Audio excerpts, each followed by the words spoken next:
tournament that I'm hosting. Yeah, because it's been a long time since I host. And yes, it's my first time will be hosting alongside with the one and only. Do I call you Ren or do I call you Poo Black? Run, run, Which run, one? Ren? run, run, run. All right. Do you think that you should change your name, like to back to Ren? I don't know. Maybe. Soul Ren. Oh, No, just run. yeah, but that sounds nice. Not gonna lie.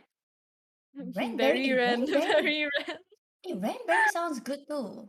Yeah, but please, man, Pew Pew Black. Oh my god. Yeah, but I'm so sorry for butchering your name the other time on my stream. Yes, I'm so It's sorry. okay, it's Yeah, okay. the very fact Pepe. I call you Pepe Black, but yes, okay. Just call me Anyway, Pepe. so we will be starting the match at 6:30 p.m. Hopefully, you'll be on time. Hopefully, the players are on time as well. So we'll be playing at the map Bind, and all of the games will be BO1, unless Yes, it's yeah. until grand finals. Grand finals will be round 3, right? So, what are your thoughts, Ren?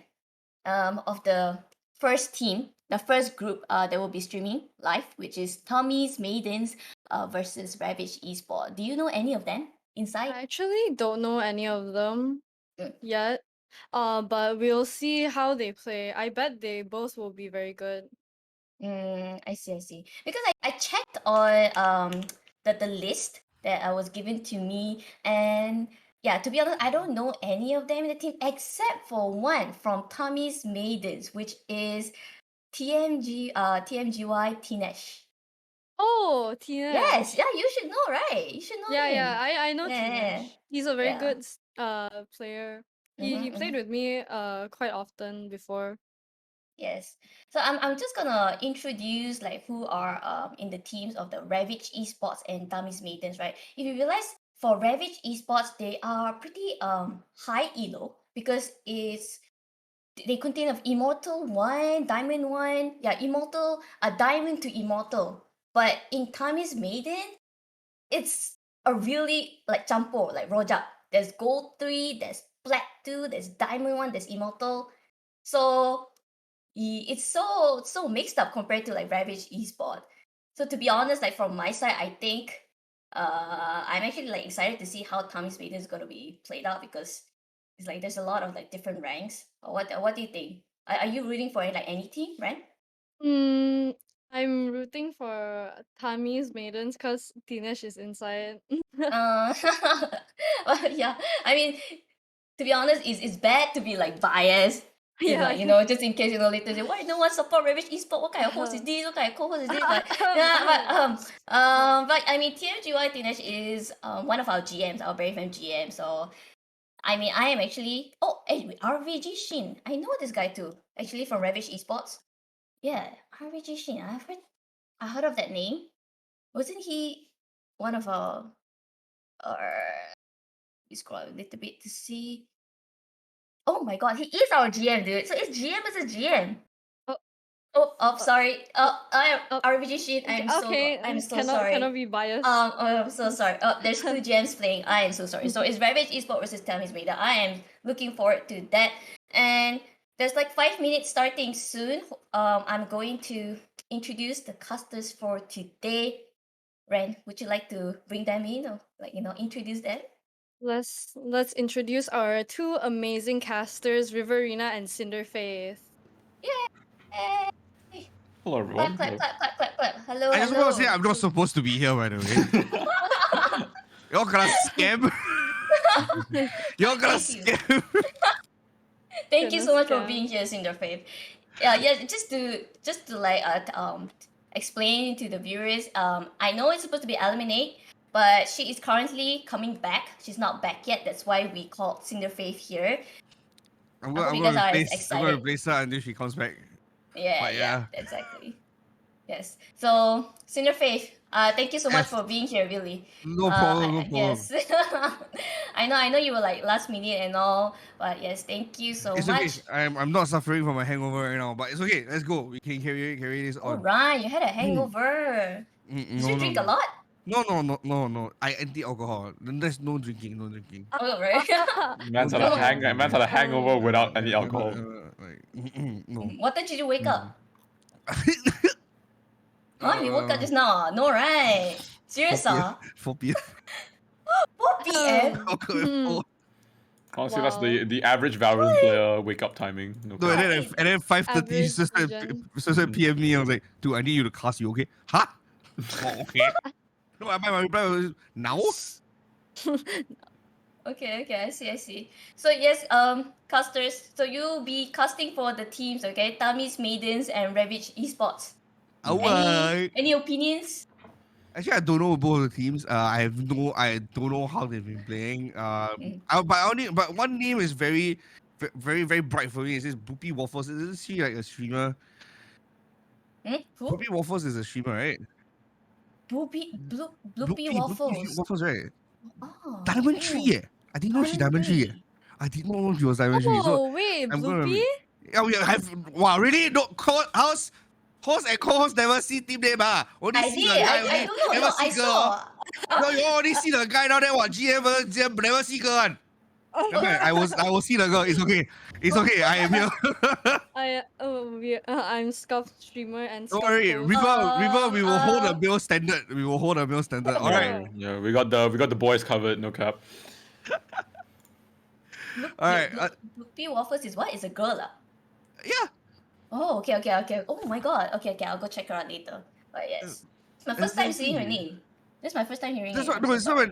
when I saw the team name, I was like, that one, like a bit sick. Be like that. Then hashtag ooh. I like Oh, but Really, that's diamond thing. Hashtag Wow, ooh equals go. steady. Oh, very sus. Hey. So means what? I Are like you the siding? novel. Are you siding Tammy's Maidens because there's a girl there? There's a grill there. Hey, you can't like call me out on this. Yes. Doesn't How about mean you? got girl means I was yes. Yes. How about you, Riverina? Shameless, absolutely shameless. Well, No I was. maidens. No, No maidens. simply because I want to spite Cinder, I'll just go for Ravage Esports. But I do want to see the Champo team actually kind of win, which is quite interesting. Like you said, D3, P2, D1, and Emo. That's like Yeah. that's crazy. That's actually crazy. That's an unrated lobby. I'll tell you that much. So, yeah, I want to see them win, but at the same time, I want to spite Cinder, so I'll just go for Ravage Esports. Okay, For sure. Ravage Esports 1, Tammy's Maidens 1. Ran, your take. My take is maybe I would think Ravage will have a upper hand because they're all like Hello.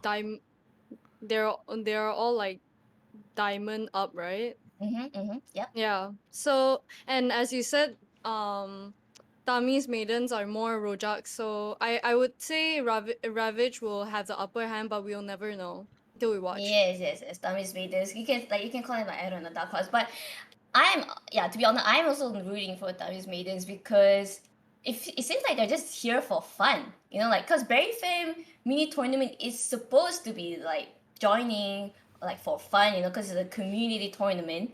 So yeah, that just like, I'm proud seeing like there are teams like that instead of just like a really try hard Immortal Radiant. But I mean, it's fine, but it's nice to see something like different sometimes. So yes, Tammy's Maidens. Good luck, guys. Good luck. So, are the teams ready though? Start sharp at 6:30. I see. Two more minutes. Do you guys know what map we are playing, casters? Because it's Mine. Bind, yeah? Yeah. But Yes, then, it'll be Bind. Bin. 2 minutes may be a very good time for us to talk about the What? Oh, the- What? What? Got event coming out soon, right? Huh? Got event coming out soon, right? What event? Oh, the event. I want to gather. Ayo, come on. I want to gather more people first. You see so fast. What? I want to say event? later lah. I want to say later. Not now. But yes. I just want to also talk about, how Tammy's Maiden will be attacking first, yeah? Will be attacking, while Ravage Esports will be defending. So on Bind, what do you guys think about the sides though? Do you think it's a more defending side or is it more attacking sided? Defending, I would say. Defending. More The defending. defending warriors. There's a lot of choke points like hookah and A both short. teams Singaporean, right? It's definitely a defending state. Singaporeans cannot attack. Singaporeans Wait, wait. cannot attack. I'm so sorry. As a Singaporean myself, I play how many games, I see how many games, I cast how many games. Singaporeans cannot attack. Oh, oh, like my some God, design that's show true. shit. Just expose the entire PRX. Expose the entire PRX tactic for the next Valorant Masters. Send the All they face. do is hold defend. They get positive on defense. Done already. They win the game already. Gonna. Oh my God. Yep. But also, wait, before we Predictions. go with the prediction, Riverina, what's your take? Attack or defend? I think amongst high lows, definitely attack for sure because making use of the teleports is definitely like a high elo kind of mentality. I feel a lot of low elo players forget about the teleporters. So yeah, high low definitely attack, but low elo probably defend the side of the map. Yeah, I totally agree. And yes, the prediction, the channel points are up. Make sure you guys predict. I cannot predict. Okay. Oh, wait, Singaporeans cannot predict, I right? predict no points. I get no Yeah, points. but for the other What? countries, yeah, make Yeah, sure you guys Singaporeans cannot put your predict. predictions up there. Yeah, Singaporeans cannot predict. We can't It's like, gamble. cannot gamble. It's a kind of like a form of It's gamble. actual thing. It's actual Yes. thing. We cannot gamble. No way, no chewing-gum and no gambling. Oh no. Means no. You guys got no casino. Have lah. No, Government. they have. They just have government it. Wait, what? Wait, how does Then that why even no work? gambling in Twitch? Because That Twitch is don't make for sense. Twitch gets underage people, I assume. I guess. Because our government not involved I on see, Twitch. I see, I see. Mhm. Okay, anyways, Oh. the game has started, so I started that. Let's go. yeah. So take it away, guys. Take it away. Right. Winder Woo. Faith and Riverina. Sir. There you go. Alright, looking at picks, River. What are you looking at? Tell me what are you looking at? Definitely looking at the chamber. I'm pretty sure you have heard of it, all about it. The chamber nerfs from 1 to 2 traps. Do you think it actually affects him as a native? Therefore, I think it makes it so much. You lose one more place to sort of be safe from. Or Yeah. yes, they increase the size, they increase like the whole visibility and all, but even so, you're just opening up. Like let's say you're holding a angle, you might have 2 or other 3 more angles that you need to keep watching, and then Yeah. it sort of just forces the chamber to be in a very uncomfortable position where you have to be exposed to either one of or the other angle. So looking at this pick right now, I and player composition. What do you think? I The feel double like, sentinel on the defending side is definitely something to mention. Like Ravage bringing out the Sage as well as the chamber is quite interesting actually because I mean you don't really see many people playing Sage anymore on Bind. I noticed at least, and the reason for that is obviously chamber, but another reason is just because you have other better options. Like you have the initiators that are like much better. We have Fade as well, who is out, which no one is playing for some reason. yeah. Not Actually, many I'm more possible. surprised about the Sova and Cypher pick though. That's a little bit too much information to. As in, too many people give information. There's no point in. I don't know. I feel like you can rather have the both of them running in the same team. But Yeah. we'll see how they play out. I might be wrong. That's definitely interesting that both teams are running double sentinels, but it does look like Ravage is going to be trying to get onto this A side right now, but immediately gets taken down by Chase. Nice shot from him. Wow. Alright, pushing in Waffles. We got 2 people in showers, 2 in short. We still got Sky and B holding it down. Looks like still very safe. Only one died. Who died? Legit died. Yeah. So no duelists on the side of Tommy's Maidens. And they're not too sure of what they're supposed to do right now, but they are going to be walking their way onto this B side. You know, no big deal, clearing the angles here and there. Oh, the wall drop. Okay. Astra's on it. Yeah, the Astra pick is quite interesting as well, coming from Ravage. No one really plays Astra that much, but Bind definitely an Astra favorite map, and so definitely a pretty smart pick if you know how to play her. Oh, the bird going up in the air, very interesting. XPRT. Oh, there we On his go. lonesome on the side, gets one. Does he pick up another? Shit. Yes, he does, but gets tagged by the recon. Gonna be healing himself, but no Heartsy there for the trade. And the rest of Ravage gonna be rotating onto this side now. 2v4. Spike planted. I think they got this. Most definitely. Long. Enemy remaining. Clear. And there we have it. With round 1 going to Ravage. I think it was a good. I'll say, losing their duelist, they still got managed to get the plant. Sure, why not? Yeah, it was a very, very good attempt coming in from the side of Team Chinese Maidens, which, I mean, yeah, they did lose the duelist, and really good shot from Chase, by the way. Yeah, That was what basically allowed them to win the round, was basically taking down the Jets on the side of Team Chinese Maidens, which basically requires them to rotate, right? Because a lot of the members of Ravage was already on this A side, and that just really, messed up their whole strategy of just rushing through this A side. I think here's the thing, like that's why I myself hated single duelist fights, like single duelist games. It feels like when the duelist goes down, no one else knows what to do, who else to step up. Yeah, most definitely. Have seen that before in a few of my matches as well. So yeah, definitely a big issue right there. So you really need your duelist to be absolutely cracked at Valorant if you want to run these kind of setups. But we do have single duelist setup on both sides actually. So Yeah. it's gonna be interesting how to see these duelists play, as long as because we have 2 sentinels as well actually. So that's quite interesting from both sides as well. That's really, really interesting. Also holding it in to outside hookah, no one's moving. Very quiet. Yeah. Okay, here we go. We found one more though. I was just one. RX Iron gets one as well Hookah's around in already. Hookah, but oh wait, Hookah's out actually. Yeah. One enemy. No, they went back in. They went back out. No, that's it. Yeah, that's it. Extra came in for the flank. Yeah. Really well played by Ravage. Nicely done. Oh, they got Triple. one. They got Sage. It's fine. Yeah. Just So around. it's not too bad for the side of Ravage because they only lost 1 gun. But yeah, nothing much that Tammy's Maidens could have done in that situation, honestly. The amount of sheer gunpowder that Ravage had in that situation, and now Tammy's Maidens finally picking up some of the rifles that they need. So 2-0. See if they can make it a push this force buy and bonus round into this 3-0, or maybe Tammy's Maidens can bring it back possibly. You see here a very, very heavy B stack, and 2 players on the side of Team Ravage already pushing up B long, looking for some sort of aggression. And the rest of them going to hookah. Alright, here comes the push. Still, I don't know. Like, it's been a while since I played Valorant. Everybody playing Resto or not? Alright, it's okay. Don't worry about it. Game hasn't changed that much. See, haven't changed that much. Oh. I'm more used to the fast in, fast out kind of playstyle. Yeah. I mean, it definitely it's not really a meta thing, but I think it's just like the way that Tammy's Maidens likes to play. So yeah, they are like playing very, very slowly, looking at that B, but no, deciding not to fight the sky. All 5 men holding hand.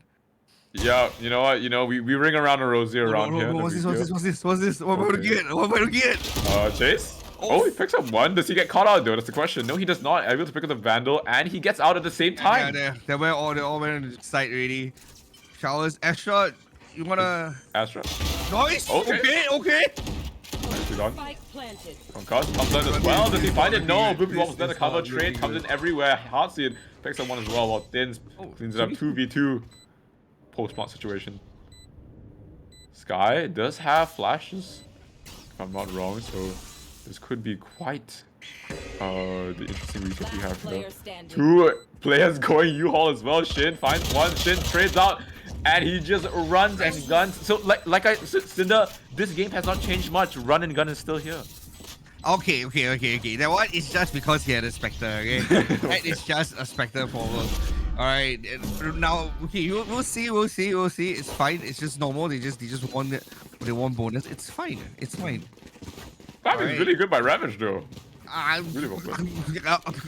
I mean, but then, bro, we're supposed to chill out for the show. Okay, that's you, not me. Wait, what? That seems like a personal issue. Okay. I told you I wanted to spike you, so I'm just gonna go on the Ravage. I'm just gonna go on the Ravage supporting side. Okay, I'm pretty sure the comeback. It's just 3-0. It's nothing. Yeah. Okay.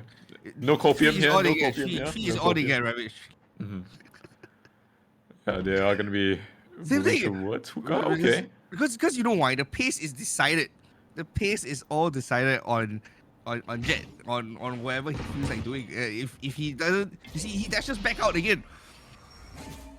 Yep, and he is gonna be, I mean, leading the charge for his team as for now. They do hear a lot of He step has to, hookah, I he assume. has to. Yeah, he definitely does. Ravage knows, for sure. Shin definitely hears everything that's happening right now.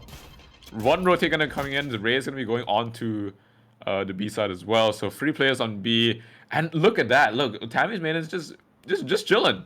I'm not too sure what they're planning to do actually. Maybe they're just holding on default, waiting for the push for the flank. Because Astra flanked them twice already. So like you know, Ooh, Astra's huge on flash. site. That was a very big flash if Shin actually peeked, but no, he did not. Chooses not to, gets smoked off as well. Gonna be backing off into this corner. Recon goes out, doesn't spot him out. And nothing happening, but Hartsy gets a kill. Shin trades it out. Gets one more as well, but Hash Brown dead to cover. 3v3. Sheriff's coming in clutch, but Arson is there to Let's go, cover. foul! Okay, so we do have quite the situation here with 2v2. And now, Tammy's Maidens does have their rifles in their hands for now. So this is actually looking pretty good for them.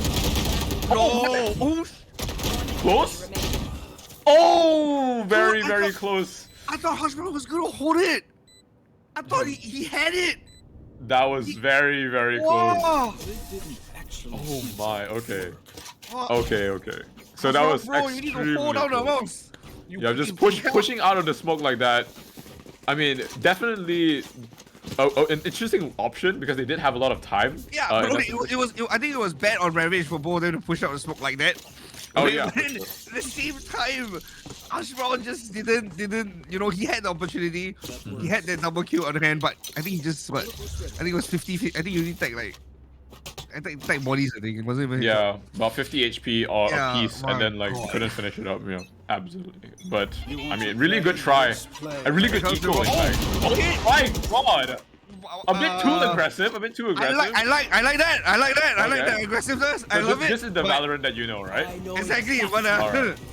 maybe next time he. Oh, Oh, chase is insane. oh, guess one more. Does a tour de force find anything? Flash goes out, gonna be pushing away. Does he find it? No, he does not. And Ravage just gonna be flanking Finns right now. Getting pincered from either side. Chase cleans it up for the 4K. Nice. Wow. Chase is very sharp, very sharp. This fella. Very good. Very, very nicely done. What's Chase's rank? Diamond 3. Diamond 3, yeah. Diamond 3. Yeah. Living in a team of immortals, you know, sticking up to his name. Yep. Very good, very good. Very, very nicely done from Chase as of now. 9-1.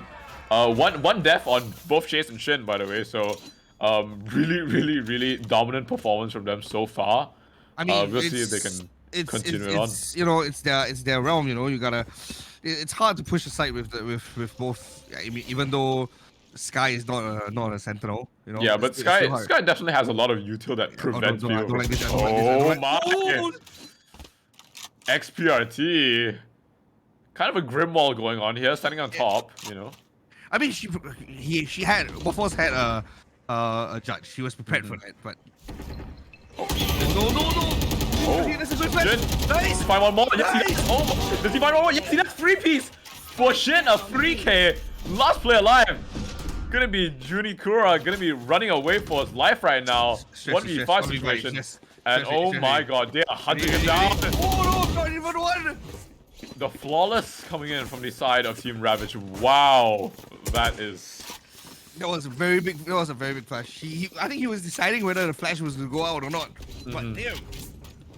But definitely a bit of a blunder from Heartseed for sure. Definitely if Heartseed, because Heartseed definitely saw Shin before the flash pop. If Heartseed got the reaction in time, Shin would not have got that 3K at all.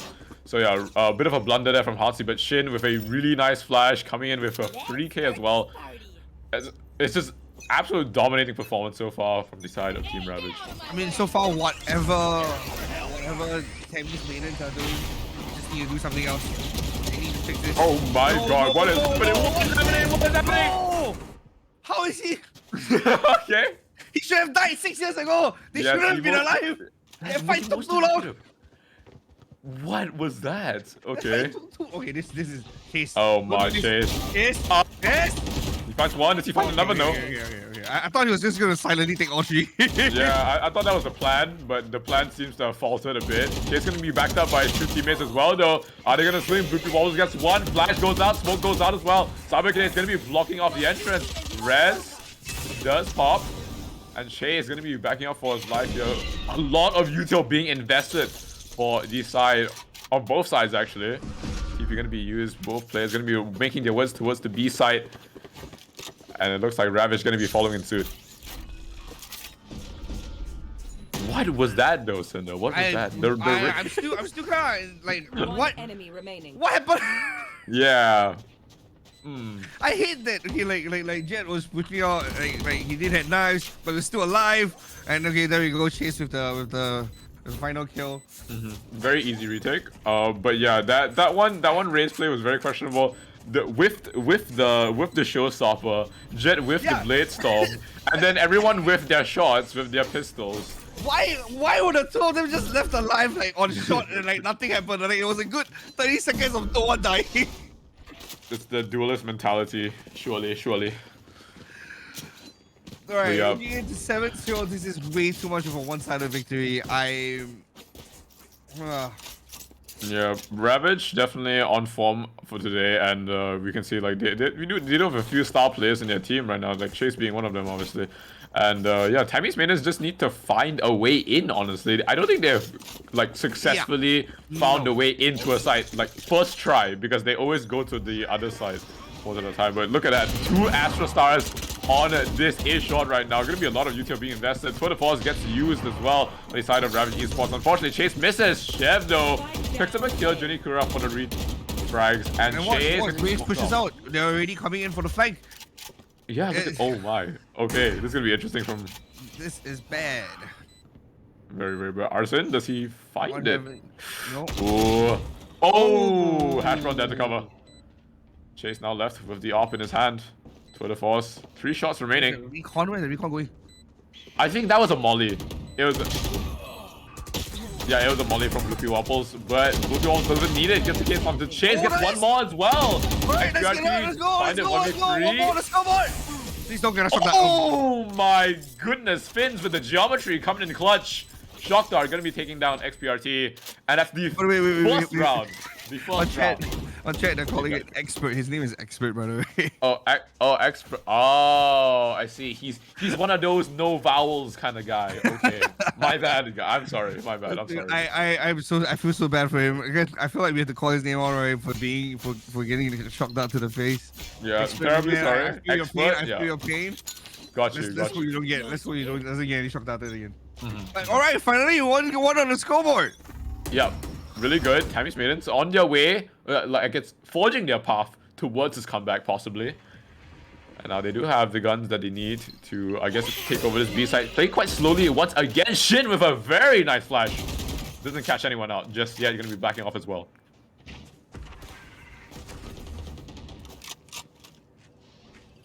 Recon comes in.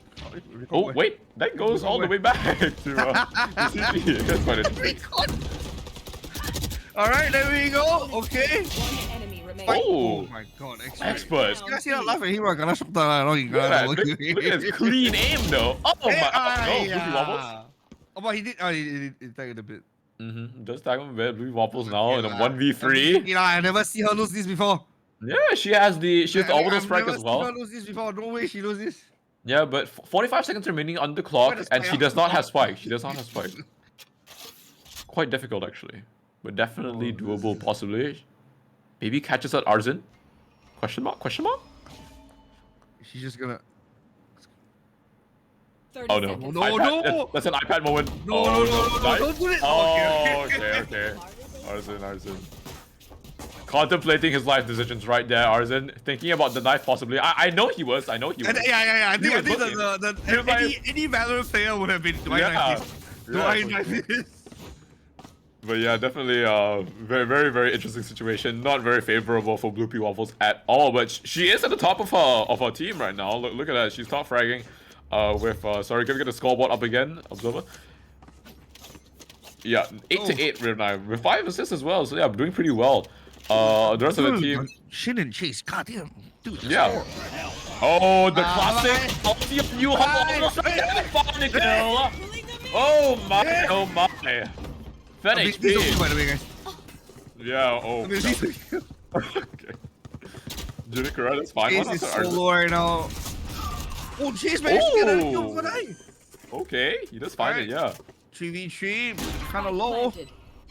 And Chef gets healed by Expert as well, so pretty comfortable for him. Seeker's gonna be popped as well. Wow, Cosmic Divide gonna be popped as well. There's a lot of ultis gonna be invested on the side. They got so out. They indeed do. But they can't hear. One enemy remaining. Oh, Chef gets through. They can't hear. They don't know his defense. They don't know. It's just a bit too late right there for Finn. Unfortunate for him. Pops the ulti, but unable to convert it into a kill, and Shin just runs him down. That extra out though, he couldn't hear the fuse. Yeah, that was a really nice astral from Chef, not gonna lie. That was actually very fun, dude. That was really very fun. I bet the Tammy's Maidens comms was basically they're on it. That's possibly what it was happening like in that situation right there. But yeah, nice try from Tammy's Maidens. Ravage now with 9 rounds on the board, 2 more to make it 11-1. But if Ravage does get 2 rounds in a, I mean not Ravage, sorry, if Tammy's Maidens gets 2 rounds in a row, possible 9-3 curse could kick in, and they are gonna be looking towards showers now. Very slow, very slow coming from Tammy's Maidens.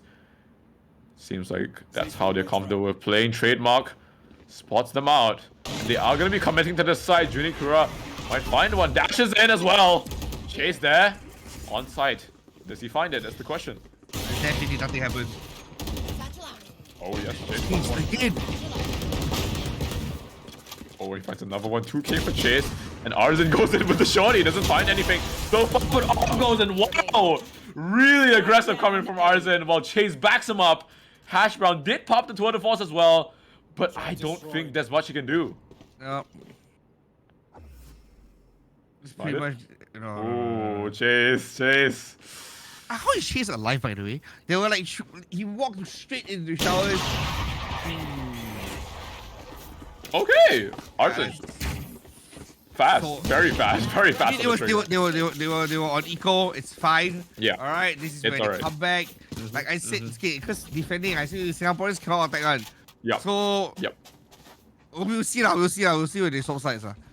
We shall definitely see. We'll see if like you said, I mean, if Ravage is indeed a Singaporean team, and they do have all 5 members being Singaporean, they might not have the capabilities to attack. But then we're forgetting the fact that the attacking team is also a Singaporean team. this attacking team is No, also a that's Singaporean why. team.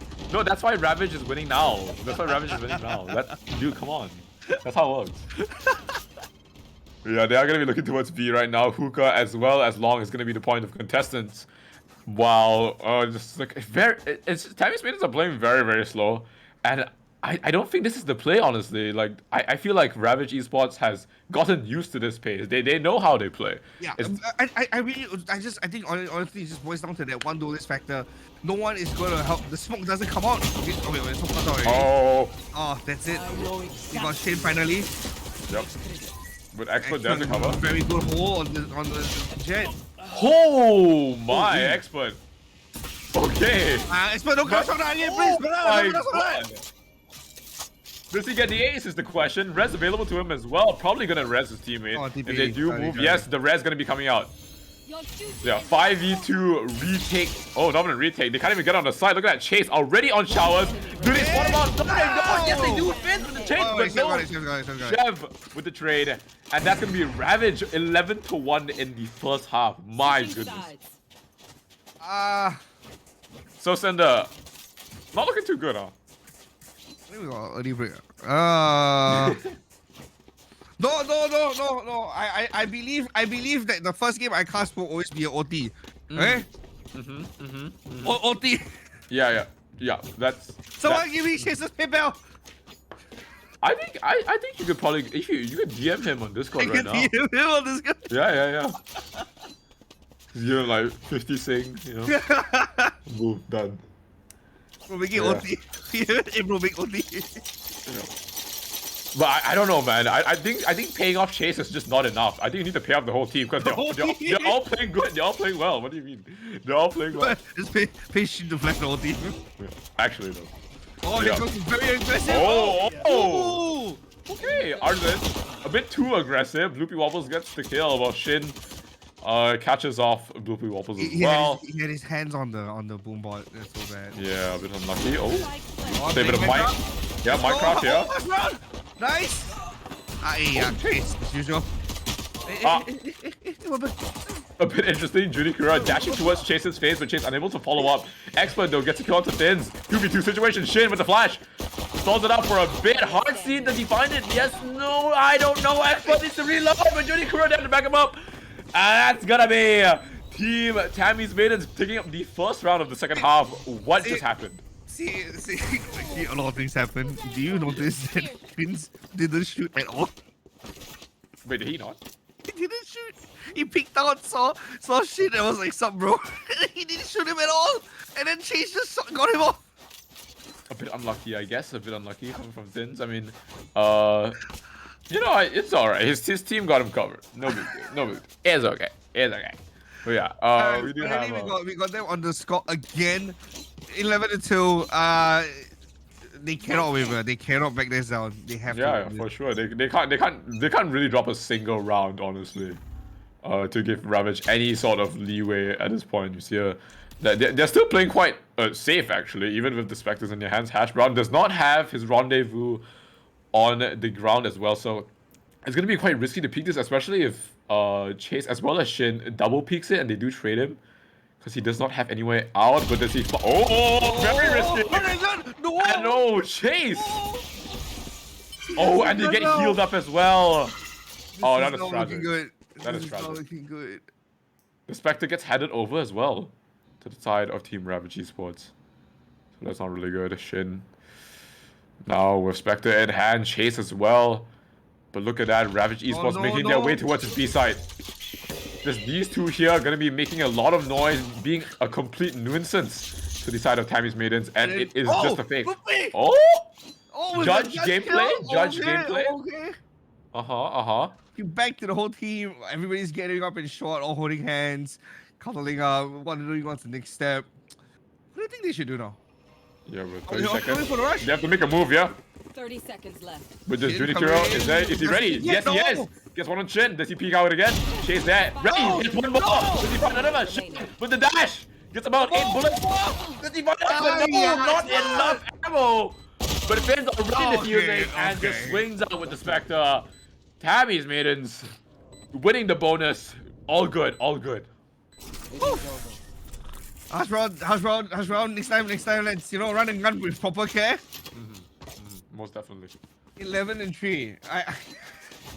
But now we got guns. Yeah, we do have guns on the side of Ravage Esports. Oh, It'd we be got quite... guns.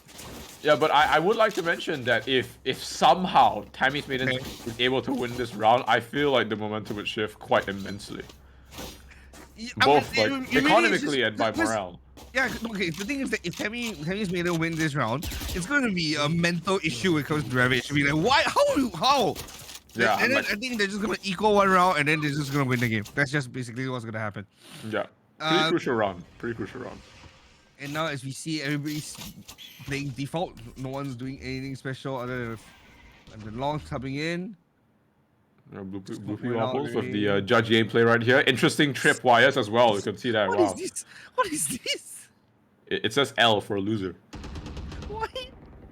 And they are going to be making their way on to this B long chase as well. Just looking around A. It looks like, I mean, Team Ravage Esports taking their time. Really taking their time. This default is going really slow. This is how Tammy's Maidens kind of played their default as well. You know, everybody that's not playing, having that dinner now, watching them. Take your time, slowly, it's okay.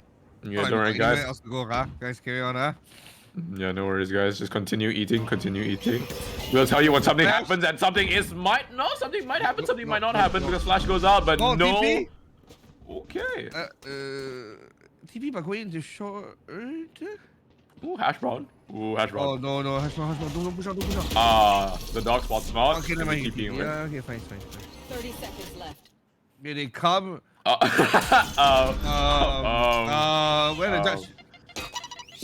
Okay, Nate, unfortunately, doesn't tag anyone. Gonna be satcheling in. Alright, Artisan. Let's find Judy Girl. Oh! Got knifed in the face, and Judy Girl fight one more. That's Okay, good shit. okay, stop. Yeah, Seconds left. that was a bit interesting.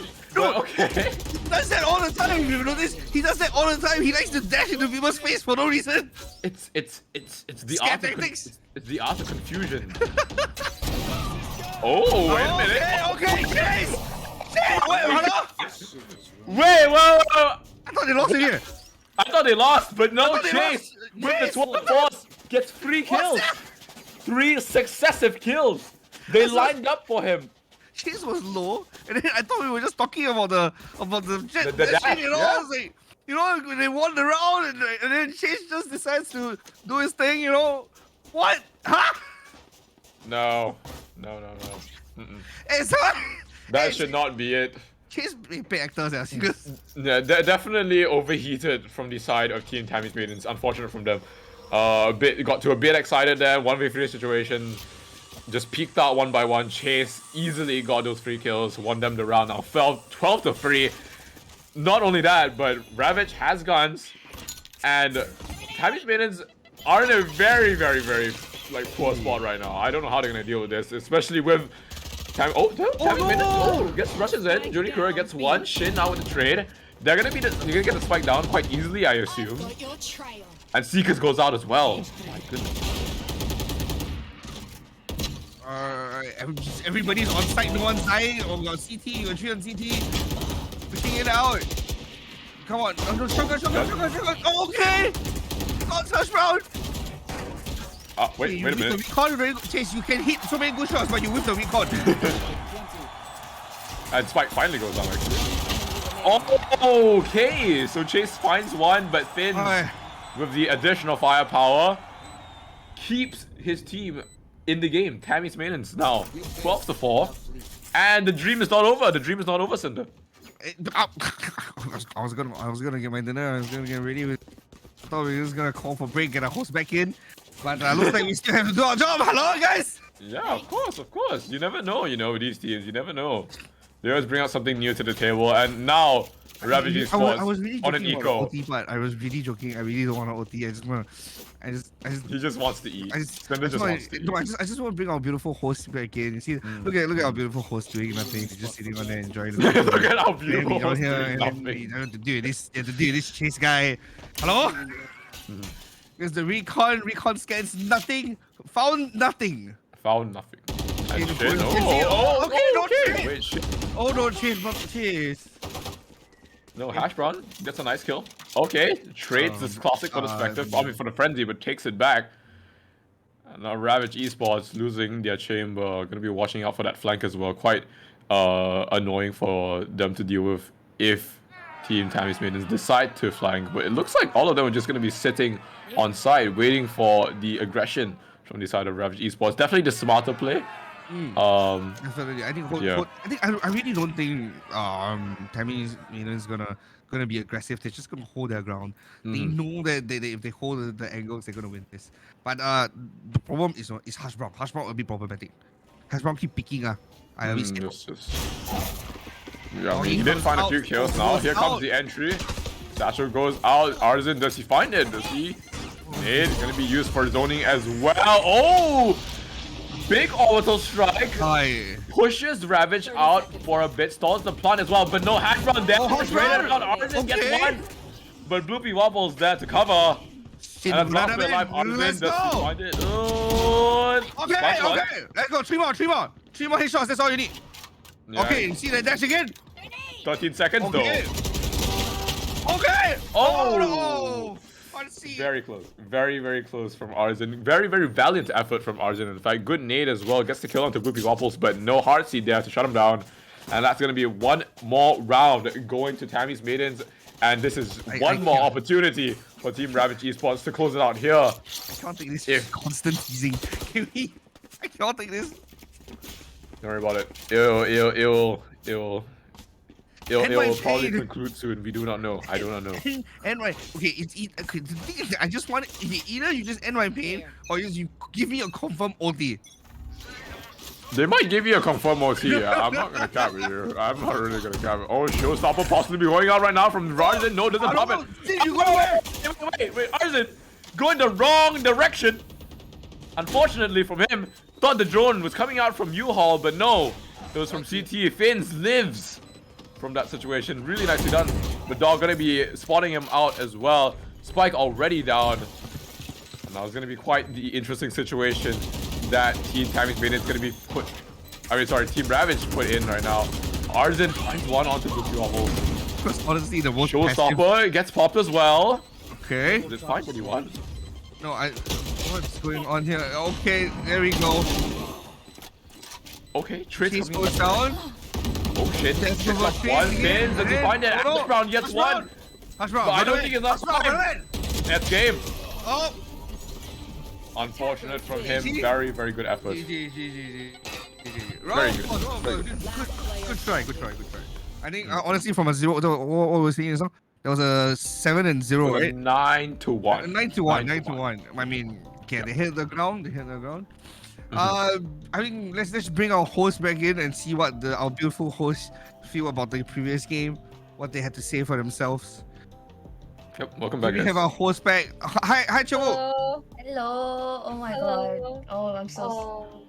No. I mean, there were some rounds, like literally me and Ren was like, we were like hurrying at the same time. We were like this, like that. I mean, just now that was the last round, right? Where Reyes was actually like the plus back in, and then he couldn't even he didn't see where Soba was joining. Yeah. Then that was like, oh my god, what? Like this kind of moment. Me and Berry were like. And then also the other one, what was the chase? The chase, With that the everything. TK, right? Yeah, we were also like. She's but oh my god. yeah. How did I say that? The 5 rounds that they won, it was like so. How to say? Although it was like two teams were like the gap was big. Okay, it's definitely a one-sided, but the last few rounds were actually like quite entertaining to watch. That's my opinion. What do you think, Ren? Match point buff on the enemy team. Oh my god. Ravage absolutely annihilated Tammy Maidens, but they put up a good fight, I would say. They put up a very good fight. Yes, I agree. And I'm actually really impressed with the Bloopy Waffles as well. Like, Yeah. wow, she's amazing. Really. She's cracked. Yep. Okay. She hold judge with the Yes, cypher. I saw it. Right? Yeah. Wait, Cypher had 2 traps. He put 2 traps for hookah. What is that trap though? I saw, and then this review now with the joke with the says for loser. But yeah, I really don't know what's the trap though. Wait, anyone watch YouTube? Is there like a legit thing with that? That L? is definitely not legit. That is so not legit. I'm so confused. There was no way anybody. What? Yeah. The thing is, I was shitting on the fact that you had a Cypher, you had Sova. There's way too many information, but sadly at the same time, so wasn't holding flank. There was no information. Recon. The one recon that we managed to see it land went straight through into the door, landed in CT. Chaos came backside. I don't know lah. I think that the matchup was a bit weird. I'd say. Yeah. But do you notice that they start winning rounds when they went defending, right? So like I said, I feel like it would have been closer. I think it would be much closer if the Thames team went defending first. I think it would be much like definitely. more Ravage to see. just got too much momentum from the attacking side. Yes, I agree. But I mean, I've seen how they play. The way they peek, the off angles, and like there was like a winning round where it was supposed to be a Thames winning round, and then Chase just literally like destroy their hopes and dreams. River wasn't even looking at Chase. I didn't even care what Chase was doing. He was low. He had long. Everybody knew he was at long. Everyone thought he was gonna die. Fella's just dead. And he just comes in with a 3K. Hello? Yeah. Like, because they're picking 1v1. Yeah, but like, one, literally A, B, C, D. Okay, you go first or you lose. Okay, my turn to go. Oh, I lose. Okay, next person. $1 cheese, right? Oh my god. Yes. Oh my god, yeah, but I mean, I definitely I rooted for Tam, but although I predicted RBG, but but that was a really good first game, I would say. Yeah, thank you so much for putting a really effort for Tam's team though. Yes. I'm actually curious though, Observer, are you going for giveaway right now? Oh, now, not after finals? Oh, I thought, oops, I put on social it was after finals.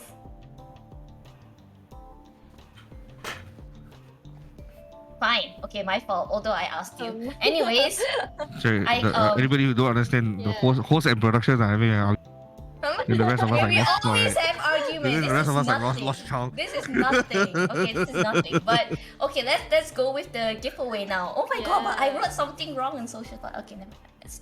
Never mind, it's okay lah. We'll flame you later lah. Wait. Just before that, we'll prepare to go flame her on social. Wow, wait, what?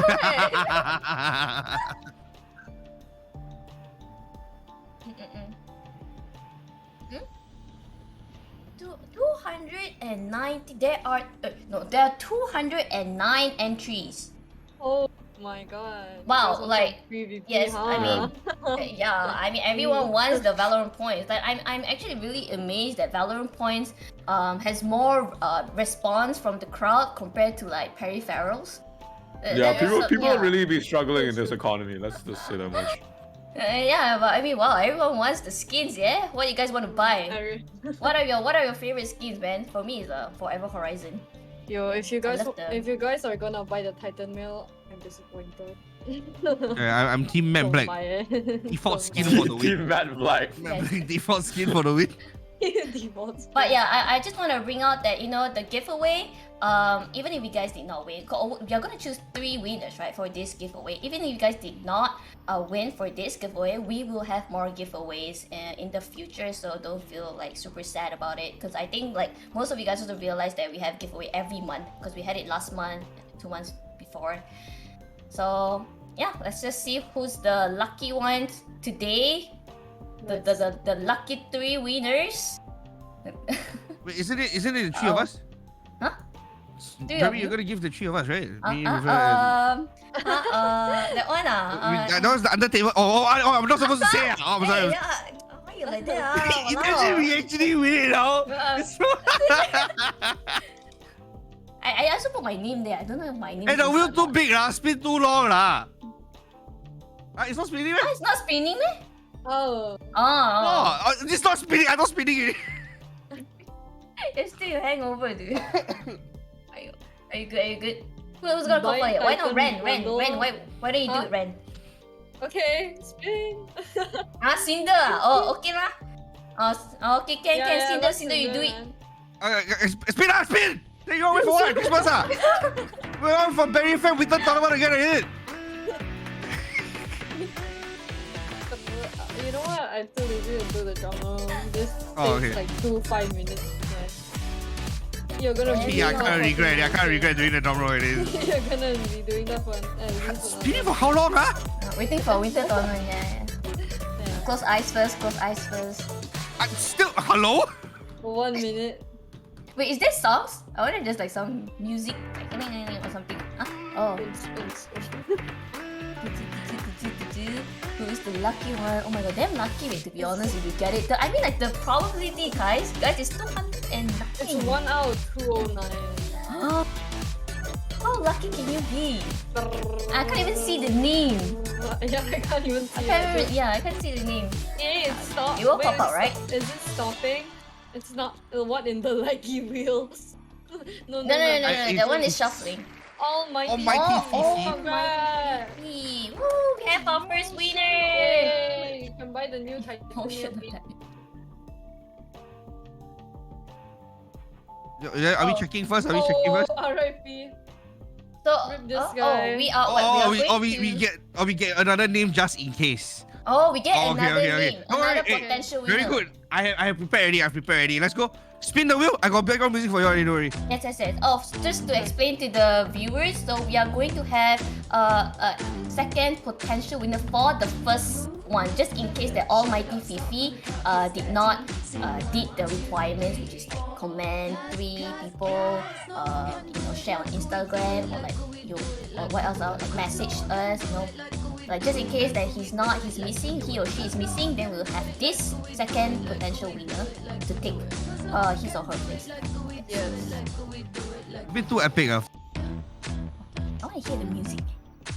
I wonder what music is it. Is it like hype? Is it like tutut? Or like anything? Oh. Was it? Drum roll. This potential winner has to like wait. So if this guy will he get second? One is it? This just first Does it work like that? Kathy, congrats Means on right. being the sub. Oh, so he will be the second winner. Anyhow, right? Okay. Woo. Just substitute for the first one, so he will not get the second. Oh, that's damn sad. Wait, means he has to pray. Yeah. He or she has to pray that Yeah. Almighty Fifi does not like reply. Yeah. So to pray. Congrats on being the sub, I guess.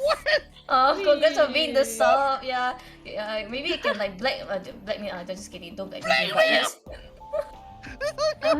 Almighty Fifi. But yes, congrats Almighty Fifi and maybe Kathy. Yes. Yes. Potentially. Yep. So what about the other two more? Oh, that will be later. I see. Oh shit, man. But I already put wrong stuff on social media. But anyways, we will have a short break. Okay, the next map will be Ice Box. It will be a Kalai's Go next versus It's About Time. Yeah. Yes. It'll start at 7:30 p.m. But let's have a short break first. Yes. To see you guys later. Goodbye.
welcome back, Welcome guys. back. Welcome back. How was your toilet break if you went? Okay, apparently my cam hang, but it's all predicted. Yeah, this is all according to plan. But yes, anyways,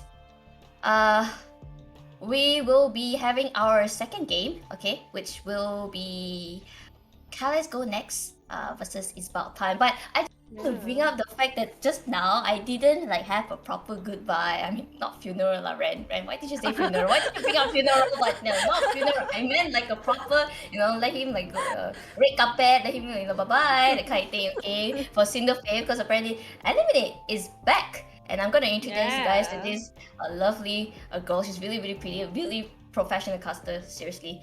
But yes, chat, please say thank you for Cinder Faith, for subbing Eliminate just now, and have a proper goodbye. Yes.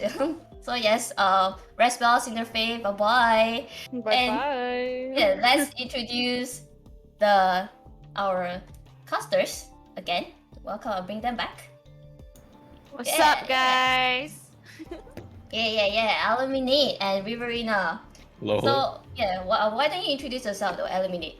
To everyone? Yeah. Hi, guys. I'm Elle. I've casted for the previous monthly tournament, the mini tournament last time, episode 4, and I'm back again. My name is Eliminate. I'm a caster, host, or newly a Jet cosplayer somewhere online. You guys can check that out yourselves. Yeah. I saw that. I saw your Insta story. Yeah, the Jet. There was in one of the news, right? Was it the China news? No, China news? Oh, okay, okay, that was something else. Okay, sorry, my bad. There was a list on says.com. I suppose that's the one you're talking about. Yeah. So you guys can go check out her Insta story. Go follow her. You can also go follow Riverina's Instagram, or Ren if you have not followed. I'm terribly sorry. There's nothing much on my Instagram, but yeah, you can follow me if you want. Thank you. I just support, okay. But we will be starting the game at 7:30 sharp. I most probably right. Yes. Yep. Oh, wait, one of the team is not here yet. They're still in game. Yes, they're still in game. So we're not sure yet. Hopefully they will come on time. And yes, Let's Go Next versus ABT. It's about time. Do you guys know any of the players there? Hawkeye. Oh yeah, this is the highest caliber match that we are having today, probably. Yeah. Out of all the years, it's crazy. Actually, really excited for this because, how do I say? Let's Go Next is a team where they are formed. They are all the kind of like OG members in our community. Yeah, they don't really know each other until they join our community. So they form their own team, which is called GN. Let's Go Next. So I know like pretty much everyone there. Banzai, Scum, Bozin, Xiaoxue, Omega. They are really young. Okay, and it's high immortal to radiant. So it's a really high elo team. Okay, really good. They're really sneaky. Their strats and all. They're very sneaky players, especially Banzai. Yes, so, I actually I don't know if you guys know, but I know a Longfeng as well as Swiss. And Swiss is playing for Fadeaway, who is also in Seed, Group A right now. And both of them, before the tournament actually, just in the afternoon, I talked to them, and they're like, oh my god, Banzai is such a rat, man. Yes. And he always just lurks around the map. Yeah, it's crazy. Yes. He actually has a nickname in our community. We call him the Smoke Criminal. Because when he's a main controller, although he plays duelist, but when he plays a controller agent, he likes to hide in the smoke. I'm not sure if the opponent are listening to this right now. Like, I'm not sure if APT is listening to this, but I'm so sorry, Carl. But yes, the smoke. Beware of the smoke. Yes. Anyways, so you guys only know Hawkox. Anyone else? Reflex. Reflex? Yeah, Reflex. Yeah. He played in VCT with Hawkox in the same team, if I'm not wrong. Yeah. For those who doesn't know Hawkox, Hawkox and Reflex are from VCT, guys. Yeah, big names. Amazing. Yep. Big names. So it's gonna be a really, I'm pretty sure it's gonna be a pretty tight game. But I think ABT has upper hand by their ranks because their ranks are really high. The majority of them are Radiants. Radiant Okay. and Immortals, I think. Immortal 3. Immortal 3 is like pretty much Radiant really. Yeah, It's yeah, just like pretty much Radiant. they are like Radiant team versus a high Immortal to Radiant. Yeah, but we will see how it will turn out. Uh, It's but gonna be a spicy game. yes, I totally agree. In the map of Icebox though, what do you guys think? Um, Do you think it's a actually- defender side or attacker side? I would say it's defending. I would say it's defending. Always defending, right? Always Yeah. defending. Always. Always. What do you think though, El and Riverina? Icebox is one of my favorite maps, honestly. I just like the possibilities with it, all the different strategies you could use. You know, we have A, we have B, and then we have mid too, which it splits into A and splits into B, so there's a lot of things that you can do. But you know, like Ren mentioned earlier, she believes it's defender side, and I don't blame her because a lot of people within our community tend to play better on defender sides. So that's definitely a possibility, and I can't wait to see how Icebox is being played by these two teams, because you guys mentioned that they are the top of the top. They're probably going to bring in all those, you know, those already fixed team comps that they already thought about. You know, I wouldn't be surprised if we see even like the new agents coming in, if we see the Chamber just holding down side on his own. I expect all of that. I see. For sure. Icebox. Okay, Icebox as a map, I agree, is also probably one of my favorite maps in the entire game due to its versatility, and it's just really fun to play in. Like generally, I feel like I think everyone kind of likes Icebox to a certain extent, or rather, no one hates it. But other than talking about the map, I just want to mention that I think this is going to be, and obviously I don't know how much It's About Time as a team has played together. I'm sure they know each other, but I'm not sure how they work.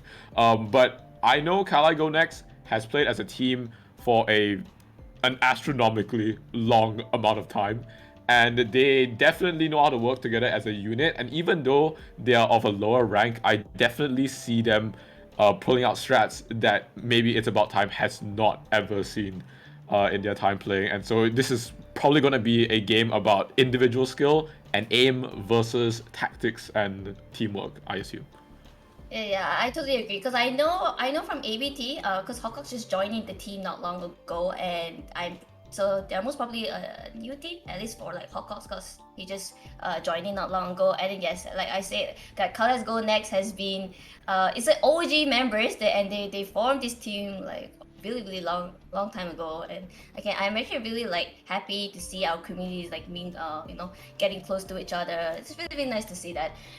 And yes, what else should we do now? Yes, the prediction, guys. The Prediction, guys. Right, the predictions are up. It will be Cal, ABT.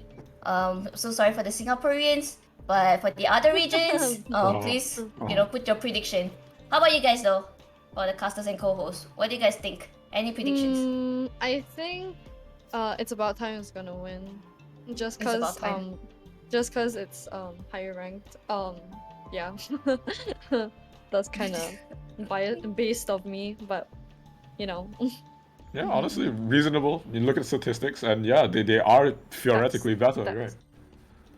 Well, yeah, I guess higher rank. Yes, Who reasonable. wants to bet? Who wants to bet that Hawkers is gonna go Sova? Yeah. I would bet a lot of money on that. I'll tell you that much. How about you, the Eliminate? I am betting on the team that Hawkox is in, and that's it. Just because he's the only one that I've casted for. I think like 2 or 3 times, and I remember that name, and every time I just bring up his name in the tournament, then they're like, oh yeah, this guy is like, you know, VCT. I'm like, oh, okay.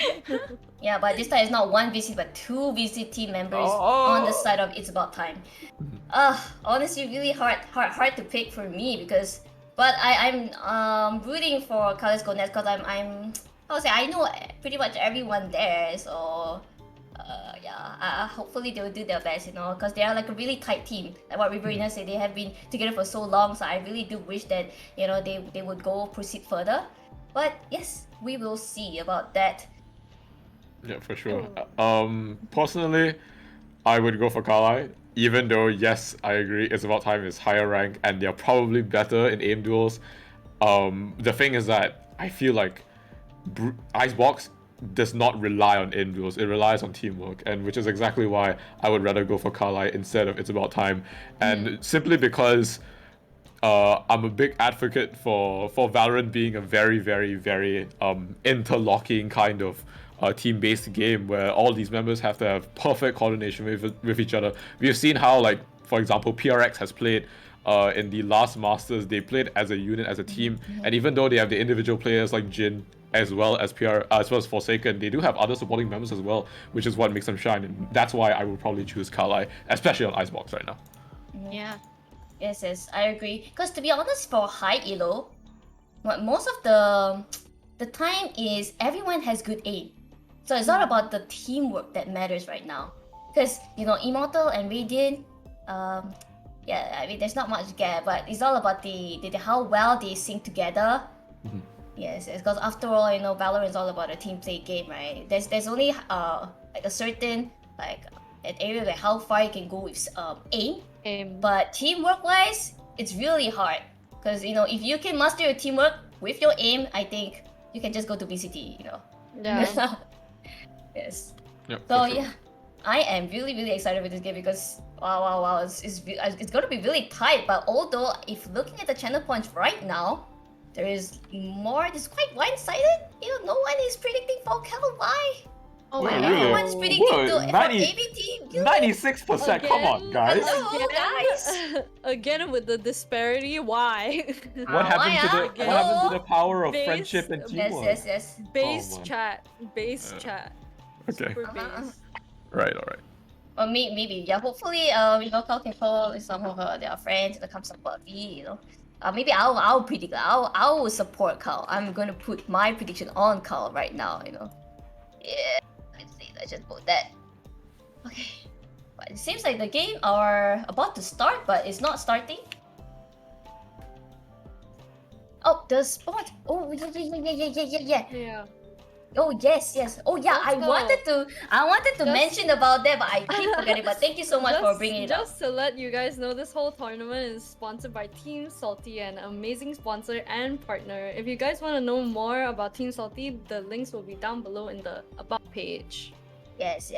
And also for the watch party, I just want to state that next Saturday and Sunday, which is on the 28th and on the 29th, guys, so mark your calendars because there will be a official watch party that is endorsed by Riot. The Wow. organizer will be from TGC, and BerryFam will be leading the community. So if you're interested into the event, make sure you join our Discord channel, Discord server, and look at our announcement text channel. There's like all the information you need over there. So yes, I hope to see you guys there. Okay, I'll brief again more into details after this game. Hopefully I remember. But yes, okay. I will Time remind. to yes. Oh, thank you, Ren. I appreciate that. Okay, let's get into the game. Let's go. Yes. Take it away, Eliminate and Riverina. All Thank you so right. much. Let's go. All I right. just realized how much of a mouthful our names are. I pity Yeah. the host a little, like Eliminate Riverina. I'm like, wow. Yeah, both our names have 4 syllables in them. Yeah. Yeah. So most people just call like 1 or 2 syllables, which Yeah. is reasonable because I have thought about how annoying my name sounds, but I think I'm far too gone to change my name already. Yeah. It's I tell too people bad. to call me L, but I mean, can I Riv? Is that a thing? River. Everyone, Okay. a lot of people call me River. River. Okay. Yeah, that's Down fine. the river, let's go. And speaking about let's go, we already have the agents getting picked on the screen right now. It looks as though, at least on the attacker side, it's quite set already. Oh, I did like that, actually, yeah. Double duelist, that's quite interesting actually. Because now I feel like the Valorant meta has shifted towards a single duelist meta, right? yep. Yeah. So it's quite interesting to see how It's About Time has actually brought in the double duelist, but it does make sense because like we mentioned just now, they are a very, very aim-oriented team. Yeah, definitely. And like, I love what you brought up about the team strategy kind of situation, how playing around each other really can change the game entirely. But And that really just boils down to how both sides will play. And then, you know, we have on the side of It's About Time, they're good at those individual fights. If they can just keep going in for that 1v1, just getting that line of sight against one each other and taking it down, it's gonna be an easy game for them. But I do believe Calais, is it how you pronounce that? Yep, Calais, like, they are the team strategy where they play together as a team. It's possible, definitely. Yeah, very, very fair. They will bring out some of these strats right now into this game. They are starting on defense though, so I guess not too many strats coming out, especially on defense right now. A bit hard to execute these strats, but both Viper are also going to be going down as well. Celsha already using the Sage Wall to his advantage. Going to be broken instantly. Going to be mining some diamonds here on the side of Reflex. All the rest of their team members are going to be hiding around these tight corners. Reflex peeks out, but nothing so far. Oh, gets a kill, right? Yep, but Reflex there, trades it back, and Omega X gets a kill as well on the other side of the map, which is on A. Wow, quite interestingly, they are quite split up. And it is going to be an A push for the side of team It's About Time. Yeah, I actually like the situation that they put themselves in. They really contested for B main over there, like just both of them. And right now, it's kind of the upper hand towards the defenders because they know that no one's making noise and we have the recon ball just going in and spotting out Mega X, and he gets taken down by Reflex. His counterpart, and Reflex is already making so much space for his team, but they're all stuck into one corner. The snake bite has to be thrown down. They don't realize there's a Sova on the top. Xiaoxue gets taken down. Moses is gonna find his counterpart, and now it's just him against two other people, but he's at 69 HP. He doesn't see them, but they're stuck in one corner. Yeah, it is quite an interesting situation for Mosin to be in. Two people to peek Oh, at no! once. That's A too bit much double peek. power. Yep. A bit too much for Mosin to handle in that situation. Nothing much they can do. We are both members of It's About Time just hiding next to the box quite awkwardly actually. But you know, they make it work somehow. And Reflex with a 4K in this first round. And just one thing I like to mention is just the sheer like ability that Reflex has in his decision making. Like how he's Cloud Burst, I think, screens, and then he peeked backside to get a very, very nice kill to open up the site for the rest of his team members. So that was really, really nicely done from him. Yeah, it was very interesting. I honestly thought that Calais had the upper hand there just because that they had the A side, but not all of it. And they were just corralled into one little corner at that box over there. But the fact that they were just peeking after each other one by one and just getting those refacts, wow. That's actually something that we didn't thought we would see, you know, a little bit of that team coordination, and I guess that's what It's About Time is here to prove. Yeah, for sure, for sure. And they are going to be moving towards this B side right now. Viper Wall is up, but there's no aggression coming in from the side of It's About Time. They are taking it very, very slowly, playing it very safe, even though they do have the firepower to just run in. Yeah, it's a polar opposite of what we saw earlier. It's a pin drop silence. Just a bit of utilities, and they hear a bulldog coming through. Shocknut's gonna create some more space. Hokok is gonna go for that plan. Now with one man down, Shasha gets taken down. It's gonna be a festival where Reyes gonna find a Mega X. We already have the setups coming through. The Viper was being a big distraction, and Scum is being the Scum that he is, coming through mid, but doesn't find anybody. He knows he's there. 25 HP. Oh no, what the frick now? Hokok's doing a bit of run and gun, you know, classic Valorant gameplay. Okay. He had the upper hand. He knew what he was going into. Yeah, for sure, for sure. Well, I just find it so interesting that Hokok started spraying way before he peaked that angle, so that was quite funny. That's true.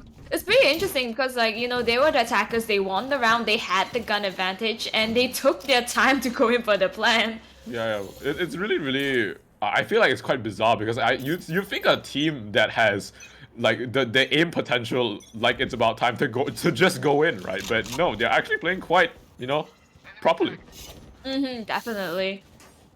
Oh, looks like they're swapping out the decisions a little bit and going in for an A this time. They had people just pull people out from mid. Calais gets one, so that's pretty good. They have a man advantage, but they're losing out the side of A. I think they're deciding to go for more of a retake, and I think this is pretty smart. They have 5 people still alive.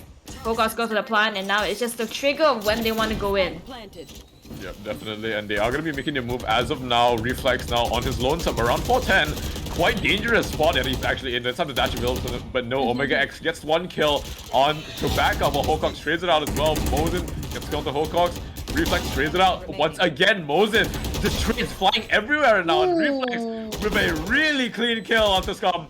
dashes away in the face of danger, but Xiaosha gets the defuse, and just a valiant effort from Reflex, sorry, and Xiaosha just holding down the 4 button, you know? That's how it works. Oh man, oh, so close over there. The jet play is at its finest, but unfortunately, you know what they say, pros don't fake, you just gotta hold in the defuse. Absolutely, and I mean, it was just a superb bonus round coming in from the side of Team It's About Time. They got 4 kills, and even though Kali won the round, they had all 4 of the rifles all gone, and now Kali is kind of broke economically. Yeah, definitely. Sometimes it's not about who wins the round, sometimes it's about breaking the economy, and that's exactly what It's About Time managed to do. Reflex is going to find Keyboy, so now it's just, a little bit of a different situation. They have 1 man down, and that's going to be the Viper too. So in terms of defending, that's going to just, remove all of that toxin screen that's coming through. Rayed is going to find Omega X, and it's not looking very good for Calais right now. Yeah, definitely is not. They did force buy this as well. We saw that they didn't have money in the previous round, right? They lost their rifles, and now that they have light shields and they have a rifle, and look at that, Reflex gets another kill on Tomoza, and it's looking very, very grim for the side of Team Kali. Xiaosha does take a kill on the Reflex. There goes out, and here comes the piece coming from everyone, and it's just domination coming in right now from It's About Time.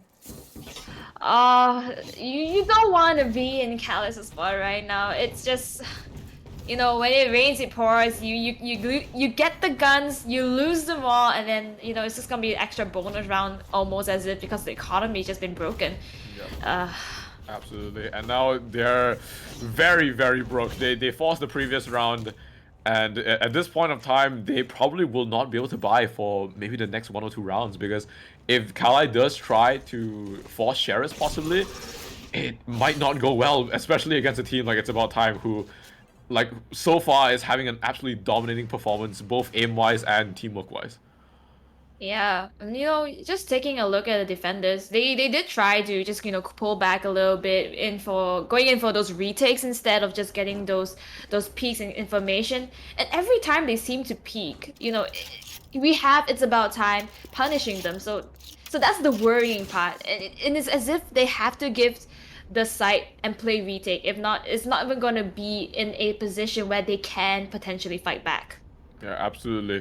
And one more thing that we just like to mention is that it's just the fact that it's just really dangerous for a team like It's About Time to get any sort of momentum. You give them space, they'll take it, right?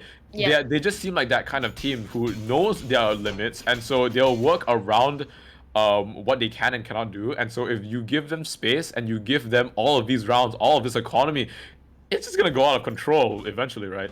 Yeah. It seems as though, It's About Time is just playing from the textbook right now. One thing when I thought about the second round, when they were actually going in with those half buys, but still very, very slowly, it's almost as if they were checking as if Calais actually forced buy over there, and I think that was very mythological. Yeah, definitely. Good observation there. Definitely a really smart play, I guess, coming from It's About Time. Most teams would definitely just rush in after winning the first round, especially with the Spectres in hand and stuff. But yeah, I guess It's About Time, not about that life, but Scum tries to get the kill, but unfortunately Rhea there just responds a bit faster than he does. And now Xiaosha with Classic in hand. He's trying to kill something that's not Reflex now. Oh, this is very risky. No, back up there with just a bit more firepower. The rest of It's About Time gonna be cleaning up the rest. Rhea with a 3k. Expected. I mean, not much firepower coming from the side of Team Kali, so classic stuff, I guess. Yep, they got the plan too, so that's ton money, and they have 4 ultimates available. But Calais, they do have it too, and we have the Resurrect available for the stage, so that's gonna be a huge utility if they can get it down. It could possibly be a 6v5, and this is gonna be Calais' round to win. Just off of that, just statistically, they have the guns, they can purchase, and hopefully this is the one that turns it around.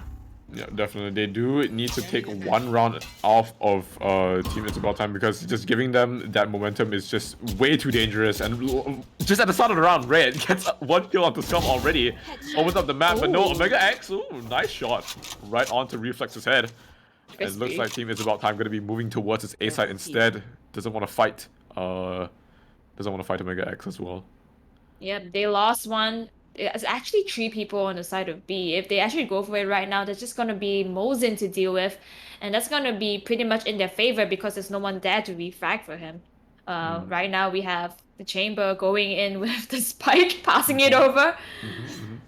It's pretty slow though because they did lose their duelist, so they are forced to use the Viper's Pit right now just for that extra safety. And the plant's coming through. Hunter's Fury is going to tag multiple. This is going to be huge. He tagged the other one. He gets the double kill. Oh my gosh. That was a huge value to Hunter's Fury coming yeah. from Moses, getting to stalling the plant as well, coming in from the side. Oh, it's about time. Now it's just 2 of them in 2v4 situation. Viper's Pit is still up as well, but getting straight to the smoke. Omega X just pushing through. No fear at all. Getting the free K for himself. And that was absolutely insane from Mosin. Oh my goodness. Oh, I love this. They took down the main duelist that needed to be taken down, and once he was, Omega just said, you know, look at me, I'm the Jet right now, and he started making all those plays that needed to be done, and it's just leading the charge in for the team. And this is really good for Calais because right now they're getting momentum for themselves. They're coming back as a unit. 2v4, it's not even over yet. They still have so much more to prove. Yeah, definitely. And we do have, like, we have a 3-3 ultis on both sides right now. Blaze Storm available. Going to be popping the Tour de Force as well, Scum.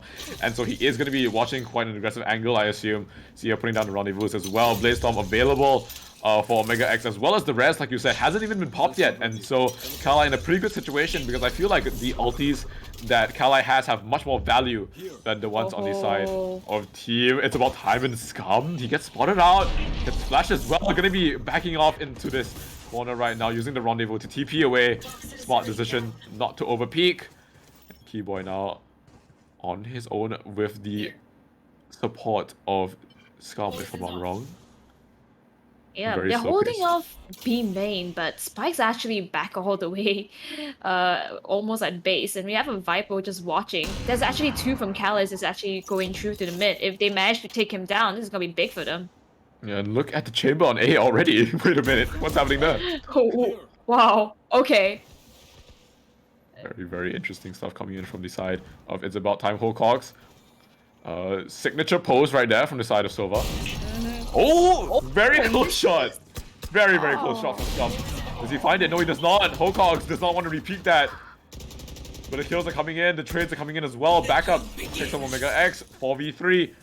And they're going to be moving, despite moving towards his B site. I don't know if this is the right decision, to be honest. There's still 3 on B. 30 seconds left. And it's going to be quite difficult for It's About Time to approach this situation. Empress up as well. Does Easy One find the kill? If he does, it's going to be big. Oh no! Hocox gets one for himself as well. And suddenly, the tides have turned. 3v1 situation. Moses there to respond. But it's still quite difficult. Has the recon, going to be using it. And Spike going to be fun as well. Hocox just peeks out. Gets the kill. And that's going to be It's About Time with an amazing display of aim right there. The timing! We were so sure that that would be the decision that would put It's About Time into the back foot over there. But instead, it was the uncertainty of the defenders with 30 seconds left that just, you know, made them look left and right, a little bit shifty, and the guard was down at the wrong time. Yeah, absolutely. I definitely think that Kali thought there was a rotate coming in from the side of It's About Time, so they did indeed lose their focus just a bit because they thought that the rotate was going to go on A and then they'll rotate. But no, It's About Time just committed to the side, even though they knew they were free on side actually, I'm pretty sure, because there was a lot of util being invested. And now Scum getting another kill onto Reflex to open up the round. And it's just pretty much aim duels coming in from the side of Kali somehow. Finding the kills that they need to pick him off one by one. Spike's still around around T's base, and it's just really, really hard right now for Team It's About Time to get in. Yeah, it's pretty interesting, but we do have the key duelists on the side of It's About Time being taken down. So in terms of making space for the teammates without losing those important utilities, it's gonna be a bit hard. But Mose is going to find Red just with his pants down. They're gonna take him down too. And Mosin finds... Does he find one? No, he does not. He decides to recon the site instead, but he is going to be peeking into 2! Ooh, a bit unlucky there from Mosin. Backup as well as Hocox watching that angle at the same time. Hocox now with the AWP in hand as well. They're going to be making their way to his A side. Viper's Pit is popped by Keyboy as well. Judge in hand. Do they walk into his face is the question. No, they don't. Oh, wait a minute. What is happening here? He does hear the spike plan though, so he knows the spike is where he is at. He's gonna call his friends in for reinforcements. Two of them are actually coming in from flank. I'm not sure how great that's gonna be, but Keyboy, he has the judge. He just has to find a mark to go. He hears the spike being planted. He doesn't see anybody coming in. He's anticipating it, but they're not coming for it. It's very, very patient from Keyboy, actually. If I'm gonna be completely honest, I think a lot of players, a majority of players, would literally just push out once they heard the spike sound. Yeah. But yeah, look at that. Patience is gonna be paying off as well, because look at that Omega X flying over Generator, getting 2 for himself, and that's gonna be Kali with another round to himself. So back and forth so far for these both teams. Not gonna lie, Keyboard just acted as the recon ball over there, just giving information. Yeah. He didn't even shoot until the round ended. He's basically an audio recorder. Yeah. And it works. I mean, like, his hard would pay off. He didn't lose the judge, didn't lose his life, picked up a Vandal as well. Really good Vipers. It's interesting use of Viper ulti, actually. Yeah. It's just the hide in it, right? And so, really nicely done from him. And now, Tour de Force is going to be popped for the side of Riot. And we'll see how he uses to his advantage. But other than that, I mean, still very, very close game. Yeah, 100%. You want to play? Let's play. I do think though it's about time we lost that round after the key duel has been taken down. So in this kind of situation, it's not about losing those that you kinda can't lose, and Riot does exactly that. Scum's just faster though. Scum's just faster. Yeah. Really nicely done. I think that's the redemption he needed after the first time we saw his Tour de Force being popped out and just not getting anybody. He does see another one, but no, he doesn't find the bullet to the head. He is forced to back off, and Reyna's making so much space just with that blind. He gets taken out 5 HP, he's backed up, and Spike gets planted, and now it's forced onto the retake. Few people are damaged, but we do have to say, Chiu, it's not over yet. Red's also available. I don't know if Kali might get picked off in this situation, but one of their members might die. Sage has the res. Scum opens it up with the kill on the easy one. Look, the members pouring in to this A side right now. But look at the flank though. Look at the flank. We do have a flank. I think it's a reflex around mid. But Omega X gets the kill on the backup, finds one more knockout, and now last player alive. Reflex 17 HP. I don't think there's much you can do. Yep, Mosin takes him down with 1 bullet. That's gonna be Kali with a very, very nice retake coming in. A flawless retake, rather, actually. Oh, that's very interesting. And it seems as though what we actually forecasted, like the 1v1 fights that we thought it's about time, is just gonna take away so easily. Calais would be the one to win off of team comms. Seems to be a little bit off the balance. It seems as though now Calais, when they do manage to take the 1v1s in the beginning, they are the ones that's going to be pumping the accelerator onto the vehicle that they're on, and just make themselves get so much space, get so much comfort into getting the round. Yeah, absolutely. And Omega X is playing out of his mind right now, actually. Really feeling himself. With 10 kills right. Oh, close. Okay. Reflex playing with fire. Jump Scum, peeking. unfortunately missing the swap. Yep. But yeah, Sage Wall going to be used and invested around middle as well. Very, very slow round so far from the side of It's About Time. Scum spots out Riot, but doesn't find the kill once again. Reflex also gets past Scum somehow. These shots are somehow not connecting the side of Scum. Oh, they're going for it. The Sheriff is going to take Mosin. Why do you need rifles when you can just one-tap on the Sheriff? And that's exactly what Reflex is doing. This doesn't seem very good for Kali. Just taken down by pistols. Whoa, Oh, I they got get tagged. Yep. Oh my god, this is a really pretty good eco. Oh my god! Reflex with a kill onto Keyboy. That's very crucial. Viper go down as well, and now it's just Scum on his lonesome. With the op in hand, gets spotted out by the drone as well, and now Reflex. Oh my god! This man has no fear. That was crazy. Oh man, and I'm pretty sure this is what Sweat wanted, you know, the castle's reaction, and we were all like having a little heart attack over here. Yeah, no, we are pogging IRL, no cap. Oh my That's god, crazy. why do you need rifles? Just pay for a Sheriff and just get one taps, guys. Yeah, exactly. It's 800 credits, 800 credits. Big deal. Yeah, that was so good coming from Reflex. 3k with the Sheriff, opening up the space, just letting them pour into this A side. It's just amazing work from the duelists right now from the side of team It's About Time. And I honestly do believe it's also one of those mental game things where it's like, oh, we have nothing to lose, let's just go for it. And it seems as though it's about time. Got a little bit shaky from the beginning round after that, just lost a few and decided, let's go for the pistols. And it shows in when they have the confidence, they can win the fights. Yeah, definitely. And that's all they really need because they have this, they have the skill, they have like the aim potential to do these kind of things, and it's showing right now in that previous round. The sheer confidence from the side of Reflex just absolutely overpowered all of the members on the side of Kali, and a bit unfortunate from Scum as well. He did miss a few of his shots. He misses one more, unfortunate from him. And Reflex is just faster, gets one more kill, dashes in with the updraft as well. Finds one on Mosin. My god, this man is a one-man army right now. No, that's the way. And that's all he is going to do for now. But Keyboy finds one easy one. Reflex still on a roll, 32 HP, still swinging. No fear, finds one to Xiaoxuan, tries the res, gets one more. Does he pick up the ace? Is the question. Does he expect Keyboy? No, he does not. Eventually falls, but Keyboy now put in a 1v3 situation. I don't think there's much he can do.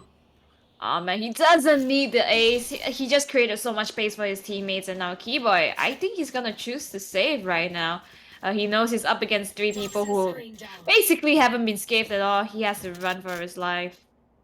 Yep, definitely. And that was just insane. Yep.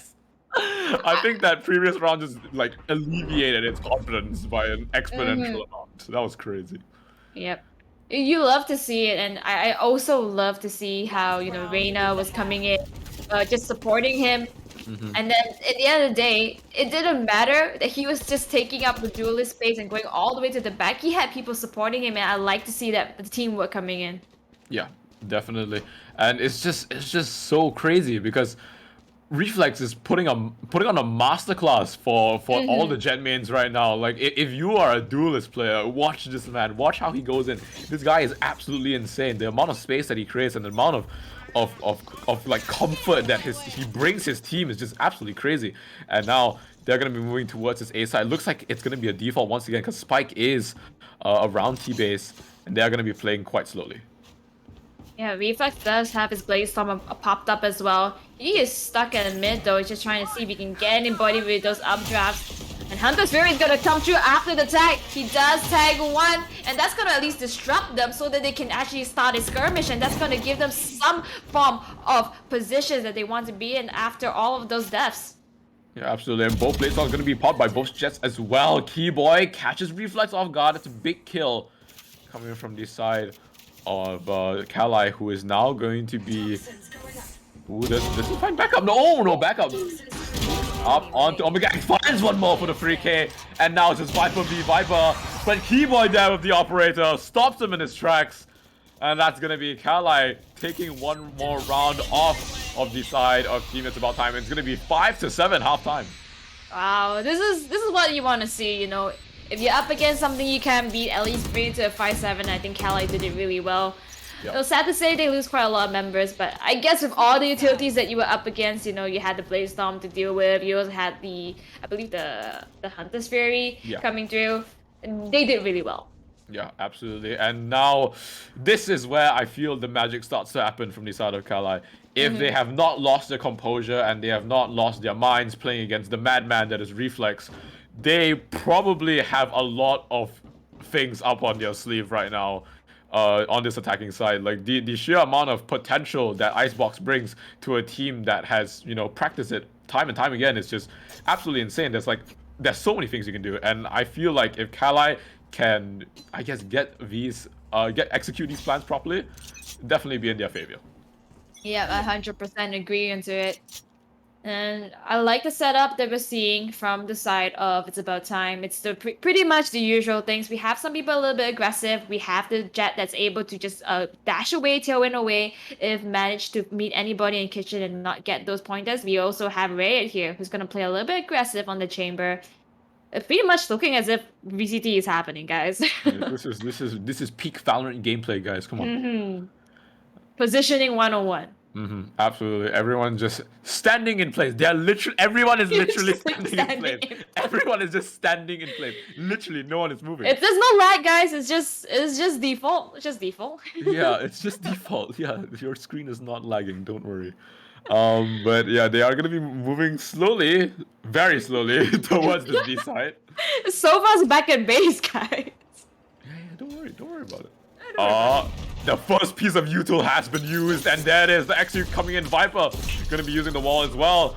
Red forced to push back, and the wall goes out. Oh, but wait a minute, Xiaoshi catches Rayot on the wall. Unfortunately, Rayot's not there to respond. Reflex though on the flank, catches out Moses already. Does he find more is the question. 4 bullets in the gun, but he finds T-Boy with this. Oh, with the headshot, but he finds one more. Oh my god! Finds one more onto Scum. Unfortunately, ran out of ammo. Xiaoshi there eventually takes him down. Omega X finds one for himself. Trades coming in left and right, back up there as well. Hokong jumping around like a madman, and back up there to back him up. Nicely done from the side of It's About Time. That was a that round just devolved into chaos. I'll tell you that. Oh my goodness. Reflex getting away with murder over there. He does not need to be alive for as long as he did. That created so much time for the rest of his team to just rotate around and fight off the side of the plant. And then, you know, just take it back so easily and back up, letting it go when he needed to go for that backup refrag that he needed to come in for Hocox. That's teamwork at its finest. I love seeing all this happen. It's like chess. I love chess, and I'm seeing it happen right in front of my eyes. Absolutely. Avid chess enjoyer myself as well. And so, I mean, just one thing I like to note before this round even starts is that the fact that Reflex bought a Ghost, and if I'm not wrong, he bought a Cloudburst, and that's how he got past the Chamber Trap. I'm pretty sure that's what happened. And so that was really nicely done by him. Unless Chamber didn't buy a trap, then my bad, guys. But other than that, gun advantage from the side of Team It's About Time right now. Okay, Scum. A bit of a whiff coming in from Scum right now. Unfortunate, did not get the kill onto Rhea. Now tries to tag someone with the Chamber Headhunter. Doesn't find it. Reflex gets one for himself. One more, actually. And looks like Cal is just pushing through the smoke right now, getting absolutely obliterated by gunfire. And that's going to be a flawless round for the side of Team It's About Time. Yep. Nothing much to analyze there. It's just, you know, your standard by second round. Just go in and shoot people down. That's exactly what we thought we would see coming in here the from second round, right? time. Yeah, in the second round. But we didn't see it. Exactly. That was so weird. It's that Twilight is doing all these kind of things. That's quite interesting. So yeah, weird. Yeah, I love seeing it happen though. It's 5-9 right now. It's not too bad. It's still a possibility of coming back, but they just need to get their foot in the right place.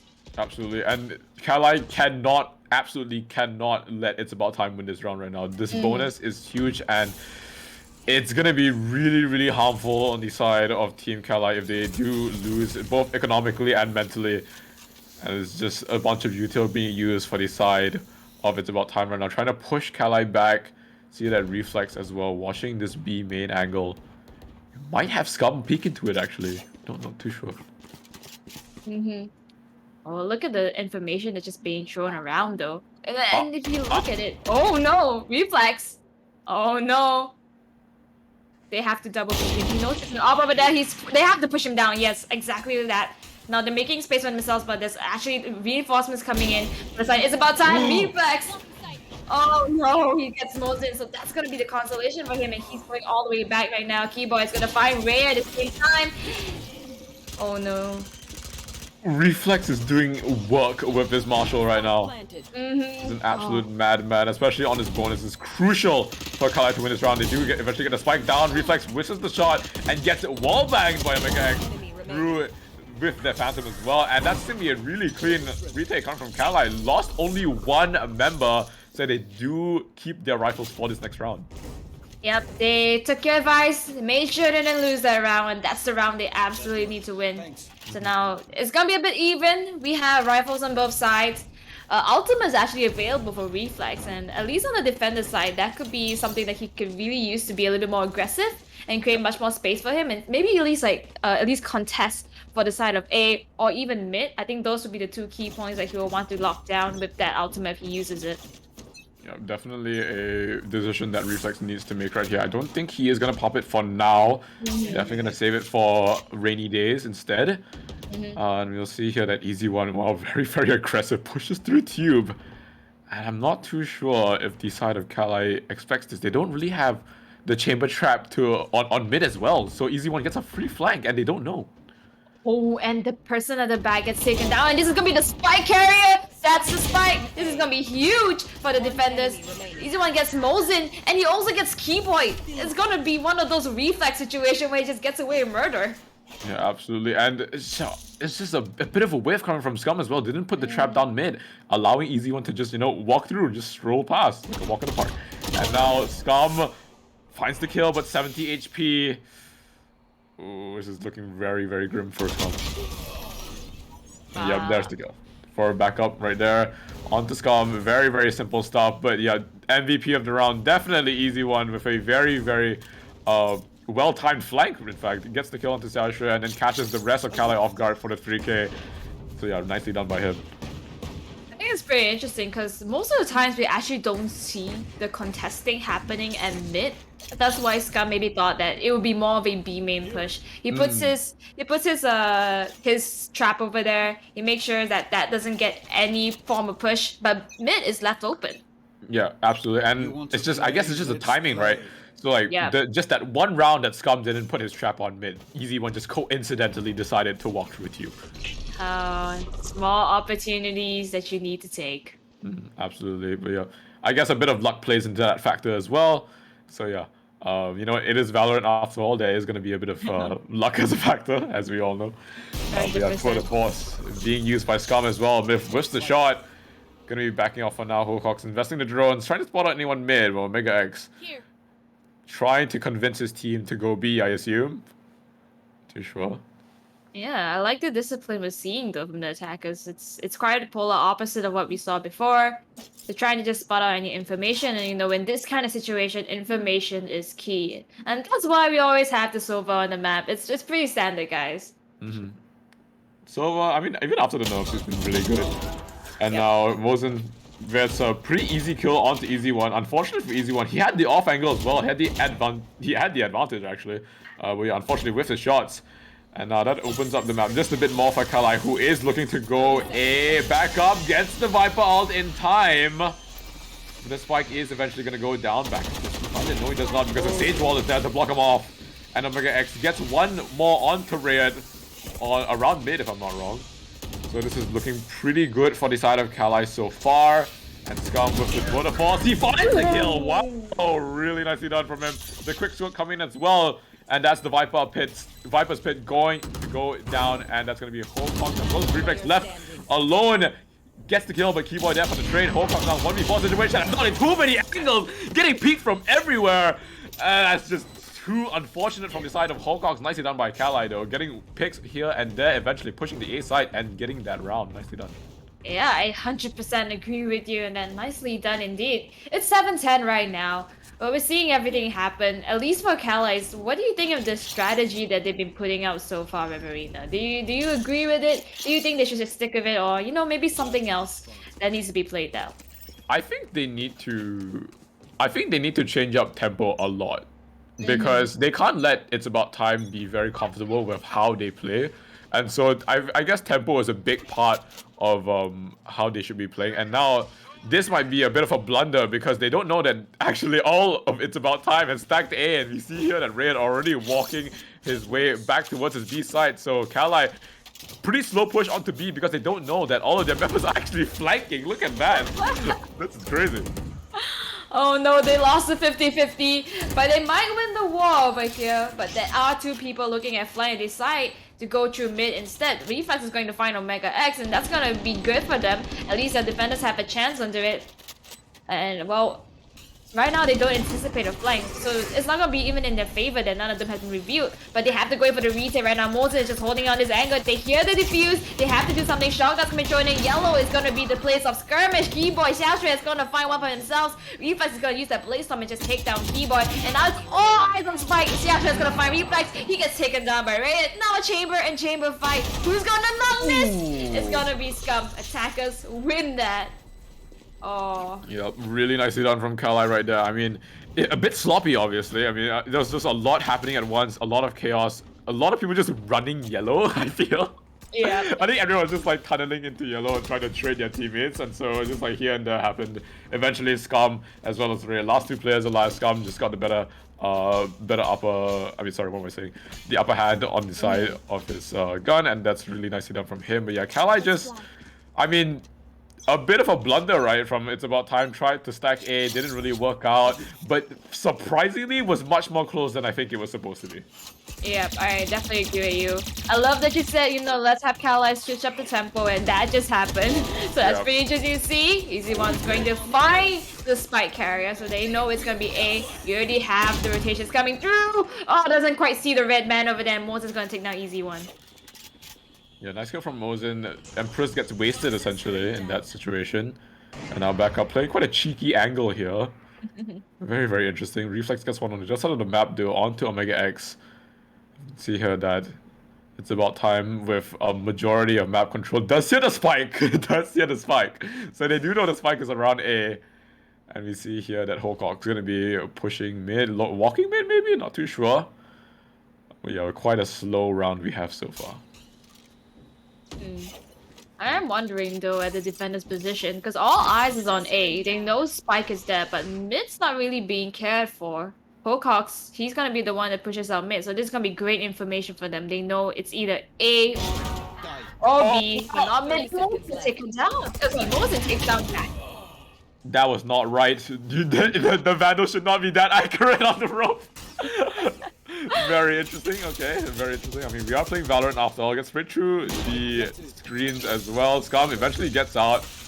Rendezvous gonna be popped as well. Hokok, does he expect this angle from Scum? It's a very interesting angle, but does not have the rendezvous anymore, so it's quite dangerous. Finds Hokok. Nicely done from him. Now, Reflex in a 1v2 situation finds Scum. Now 1v1, Mosin on top of board. And Reflex just barely sees his head. And eventually doesn't spot him out. Oh, shock that goes out. What is happening? Reflex, Mosin, looking at the wrong place. Oh, the timing? Oh no. Oh no! Oh my god. So close coming in from Reflex from Mosin there to close it out for Kali. And the score is just getting closer and closer. Oh, I love seeing this. Kali actually has a chance. They have 4 ultimates ready to pop, guys. They have a Resurrect too. They have a Viper Spit. At least those 2 I know are the very, very important ones. We have Blade Storm and we also have the Hunter's Fury. Not to discredit the other agents. All of these are gonna be little perks that's gonna put them into the winning seat if they can actually just pull it off. It seems as though the statistics is right there. Kali can actually bring this into a 10 love. Eventually, they can even put themselves into the winning seat. Yeah, for sure. It's just really difficult to see like who is ahead at this point of time because both teams just bring out so much unexpected potential, right? We saw the like Reflex is just absolutely crazy. He's 30 kills, by the way. I just like to mention he's 30 and 14. Oh wow! In a tournament against other Immortals and Radiants. So this man is on a journey, okay?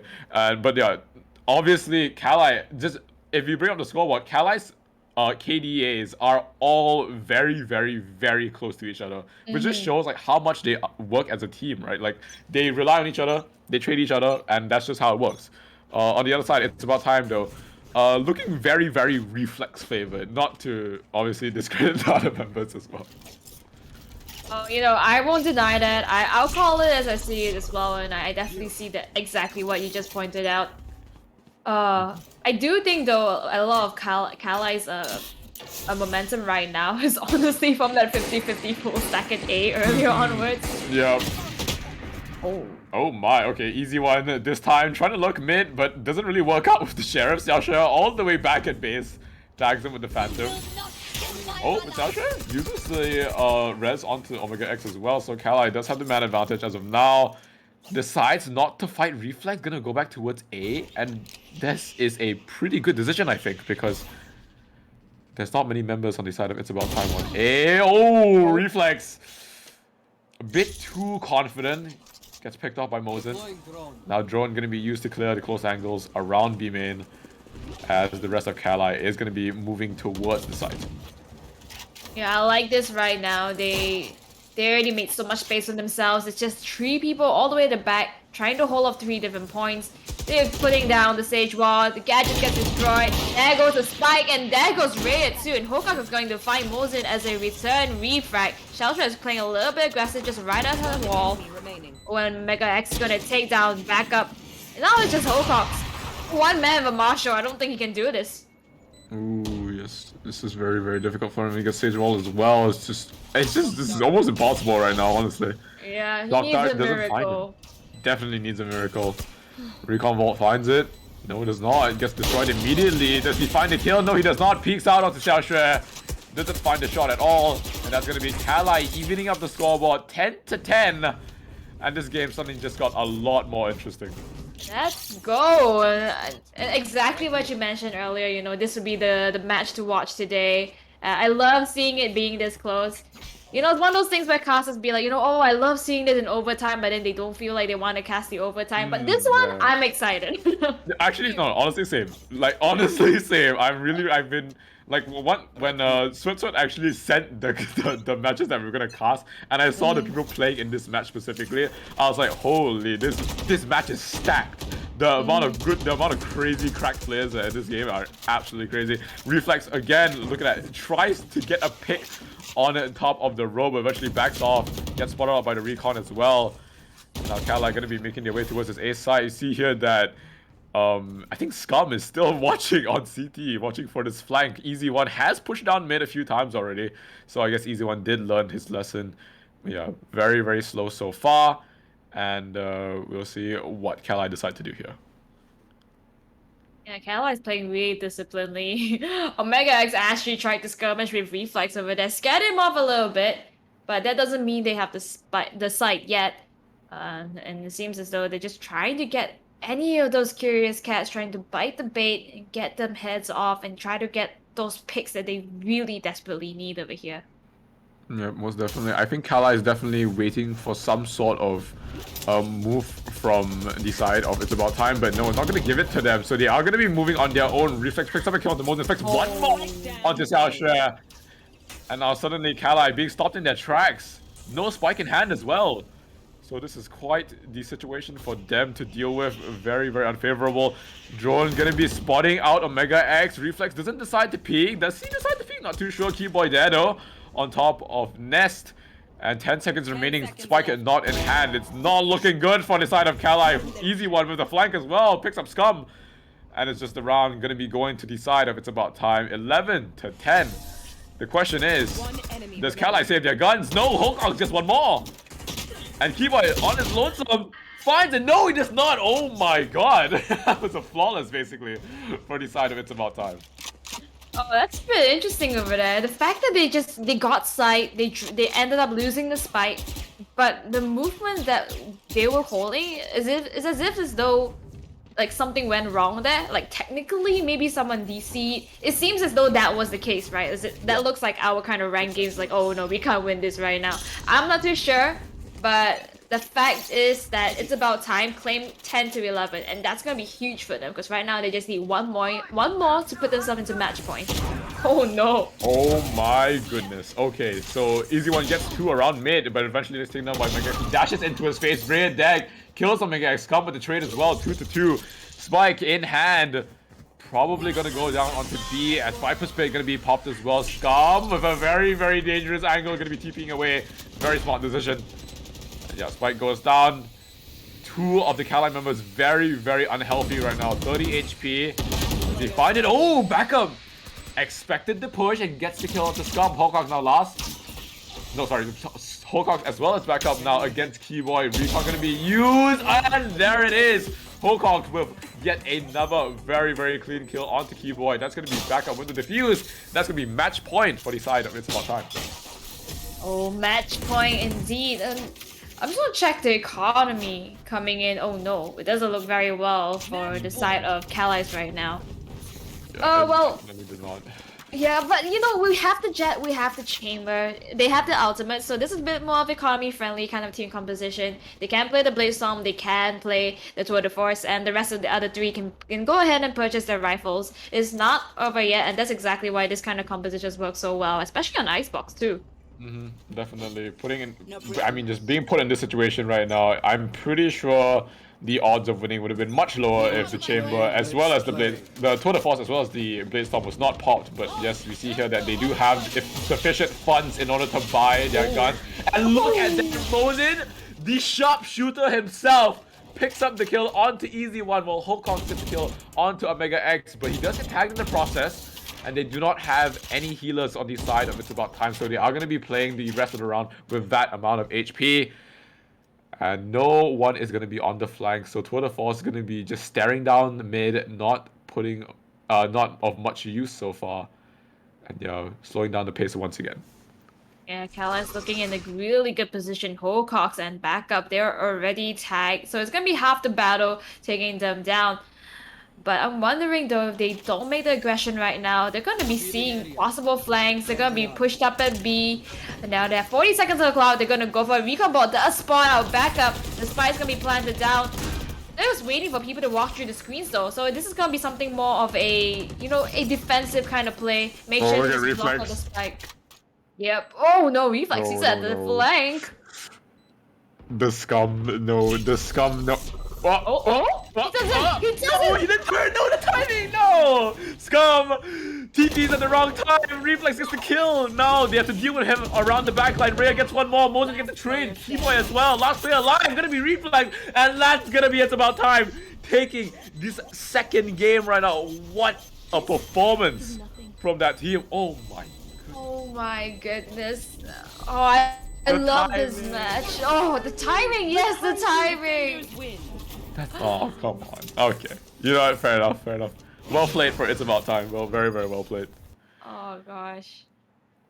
Yeah, but congratulations to It's About Time. Well played over there. That flag, it was really the second away before we would have seen Reflex over there. It seems as though Reflex, like you mentioned, being the star player that he is, really carrying it forward for his team and eventually bringing them the win. Yeah, absolutely. That was an absolutely insane performance from both sides, actually. So yeah, really, really thankful for it showing us that match. And yeah, with that, just like to welcome back our host Soulberry, as well as Pew Pew Black / Ren. Welcome back, guys. What just happened? Oh my god, my heart, man. Oh. Let me summarize. So it was Pew Pew, Sheriff Pew Pew, Vandal Pew Pew, and then it's just whoever runs first gets the win, and then that flanks. I tell you, man, Reflex is just a different breed.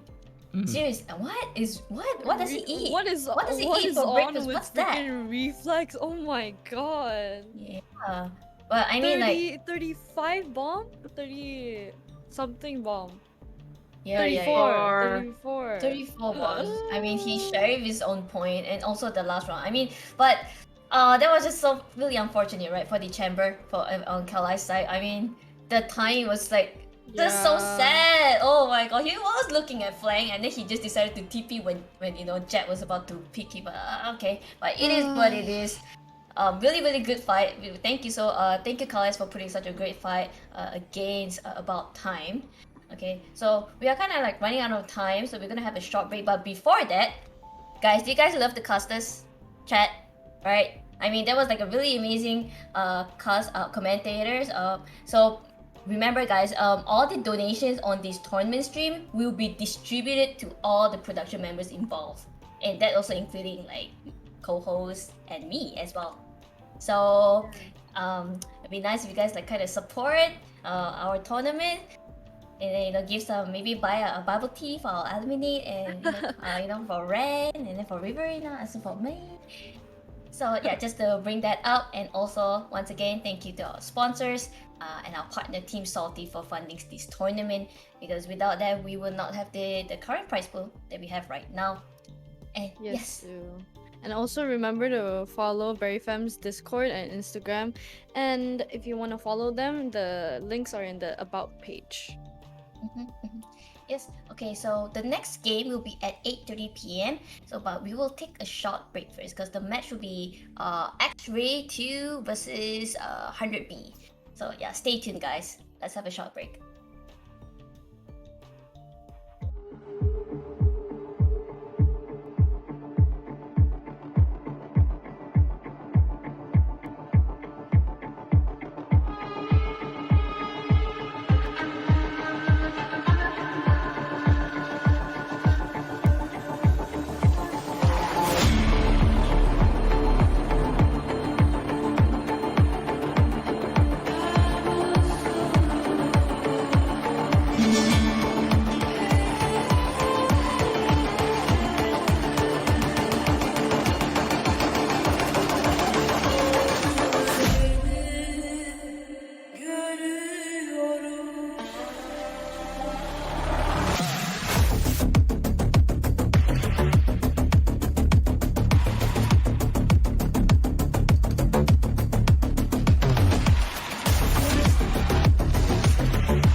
stars. I hope this night will last forever.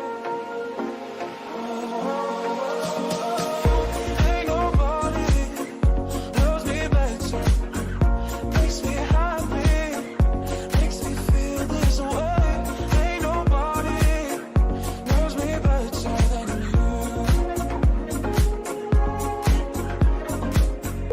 Ain't nobody knows me better, makes me happy, makes me feel this way. Ain't nobody knows me better.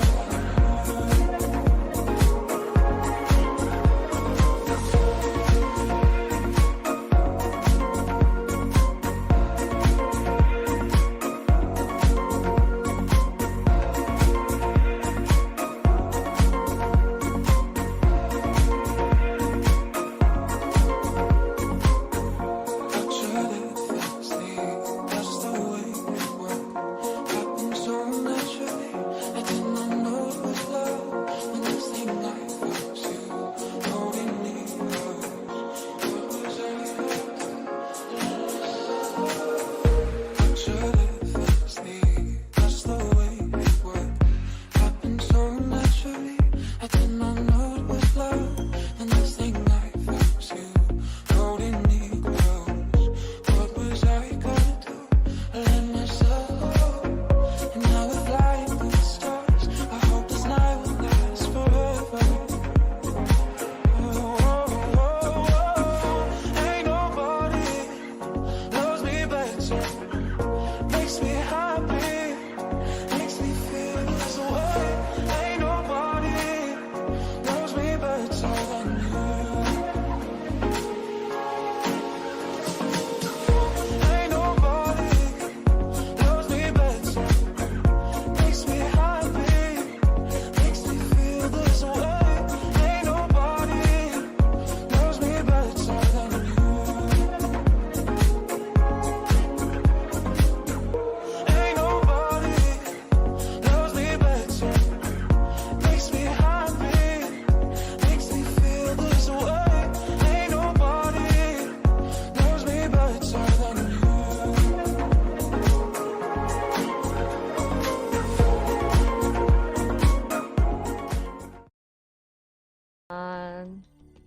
Welcome back, everyone.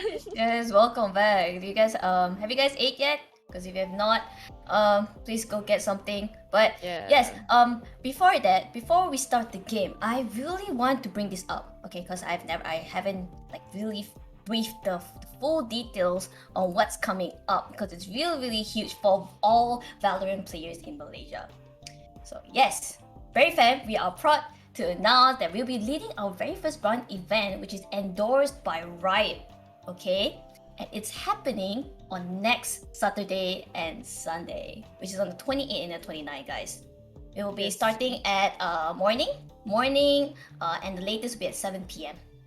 But we will be there already at like 10:30 a.m. Like the production people, like we will be there already, so you can come and drop by. And the organizer is the TGC, the gaming company. Where it is held at, it's at Orange Esports Hall, Quill City Mall. Alright, so take note, guys, take note. Yes, so you don't really have to bring anything but yourself. It's free entry. Foods, light foods, okay, finger foods and drinks will be provided. And there's also a really huge thing, guys. There will be a Valorant cosplay competition. It's like more like casual, because we don't want it to make it sound like it's like a really a more like a pressure thing. It's just like, you know, it's fun, casual Valorant cosplay, and then you guys can like take photo session with the cosplayers. And not to forget, there's also a big giveaway. We don't know what it is yet, but hopefully we'll not disappoint you. And lastly, live stream is also allowed. So you can, you know, if you are a streamer yourself, you can, you know, IRL stream, because I think I'll be doing that for IRL stream. How about you, Ren? Are you gonna, you know, stream this? Most likely. It will Yes, be yes. my first IRL. Yes. So the session of the cosplay will be happening in the morning, and then like in between the session. But the main point of this event is to watch the VCT playoffs party. So we're gonna watch the finals of the playoffs, and the whole point is because this is the first ground event happening in Malaysia, so it's to show that to gather everyone that and Malaysia actually does have a Valorant community. Okay, we're trying to gain more exposure for the NYSG Valorant community. You also can give like content creators for more opportunity for the streamers as well. And of course, a lot of streamers will be there. So if you're a fan of a certain streamer, it'd be great if you be there. You can maybe take pictures of him over. Yes, so I hope to see you guys on next Saturday and Sunday. If you want to know more details about it, you can always check our Instagram, our Discord, because we will update more future regarding this event. So yeah, stay tuned, guys. Yes, I'm not gonna cosplay. It's too late. It's yes, too late. I wanted to cosplay though. I even posted on my Insta story. I wanted to cosplay as Brim, but yeah. Oh, me too. Like the female version, right? oh really? Yeah, I wanted to do the same. I also wanted to do the same. No other mother and daughter things like Okay. Anyways, let's bring the casters in again. Welcome back, Eliminate and Riverina. Thank you, so Berry. Thank you for always saying our names as a mouthful. Riverina. Yes. Thanks. Really appreciate it. I can call you Lemon, right? I saw on the WhatsApp that yesterday you said that you call yourself as Lemon as well. Is it true? You can call me Al. You can call me Lemon. You can call me Eliminate. You can call me anything. But it sounds like really smooth. I can say Eliminate. Yes. Yeah. But so Berry, you can call me tonight. What? Oh, okay. That's good. I'm sorry. Don't do that. Anyway, wait, are you cosplaying though, Eliminate? Yes, I'll be cosplaying. So, I do tend to dip my feet into too many things, and cosplay is another one that I spend way too much money. So, and I love Valorant, so I'm cosplaying a character you guys seen if you're on my Instagram already. So I'll see you guys then. If you guys want to check me out in cosplay. Yeah, guys, go check her out. How about you, Riverina? Are you cosplaying? Riverina! Are you cosplaying? No, I'm not cosplaying. I'm but a civil gamer who enjoys Valorant. Thank you very much. I want to see the Breach cosplay, man. Honestly. Hey! Someone buy me a beard good. wig. Someone please buy me a beard wig and I'll cosplay Brim. If you donate to production, Pew Pew Black can get a beard wig. Oh yes, guys, come on, guys. Hit the donation button. If anyone donates, I would actually no cap and dress as Brim. Guys, But please don't. But Chat. please don't. Hello. But please Hello. don't. Please no. Oh, I think you look damn cute. I can imagine the red hat on you. Like, that's the reason why I wanted to cosplay Brim as well. Right? But how are you gonna get the outfit though? The outfit is pretty hard, right? That's why. Yeah. I'm trying to find though. Please don't hit the donate button. No, Whatever do you it! Do Please it! hit the No, donate button. we need it! Hey, Ren! Shoot, Ren! This is not how it works! I thought we talked about this before, guys! Hey, Ren, no! Hit the donation button, guys. Yeah. Yes, we need it also. We need it. Yeah. Not only So we don't. Ren. So we don't starve. Also, yeah. Yes. Eliminate, Riverina, we're all here, at like the peak of the weekend. It's a Saturday. Yeah, but yes, Of the peak of- weekend. I mean, Reverse Sage time to cosplay. support us, maybe. Reverse Surely. Sage cosplay. Oh my god, Surely. that sounds amazing. I think you actually Obviously. win. Yeah, If you do it, I think you actually win. obviously. Riverina. Really. Anyways, okay, enough of the fun talks. I mean, okay, so the next game, the third game will be it's Ascent. The map will be Ascent, and it'll be X-Ray 2 versus 100B. Yeah. 100B. Yep, and X-Ray will be attacking first, while 100B will be defending on the map of Ascent. What are your picks, guys? Who do you think is gonna win? Do you guys know anyone from there? I actually don't know anyone on both teams actually. Hold on, let me flip a coin. Flip That's the coin. brilliant ideal. I mean, it kind of worked for Kali in that previous game when they won the coin flip. So yeah, Oh, I okay. guess coin flip does work. But yeah, personally, I know Enz, I know Stuart the Rock, I know. That's it. But the rest, I mean, I like their names. I miss her. I miss men. I Come miss on, her. Right, right? Come right. on, man. These are good names. Yeah, but other than that, I don't really know many of these players. They are E-couple. immortal to diamond. Oh, E couple. Yeah, true, true.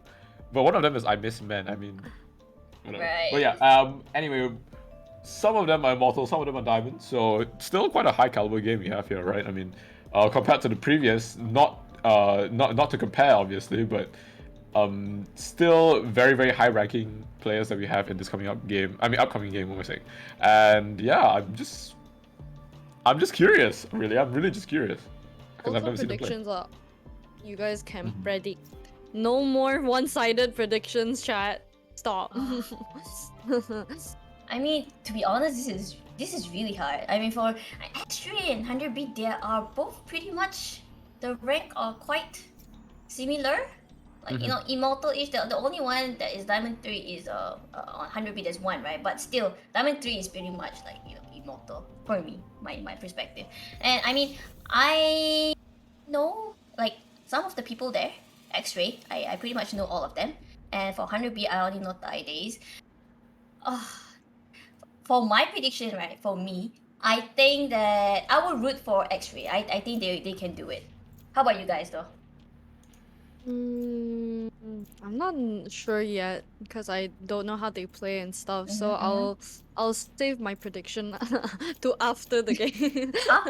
After you don't only predict. Okay. Yes, you can.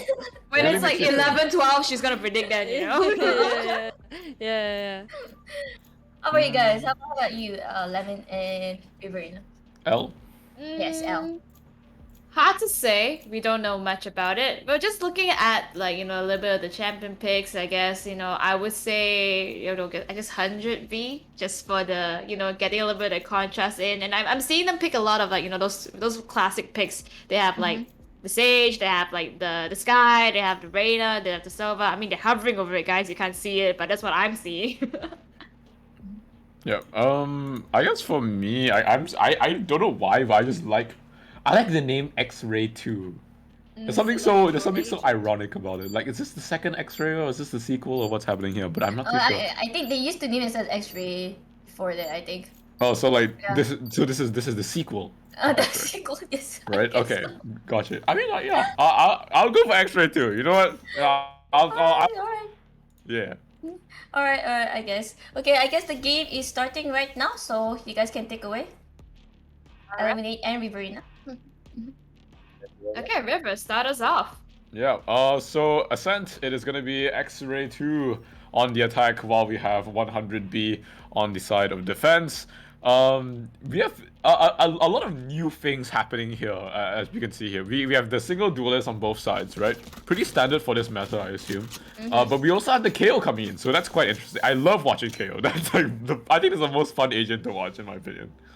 Yeah, it's kind of the precedent of how VCT just turns out and it just puts a wedge into the meta. We now see the double initiator meta we are seeing so often right now, the Sova along with the other initiator that provides so much flashes. So it's kind of like, you know, making sure you can attack side just because, you know, we notice the defenders it has the upper hand most of the time and attacking is a difficulty, and I like how both teams have that on the table. I do also like the fun little killjoy that we're seeing on the side of X-Ray. I think that's pretty fun. Yeah, absolutely. It's always nice to see Killjoy on Ascent. It's just a good pick. Generally a good pick, a safe pick as well. So, oh my goodness, Rian in a very, very bad position. Yes, he does. Wow, with 7 HP left in the health bar. Miss Mendo gets one, gets traded out by DT. And does I miss her pull out the iPad at the wrong time? No, does not get the kill on Suzaki. Well, 5 days picks up one with the shock dart. One more for I miss her. And now Stuart the Rock, last player alive on the side of X-Ray. Gonna be, you know, just crouching around. Okay, quite a sneaky play coming from him. Yes, Ren gets one more until I miss her. Picks up the ghost. But does he expect what? No idea to be dead. No, he does not. And he gets taken down eventually. 100B with a pretty solid round right now. Oh yeah, seems as though the turntables happened too fast over there. We had Rian just getting chunked down to 7 HP, but the defenders coming in for reinforcements. And when they rushed through mid, it was just a skirmish that they could not exactly take. They had to go in for the rush. There's no choice over there. We had the Jet come in blinded, so Yeah. it was great use of utility coming in from the defenders. 100B doing a lot of good stuff over there. Maybe my predictions actually is at the right spot. Yeah, possibly yes. Well, I'm left with X-Ray 2, the sequel, by the way.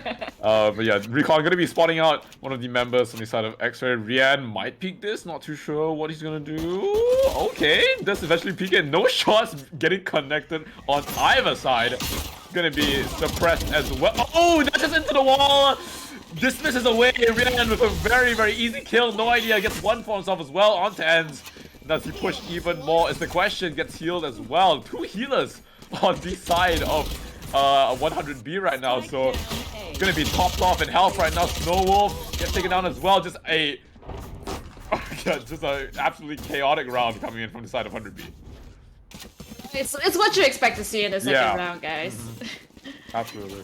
Yeah, but you did point out that the double healers is available on the side of 100B, and I think that's a pretty interesting meta to play. We have the double initiator, now we have the double healer, so I like how Sky brings that to the table particularly. Yeah, she acts as both like the healer as well as the initiator, which is you know, it's just like a 2-in-1. It's a nice mix. But also, just like to notice that even though they do have double healers, they don't have any flank watch. They don't have a KJ, Cypher, or a Chamber, so they do have to be careful if they're playing. And they're trying to cover these areas that they're not supposed to. But Rian, a bit too aggressive, gets tagged quite a bit. Gonna be healed possibly, but no idea, not too sure. Gonna be tagged quite a bit again. And they're gonna be topped off once more. Flash gonna be going up possibly. Yes, it goes up. There's 1-4, no idea, gets the kill. Reload comes in, trade going on left and right. Everyone is falling, bodies flying on the floor. And now, Stuart the Rock lost their life somehow with the Phantom Head, whiffs the shots, and that's gonna be 5 days, picking up the kill, and the bonus getting extended for the side of Team 100B. Oh, this is not looking so good for the side of X-Ray, the sequel. Yep, they have to purchase half buys right now. But at least 100B, they have a pretty good arsenal in their hands. They have the economy on their hands. And look, they're even showing off their guns right now. Yeah, but X-Ray, they have to make something happen over here. Seems as though what their usual plan is not working. Yeah, definitely. And now Rian is just so aggressive, always trying to pick these angles. Now he's gonna get flashed, but no ends flashed himself as well. Unfortunate from him. Now Rian going on a rampage, getting 2 for himself. GT gets one on the other side of the map. Rian gets 3. A misspent gets 1 Fridays as well, and that is just a dominating performance so far from the side of Team 100B. I mean, it was an eco round coming in from X-Ray, the sequel, but they are going to be picking up their guns right now, I assume. Yeah, 100%. Well, they at least have the rifles to play with. I do want to note though, it seems as though most of the times they're just getting run over by 100B. It's hard for them to even respond, and when both of them have almost as if mirror utilities available, you have the initiator just pull that trigger. It's as if whoever pulls it off and goes in first is going to get the upper hand. Yeah, for sure. I mean, it seems like the 2 teams are quite equal in terms of aim capabilities. It's just the util that seems to be the deciding factor, right, for all of these teams right now. And just like to mention that KO ult is up as well as KJ ulti, so they do have the opportunity to go B if they decide to pop the lockdown as well for free sight. But they are going to be looking towards mid. Instead, Stuart the Rock gets a kill onto I miss, man. So that's a nice important pick there for them. There's going to be a man advantage on the side of X-Ray 2. And still quite slowly, they are going to be moving towards the defenders instead. Oh, flash goes out. Rian gets flash, but no action so far. Line it out. Oh! Yikes. A bit unlucky from Rian, I guess. A bit of a whiff as well. Stuart the Rock there to cover.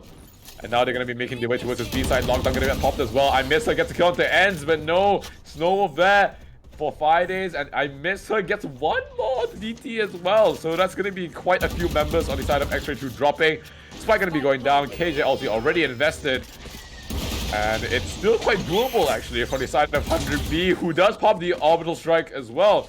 So some members tagged on the side of...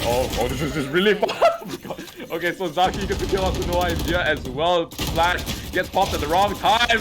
Phantom Spray, a bit hard to control, and that's going to be Zaki getting the kill onto Imissa. X-Ray 2 finally pick up a round for themselves.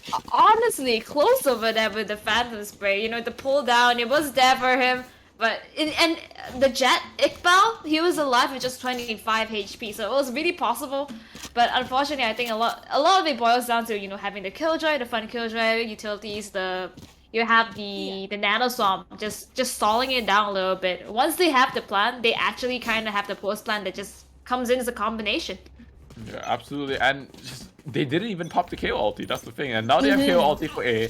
And they have three other ultis in fact. They have Blade Storm as well as Orbital Strike and the Hunter's Fury. Rian gets the kill on the Snowwolf. Iqbal trades it out as well. I miss Man somehow finds the kill on the Iqbal, who twists the knives quite a bit.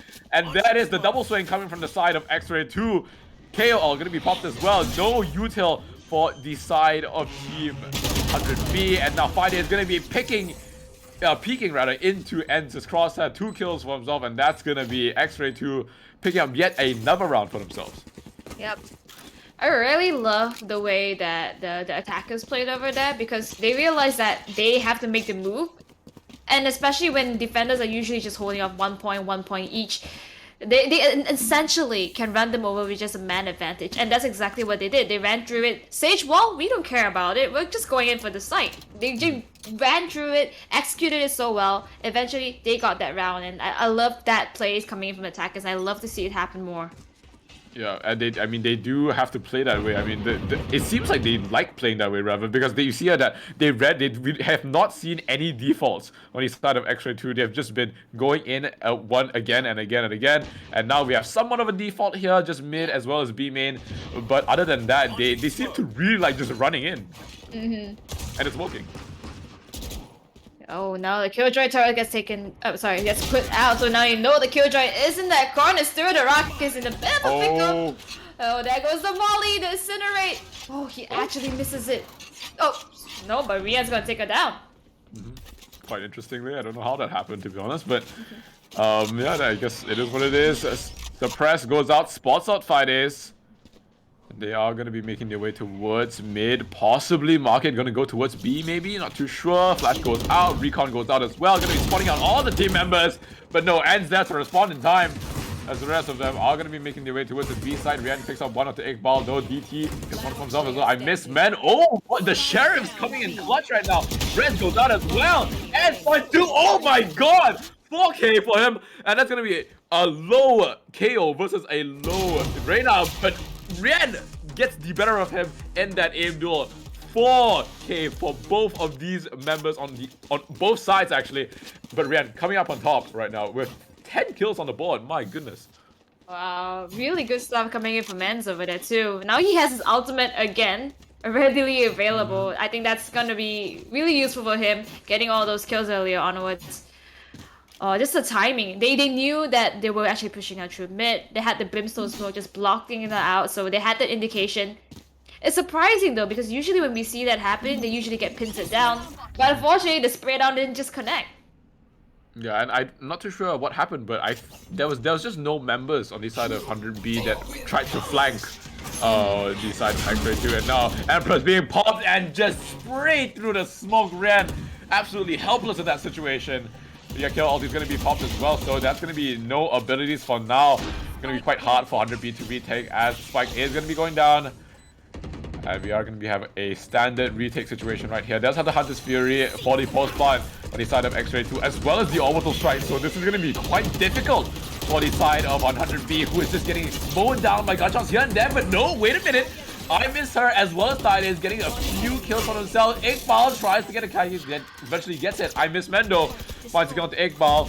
Through the rock, last player alive on the side of X-Ray 2. Here's the defuse sign, pressure to go in, gets the kill. Also, I miss Man. I miss her off the box. Oh my god! Still in the rug, jumping left and right over fire. Just absolute destruction from this man. Oh, let's just throw in a random Killjoy, guys, and let her do all the work. Like, essentially, stir the rock, really proving he doesn't need the utilities. Sometimes it's just about the gunplay. I'm so surprised though. The timer, it was actually on their side if he just held on the defuse. Oh, but still the Rock just pushing through. I think that's what really made the aggression there, put them in such a pressure point in getting that round. And just a fun fact for your knowledge. Oh, wait a minute. Wait, Ens got tagged by Ren. Okay. By 45. So yeah, no healers on their side as well. So Ens gonna have to play like this for the rest of the round. Yeah, not gonna be used as well. A lot of things happening all around the map. What is that? Oh, what? Excuse What? me? That should not be allowed. That's illegal. Absolutely not. Oh my goodness. And getting the kill through the wall with the help of the recon bolt. And now through the rock as well as Iqbal getting a piece each. While two members on the side of 100B now going to be walking towards this B site. It's going to be quite difficult for them to take it. Rian with a sheriff in hand as well. Going to be flashed. And that ends. Does not decide to peek it just yet. Leah comes out as well to counter it. Okay, nice shot coming from No Idea onto Enz's head. They are going to be picking up the Vandal. Doesn't really find anything else other than the Vandal as well as death itself. Iqbal getting the last kill round. Very dominant performance from X-Ray 2 so far, who is bringing this game back. Absolutely annihilating over there. Just opening up with such aggression, pushing them all the way back. That wallbang? Can I just say? I don't... oh, that's crazy. Oh, yeah, true. Yes. Okay, yeah, so production did say that I think Rian wallbanged Ends with the use of the Sheriff. Ends got down to 45 HP, and then with the help of Sova, Ends was able to kill Rian, who was sitting... what was it? Yeah, I think so. Who was sitting around CT, so that was quite interesting. And yeah, oh, Rian gonna be tagged quite a bit to 52 HP. And he is gonna have to get a heal from one of his healers. But yeah, it looks like, I don't know, just the amount of mid control that X-Ray 2 likes to take is just really, really dominating. And it really shows. Yep, X-Ray the sequel really giving them a sequel right now of what they actually faced earlier onwards. Going in with so much pressure, going in with that flash as well, and it's just checking out Tree right now. Doesn't see anybody, but the bundle utility that's coming through. Actually, that's his Sage slow that's gonna block him off, and now he can't go through it. Zaki's gonna find the Sage in return and take down Rian at the same time. So now it's just 2v5 of all the utility and the ultimates available. It's gonna be pretty easy for the attackers. We have the Molly coming through, but just gonna be a little bit of a disruption, nothing much. Yeah, and just like to mention that, look at the amount of, okay, wait a minute, okay, DT finds one onto it. I missed her, but Tide is dead, traded out, getting sprayed through the smoke. I don't think that Tide can do much in this situation. I mean, 4 members staring them down. Has Dante's Fury, but basically useless in this situation. Turret watching as well, and gonna be taken down by Iqbal. That's gonna be 5-5. X-Ray 2 evening up the scoreboard, and just look at the sheer amount of ultis that the side of X-Ray 2 have and that they have not used. Oh yeah, exactly. And this is gonna be so much power to them. They're gonna bring it over to this round. I just want to say the lockdown is basically like you get sight for free. Yeah. You know, you have the Hunter's Fury, you have the ultimate coming in from Brimstone that basically confirms the post plan if you ever go for it, and it's looking pretty good for them. Definitely looking good for X-Ray 2. And yeah, we have once again Team 100B already on this eco bike once again. And it does seem like Stuart the Rock might be opting for the KJ ulti as well. Oh, Hunter's Fury is being traded right now on both sides. Stuart the Rock finding 2. Iqbal getting 1 mid onto Rian. And it just looks like the members of 100B are going to be falling like flies so far. Is not expecting Ends to be mid. It's just taken down. Now last play alive, I miss men, a Sheriff and a Dream. Let's see what they can do in this situation. Gonna get pushed through the smoke. Oh my goodness, this absolute obliteration on the side of Team X-Ray 2. And oh my, okay, that's crazy. Yeah, I just want to say, River, it hits a little bit different when you call out I miss men. It just hits a little bit different. Yeah, you know what, I miss men. No cap, no cap. It do be like that sometimes. But also, one thing I like to mention though is I realized Stuart the Rock is actually on KJ, and I did mention that I know him, and one of the reasons why I know him is because he's a Raze player, and in the previous, and I've seen him play in previous tournaments where he played Raze, and he literally just runs in with the satchel and he kills everyone. So I guess I can see that Raze kind of playstyle even with his KJ, which is quite ironic. Yeah, I love to see it happening because, like, you know, when you have a duelist just play onto a sentinel, it's so much more different. It's not all about utilities. It's also sometimes about the gunplays, and that's what they can focus on. And especially, honestly, sentinels, they have to be the best shots in the team sometimes because they're the ones that's gonna be alive at the end of the game most of the time. Yeah, definitely. I mean, you do have the duelists going in, and then, you know, sometimes they die, right? And then Sentinels go in last. That's most of the time, right? So yeah, I definitely agree with the sentiment that Sentinels do have to have pretty good aim. They are put in a lot of clutch situations, right? Because they are the last alive. So definitely agreed with that part. And now, look at X-Ray 2 is they're just sitting A. They're just sitting A. They're just waiting. They're just playing. They're playing the spooky game. Yeah, I'm quite surprised at the fact that X-Ray actually allowed so much space. So you look at it, they're all the way at the back. But I think it's mostly so they can make this fast rotate that's gonna come in already. The Killjoy lockdown's coming through. We have the orbital strike as well. It's so much utility being thrown down. I miss Men being the wall that she is taking out too. Even from the back, they're gonna go all the way, and Iqbal's gonna take down Thydis with the Blaze Storm. He's gonna be traded as well. Yeah, the orbital strike, that's gonna be huge! Oh my wow. goodness. That orbital strike coming in from Snowwolf was gonna be the biggest orbital strike ever, but unfortunately, all of the members on the side of Team X-Ray 2 got taken down, and that's gonna be 6-6 half-time. Very, very close game we have here so far. You know, early onwards we did get to watch all of. Sorry, what's the? It's About Time. Yep.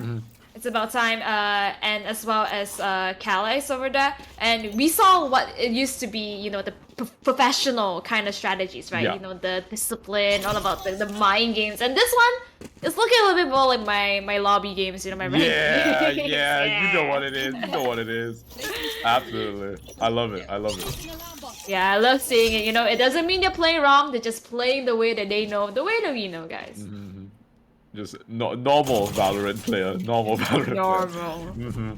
Yeah, and spawning out a lot of members of the side of 100B now. They're gonna be rushing a shot. W keying in, no fear whatsoever. This man though eventually falls, gets traded though by no idea. So not the worst thing in the world, but no ends there. Peeks out with the frenzy, gets the kill on the end. Spike gonna go down. Man advantage on the side. Oh my god, Ends is doing work with the frenzy right now. He gets one more kill onto them. Oh, DT picks up one as well. Last player alive gonna be 5 days.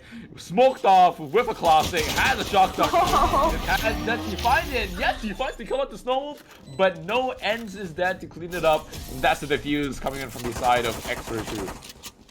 The fact that Thydis was greeted with just frenzies running him over. I love the information that's been given out. They pushed all the way to the back. They realized they cleared all the entrances, and the only possible entrance is at the back, and that gave them the information they need to take him down. It's gonna be the round for them. They don't even lose more than one person, so they can actually bring in the save if they actually want to. But it looks as though they're gonna purchase some half guns right now, and that's gonna be good for them. Yeah, definitely, especially on Hassan. You know, they don't have. It doesn't seem like Stuart the Rock is Stuart the Rock is investing in any sort of judge play per se, because I do know a lot of players that, you know, even though they lose the first round, they decide to buy a judge and then just sit D. Sometimes they get a lot of value from it, but it seems like Stuart the Rock going for a Spectre play instead. So he is forcing, and not forcing. Sorry, he is going to choose the Spectre over the judge instead. Looking out for the recon, not going to come just yet. And in fact, it's not going to come at all because Thydis just died on the other side of the map. But yeah, Iqbal getting one kill for himself as well. And it's just standard, you know, bonus round gameplay from the side of Team X-Ray 2. Yeah, it looks as though they took a note from what we just said, and, you know, playing disciplinedly. This is what they're doing. I mean, it is the anti-eco. They have to, you know, hold up a little bit, try to get those picks. Doesn't look too good right now. But I'm surprised that the defenders aren't just running in. Yeah, they're really not. I mean, I don't know if this is the strat that we should go for, because usually, you know, as an attacker, the main purpose is to have man advantage, right, when you approach a site. And so just sitting around like this is not the most favorable situation to be in. But definitely a tactic that some teams like to use. Rian playing with fire right now, walking mid with his knife out, with the shorty in hand as well. Very effective gun at long range, by the way. But other than that, really nothing much happening because the 100B member is going to be rushing towards B side. ISU's through the rock there, waiting in the wave. Get one, get two, TD with the backup. And that's going to be the round going towards X-Ray 2 as expected. Oh, I love them being so disciplined like that. And then they swing out at the right time. I don't need to peek out, my alarm ball can do it for me. Yeah, but now we go into the third round after the sides have been swapped, and that's basically where we start talking, right? Where people can actually start buying the guns. I love seeing the side attackers having the rifles right now, and it's gonna be something that they can use to just go in through it. If they do go in for that A side though, which it looks as though they're doing right now, going in as a group, this is gonna be too much for the side of the defenders to hold off. Yeah, definitely. I don't think the KJ util is enough to push them back in the situation. Nanoswarm going to be popped as well. Turret going to be start the shooting the PQs coming in as well. I miss Man gets one kill. Rian gets one as well on the third rock who's hiding on the heaven. And it's just going to be the spike going to be going down quite. It's okay. I missed to get the kill with the molly actually. Iqbal gets killed. I miss Man. Does he find the kill on the Lidays? No, he does not. Ends. That trades it out, and that's going to be 1-on to Riyadh, 1v3 situation. Has the molly in hand, but no idea is right outside of the smoke waiting for Ends. And does he push out of it? Is the question. Okay, good molly.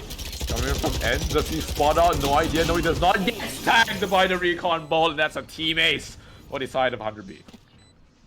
You know, just thinking about the compositions that we have, it seems as though 100B actually can afford to go in for that full-on power pushes, rushes into sight. Because even though they get tagged, they can get the refrags, and then they have a Sage, they have a Sky to heal you up. They actually can afford that. Yeah, definitely. I mean, just generally, having the Brimstone on attack is just so convenient because all your smokes go down at the same time, right? Instead of Omen, where you have to place down your smokes individually. And that just makes it so much better for your team because you don't get caught out. And then you have the Sky, you have the Silver, like you said, gathering information. It's just all... It's just a comp that just goes in, right? And it fits. Yep, 100%. Oh, looks as though it's a different approach right now. Mid is actually left wide open. That's a complete polar opposite from what we saw X-Ray try to do earlier onwards. Rian's gonna go in and lead the charge, pushing in with the lure. It's going to find Ends with that Spectre. Stuart the Rock is actually playing a little bit more sneakily at Boathouse right now. He does spot out one. They know he's there. I Miss Man's gonna put a bullet through his head. I Miss Her is gonna put the spike on the ground. Like to see it, you like to see it. Now, Iqbal last player alive with an op in hand, gonna be deciding if he wants to save or not. I assume that decision is yes, as he is gonna be running towards a main. See if he can get a pick, maybe, potentially, not too sure. But yeah, it possibly is going to be a flawless round coming in from the side of Team 100B, who had a really, really good entry. I mean, that was a good entry from the side, from Reyna, if I'm not wrong, who got the kill onto Ends. And then that just followed up into a bunch of other kills. And now, look at the hunt for Iqbal right now on the side of 100B. Oh, Tidays looks at the wrong angle at the wrong time. Do they let him save the op is the question. Rian might walk into this crosser. I miss Men as well. Ooh, finds the kill. Okay, he gets one more as well. And that's going to be Iqbal taking down 2 in the process. Even though he lost the round, saved the op. And got 2 kills. Actually pretty good. Yep, it was the footsteps from the Reyna. 100% over there that made him just flick that turn. But like you said, textbook entry coming in from the side of 100B, having the lure coming through from Rian, making all that space, especially also with the smokes coming through from Brimstone. Like you mentioned, having him in your team just provides so much control over the side you want to take. Yeah, absolutely. And it just works for these kinds of like instant, like go kind of entries, right? Where all the team members have to go simultaneously, and that's exactly what happened. Combine it with Sky Flashes as well as the Silver Dart, you know, it just all works out. And DT now uses the drone but doesn't spot out any of the members because they were hiding behind that little hut outside of B main, and now DT unexpectedly has oh, the spray! Got the Nano Storm as well as the spray from DT. I missed Man with 0 HP.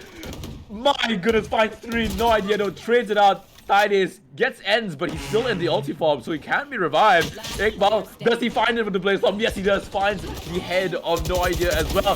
Does he find Tidis? Yes, he does for the 2k. And that's going to be 3 players left. Oh, I lied. 3 players left alive. 2 players left on the side of X-Ray 2. And just the Killjoy util coming in clutch, though. Yeah, but earlier onwards I said, you know, we have 100B able to afford the full man push. But if you go into a nano swarm as well with someone there waiting to spray you down, it's not going to be the price that you want to pay. And I love the utility showcase over there. You know, little Killjoy thing that you can see. The fun Killjoy in the mix. Always fun. Yep, absolutely. And now Iqbal might get a lot of value here. Gets smoked off by... I think Snow Wolf smoked off Iqbal. And now he gets tagged by the Hunter's Fury as well, and he falls. Oh, this is not a favorable situation at all. Still the Rock gets 1 kill, trades it out. Well, Imisman picks up 1 ends as well. Rian trades. And that's gonna be another Hunter's Fury being popped from the side of team. Oh, Team X-Ray 2 who finds 1 DT. Gets the kill. Rian uses the Leer. Gonna be creating more space, but no DT. Gonna be deciding to go towards mid, possibly towards tree. Not too sure. But yeah, definitely a doable situation. Recon up in 9 seconds as well. Correct me if I'm wrong. I believe that 100B is actually in the save round. I did see some pistols being thrown around actually, some sheriffs. Oh, that could just be the Sage. Forgive me. Yeah, I'm not too sure myself. I didn't really pay attention, to be honest.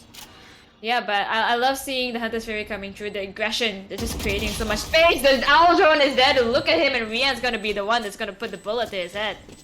Yep, nicely done from both of these members of 100B. But yeah, I mean, can we just talk about how Iqbal got smoked off by Snowwolf and then Hunter's Fury down by Tidis with an op in hand? That is like the saddest thing that I've seen today. I'm not gonna cap you. He even app draft, so like... Yeah, that's knowledge I'm so about to pull it up with. Yeah, exactly, right. Oh, that's actually really sad. But, oh, well, I guess it is what it is. 9-9, still very, very close game. I mean, both sides playing pretty well, honestly. Oh, I love that Stuart the Rock's actually trying to just shift it up a little bit.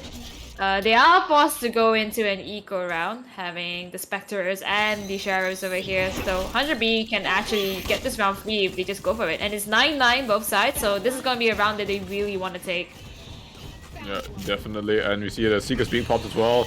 Rian knows that there's at least 1 mid. The Snowwolf peek into it is the question. Molly gonna be used. Oh, really, really low. Snowwolf might peek, might wait for his friends. Oh, wait a minute. DT a bit too aggressive. Gets killed by Rian, and Rian able to dismiss out of that situation. Now going for the re-peek as well. 43 HP. This man has no fear. Oh, no. Oh, no.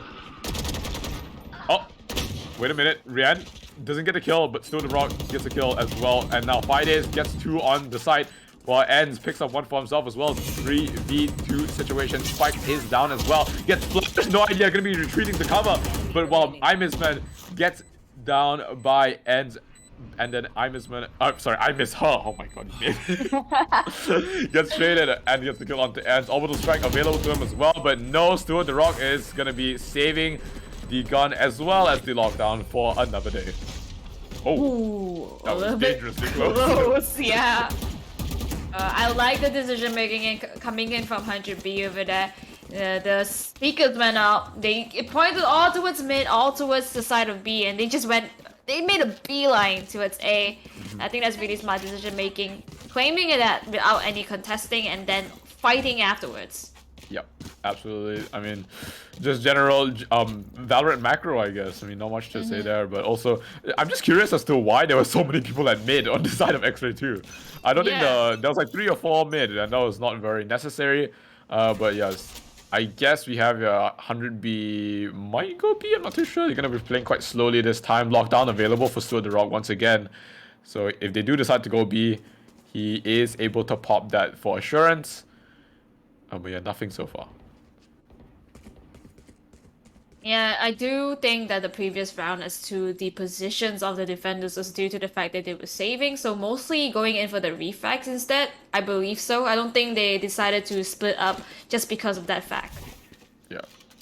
That's definitely a possibility. And now they do hear the orb being taken, so Smoke's gonna be going out as well very, very quickly. Snowwolf fast on the trigger, on his iPad, obviously. But yeah, we do have Stewart the Rock now in a interesting situation where they think that they're going B, but no, they're actually already on his A side, and Iqbal is on his own, waiting for backup now. Sage Wall on short. Now Iqbal gonna be breaking that slowly. Spike gonna be going down. Snow picks up a kill onto Rian, who was, going a bit too aggressively around Heaven. We do have somewhat of a flank, actually. Wait a minute, no idea. He gets the kill. I miss man. Resist Rian, and the splash is coming in left and right, but no Iqbal there. Responds in time, looks away, gets the kill onto no idea. Thidays gets 2 kills for himself. Both headshots, nicely done, and that's through the rock, getting the entry kill onto Rian, but no, I miss her. Around A main, last player alive, Iqbal. Not much time to work with, has the dash available to him, but I don't think this is winnable, actually. Yeah, just having the flank over the tree, just buying so much time. Right now, they just have to play hide and seek, and it's just gonna be hide. No seek, because Iqbal, he has no time to defuse the bomb. It's gonna be another point towards 100B. And I'd just like to mention that, I mean, props to Thidays, actually, because I don't know if you noticed, but he wrapped around all the way to Garden, and he got 2 kills, which really allowed, like secured the round basically for the side of 100B. So it was really nicely done by him. Now 11-9, two more rounds for the side of 100B, and it's not looking too great for the side of X-Ray 2, who have a Spectre as well as a Judge in their inventory. But they do have the KO ulti as well as the KJ ulti to work with, so we'll see what they do here. Yeah, they have to go in for the save over here. If not, they're gonna go into match point without guns. Nobody wants to be in that situation.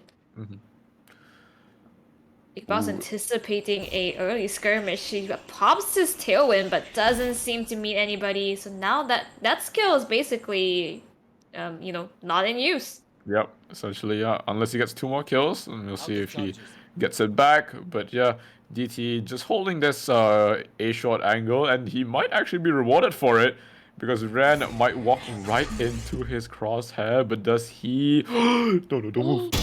Oh my goodness, shotgun does not work in Valorant, by the way. Ran picks up a kill onto DT as well. A lot of members just falling right now. Ends pops the KO ulti, but eventually gets taken down by Ren. Now getting sprayed down.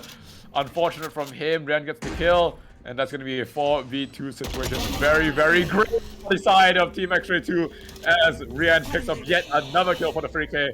Iqbal, last player alive on the side of X-Ray 2, who just lurks around short. Rian getting flashed by his own team. Very nicely done. Iqbal gets the kill onto no idea.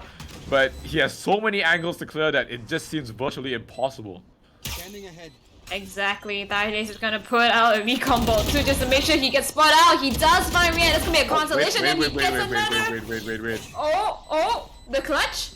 Oh, Thidays just has to be in a point that he doesn't see him. He has to shoot him. Oh, just being a nuisance. Oh, Thidays. Okay. Coming in clutch over there when his teammates decided to just ditch him. So, I mean, Thidays did have the Hunter's Fury for a reassurance as well in that situation, but he definitely didn't want to. I guess the thought process was he didn't want to invest it, right? It's only like 1 person left, but it was Iqbal though. That's the thing. Like, so the question is, do you want to invest the silver ulti just because it's Iqbal, and he is the top frag of the team? Like, just to note, right? And so it is quite a risky situation, but I mean, he pulled it off and he saved the Hunter's Fury for match point, so that's even better, right? Yeah, I definitely agree with you.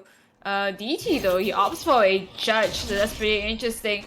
They actually play with half buys, so that's even more interesting. Yeah, definitely. I mean, I don't think X-Ray 2 has enough funds to purchase the guns that they actually need. So they are going to be forcing this. I mean, it is technically the last round already if they lose, so might as well try as hard as they can. They do have orbital strike as well as lockdown, so they might be able to repel quite a bit of aggression from the side of Team 100B, but they don't know where they are because 100B is just being so quiet. Yeah, I'm not quite a fan of the situation coming in for X-Ray right now. We do have Killjoy at the A side, so this is gonna be a little bit of a switch up, but... Oh no, iPad moment. iPad moments, and we have the. Oh no! No idea. A bit slow to the trigger. So Snow able to get the kill.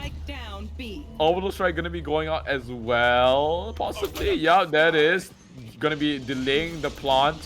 That is gonna be planting on the other side of the site. But he is on his own, so that is quite difficult for him to deal with. And gets the kill as well. Rian picks up one on to steal with the rock with the Vandal. I miss one, picks up one as well. Leah goes out. Are they able to close it out? That's the question. The trade's coming in. I miss, man. Oh my goodness. Gets two for himself, and that's the free K for him to end the game. And that's gonna be 100B being the winners of this match. Wow, what a match over there. I just want to commend 100B's attacking strategy. Well, what seems to be mostly the hole in when they were attacking is that they have the kill jar on the defender side. They had someone just locking down the side entirely. But the fact is, they're so behind just because they want to play for rotations that mid usually gets opened up. We see a Sova flanking Treachery, doing that big wraparound. We suddenly see them in market making a skirmish, and it's all these small little holes that provide so much opportunity for 100B, and kudos to them because they managed to capitalize on it. Absolutely. And just another thing to note is just like, I mean, that last round, it was a 2v4 situation. And yes, X-Ray 2 was on the eco, but they did have a few guns in their hands. Unfortunately, was not able to close it out. I'm not too sure why the trades didn't happen. But yeah, really well done by both the Reyna as well as the Sage on the side of 100B who closed it out for their team. And yeah, just really well done by everyone. And yeah, with that, I'd like to welcome back our host, Berry, as well as Ren. Welcome back. Welcome back. What do you guys think of the game? Ooh. Well, I mean, the game is... I'm actually really impressed because it's again another tight game, I suppose. Because like they're both high low teams, and then yeah, I overall there's really nothing much. I find it really it's an interesting game. Okay, both like there's sometimes there's like a bit. I wish they would have trade off there, but there was no trade. There wasn't any trade off. Maybe the timing wasn't right. This and that, but yes, overall like well played to the both teams. That was a very close game. 100B played really, really well. X-Ray also played well, but they did not manage to close off the game and come back. So both teams still played very, very well though. Yep, definitely agree with you. So no X-Ray the sequel for Riverina, unfortunately. I'm not gonna get X-Ray now. Where am I gonna get X-Ray 3? Come on, guys. What is happening here? Next mini tournament, next episode. Yeah. Okay. I mean it's kind of sad though because I know a lot of them like from X-Ray. I actually played against them before because I used to like be on the BFS team. Okay, and I did fought that team a couple of times. So they're really, really good. It's just really unfortunate. So, but congrats to 100B for proceeding forward. And yes, we are going to head on with the second winner for the giveaway. Yes, let's bring it up, the roulette. And there you go. We will be giving out 3,400 Valorant points. And this will be the second time. And not to forget, we also have a second potential winner just in case the first one failed to do all the requirements that are needed, or like failed to respond to our message. Then we will sub it with a second potential winner. Who wants to do it? Before there was Cinderfaith, right? Cinderfaith did it, so why not you do it, Nate? Oh, what do I do? Oh, you just say, oh, time to go now. Because right now it's like shuffling. Right now the roulette is kind of shuffling. Just tell the observer to when he can start. All right. Okay. So observer, Sweat, hit the button now. All right. Who's it gonna be? Who's it gonna be? Who's it gonna be? There's music, right? There's music, right? Is there music for this? Yes. I muted the stream. But I cannot hear. I mean, just look at the amount of names, guys. Like It's getting bigger. I mean, and props to the observer for like keying in all the names. I mean, it's such a tedious work, to be honest. Like, not gonna lie, huh? Yeah, 209. But yeah, I mean, it's really insane. So yeah. Oh, who is that lucky winner? getting close. It's getting close. I can't even see the names. Yeah, I think it'll pop out. Oh my god. This. Huh? Really? Oh, no, not Tyler. Not Tyler. It's Jet. Jet. Congrats. Watch Jet. this. So Congrats. nice. Oh, watch. Must be Jet. rewarding himself or herself for washing the dishes. So Sup. this is It's the sub time. now. Alright guys, let's take this time as a water break. Drink your water at home, guys. Yep. Oh wait, I just want to drink. Stay hydrated, guys. Forget to drink water all the time. It's mine? January. Nani? January? You can see the future, really?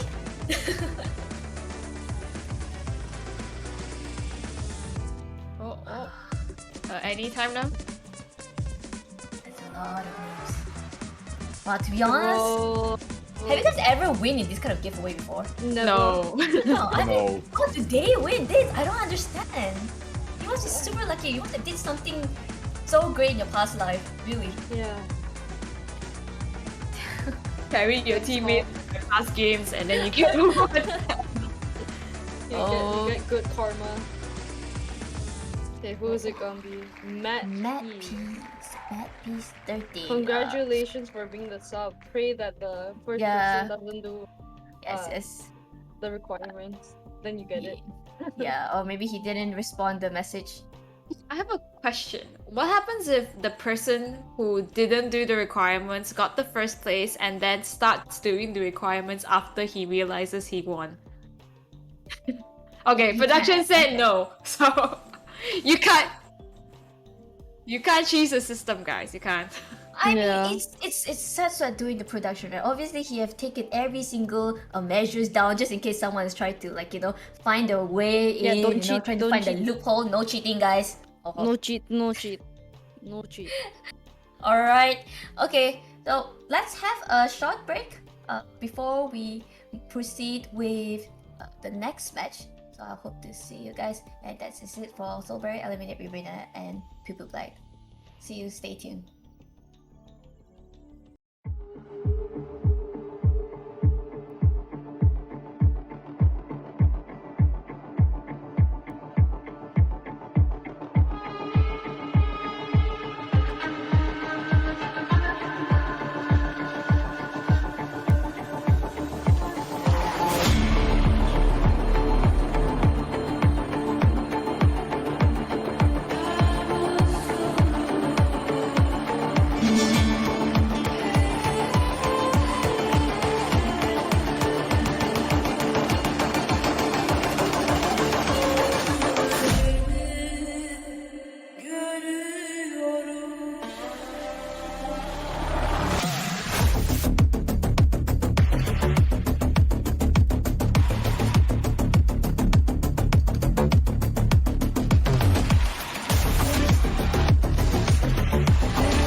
welcome back everyone. Hello, We took quite everyone. some time because Yes, we had some technical difficulties with the Thai match.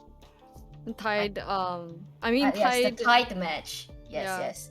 I mean, because we apologize for the delay because it's our first time in VFS mini tournament. I mean, our BerryFam mini tournament that we had a tie, because usually it's always day 0 and most of the time in the round robin. So this is the first time we actually had a tie, and it's BerryFamTS tied with IE, Jade and IE for Group B. Oh, For I Group see. B, exactly. That's why, like, we tried to count, and then like, yeah, that took a while to actually get the correct answer. But yes, IE will be proceeding with the lead of extra formal points compared to BFS, unfortunately. So the grand finals will be IE versus ABT, Team ABT. Yes, and also for the bottom seat, for the bottom seat one, it will be Group C, Group D. So it'll be Punjabi Power PP versus ZD Zero Delay for the bottom seat. But we will only be watching the top seat. Yes, and let's welcome back our casters for this stream, Eliminate and Riverina. Hello. Yellow, Welcome what's back, up? guys. Okay. Yeah. Yeah. Sorry, guys. We're not very good at maths. Oh, so, yes. I'm Yeah. horrible at maths as well, so Yeah. no shame in that. We're hiring mathematicians. Any mathematicians in the chat? But we greatly appreciate when it. I saw everyone was calculating, I'm just like brain dead. I was like, oh man, I I was just can't do this. staring I was just like, oh, you guys handle it. I'm just gonna stare at it and, just let you guys tell me the answer after that. People were like spamming tournament chat. It was kind of funny. Yeah. Mhm. No, you I made was me just super sitting brain and dead. watching. Yeah. Exactly. But yes, congrats though. Congrats for to ABT and IE for reaching the grand finals, and it will be BO3. Okay, but we just did the veto as well though. We just did the veto, but yes, we already got the information over here, and the first map will be Haven. Was it? Yeah, Haven. Yeah, Haven. Haven. Oh Yep. man, it's hard to see. The first map will be playing at Haven. Yeah. So And what? I think ABT chose defense. Yeah. Y- So Yeah. it's about time we'll be starting on defense while we have team IE on attack instead. And then if I'm not wrong, map 2 is fracture? No, Map two is Icebox. Icebox, And then yes, the last sorry. one is fracture, I think. No, it's Should be. Breeze. Breeze. Oh, sorry, Breeze. I was Yes. getting it wrong.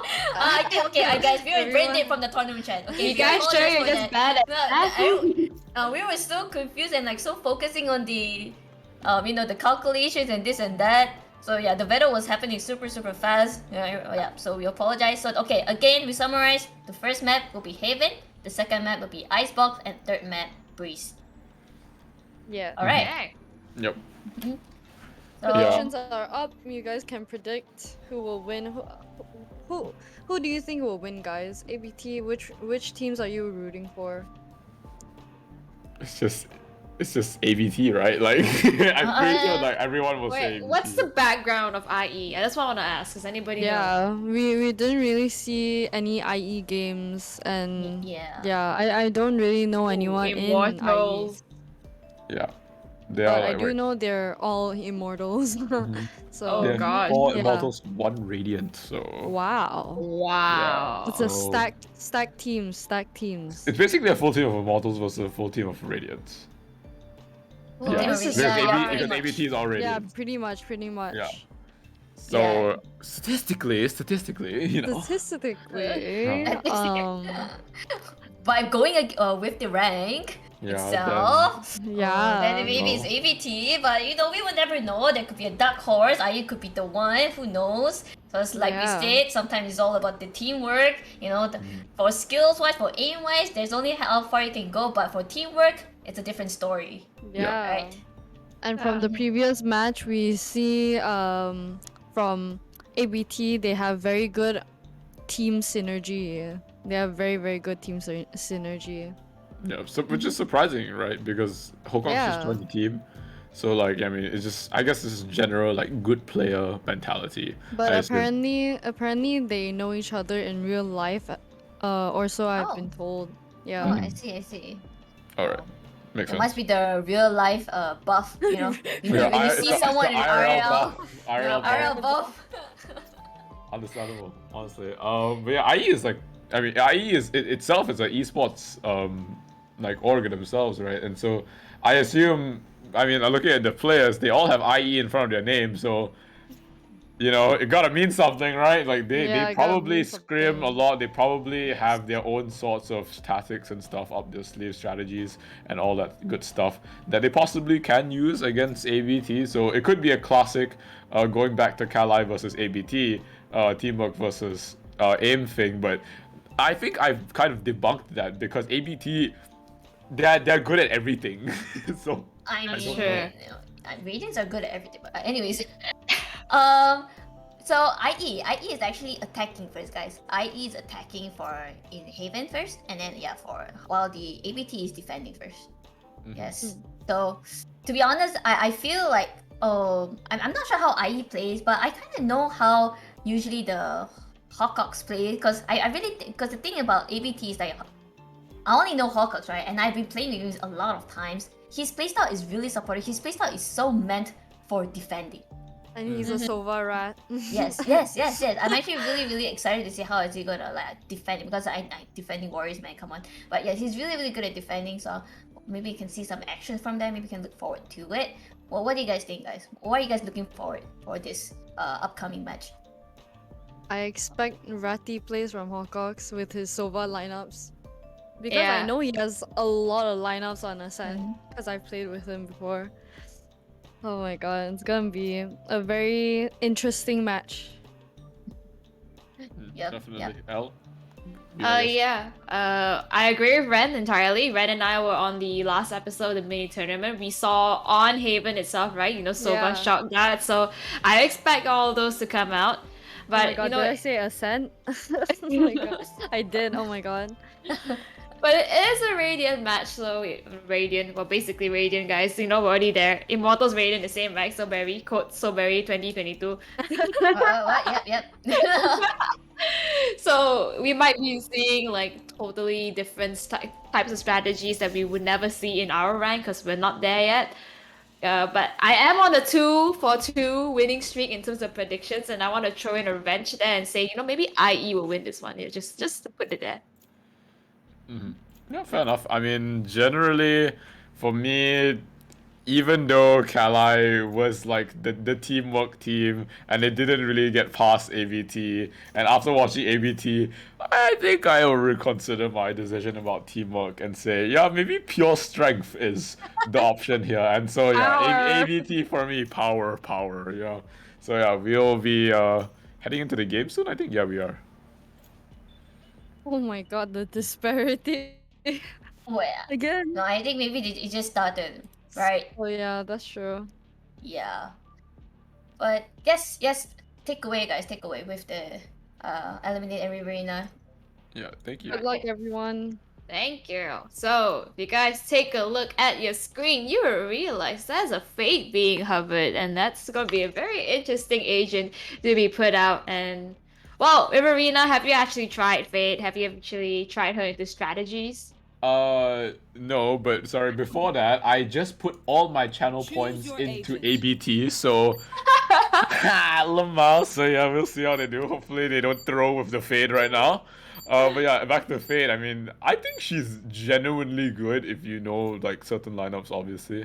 Like, combined with, like, her Prowlers. She has, I think 2 Prowlers is, like, the value you get from a singular Prowler, even though it's, like, really short, like, the duration, I think it's, like, it's a lot of value, because you can clear a lot of corners with it, and it auto-tracks to anyone that's nearby, right? And it's really fucking fast. Like, it's almost impossible to destroy it if you have a pistol in your hand. And so I feel like the value you get from Prowler is like really valuable. And if you get the track on them as well, it just makes it even worse. And plus her ulti, I think it's just generally an all-around good agent. It's the problem of well, she's a new agent, obviously, so people need to get used to her. Kind of like Astra in a way, right? Like when she was first released. Yeah, I concurred entirely, and I did manage to try out Fate when it came out, and boy, it's something that you really need to spend time in the practice to try to get all those lineups right. In a sense, you kind of like substitute Sova. Of course, Sova has his peaks, his benefits. But Fate is it has the same essence, but a different flair to it. And in Haven, I like this pick. I do. Like, it has all these like special positions that you can throw into, the different spaces that you can throw that eye to and get so much information. If played right, this is gonna be setting the precedent for more Fate plays. Yeah, absolutely. And we can see here that, oh my goodness, look at that. The aggression from IE already going into this B side. Rhea not even given an opportunity to fight back. Got shot on the head twice. And they are just running around. Wait, what is happening? IE just running around and taking as much space as they want to. Well, it's about time. Just let them do so. This is really, really interesting. Well, like the B start right now, it's gonna be a little bit hard to just block up the entrances now, and A-Link is gonna be the only place being pushed out, but there is a void behind Hocox. Really nice stuff. Yeah, okay, so this is only the first round. I know it's only the first round, but usually the first round sets a precedent for the rest of the game. Yep. And my channel points aren't looking too great right now.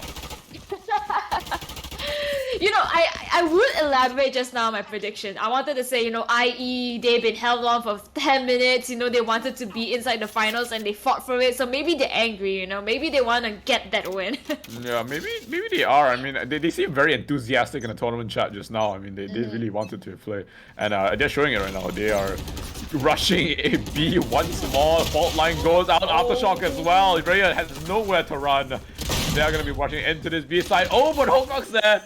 With this shorty, we have some GG gameplay coming in from Hocox. I just gets the kill, gets traded though, and IE members just gonna be destroying and dismantling the members of ABG. I mean, nothing much, ABT, sorry, that do not have any sort of firepower in their hands, and so that's gonna be a really, really easy round. And now, finally, the game seems to be starting.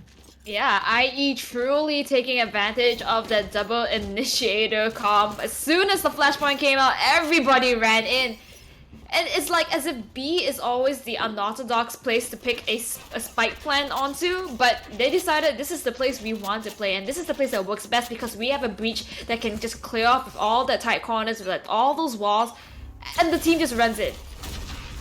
And that's exactly what's happening once again, but this time on Garage, fall line goes out, doesn't tag anyone, drone as well, gonna be used as an investment. Dog gonna be countering the push, Concuss comes out as well, gonna be delaying the push for quite a bit. The Recon doesn't really spot anyone out, and they are gonna be hanging around Garage, gonna be slowing down the pace just a bit because they did get stopped in their tracks, and they are afraid of the rifles on the side of ABT.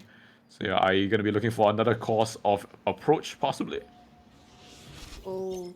Look at the fact that they went into B. Now Killjoy is forced to just play the default over there. Terra's gonna spot out Sinks, gonna notify the teams, and they can just actually rotate up from C. Then we take one down, takes another. This Killjoy is having a fun day just finding all the kills that she needs, and he still, one comes out, doesn't spot anybody out.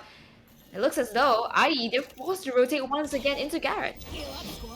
It's just the fact that I feel like IE got timing quite a bit in that interaction where a lot of the players, one of the players on the side of IE was actually reloading while the other peaked, and that didn't allow them to trade, and that's really the deciding factor that allowed Rhea to just get the kill after kill after kill, and it just fell apart from there on.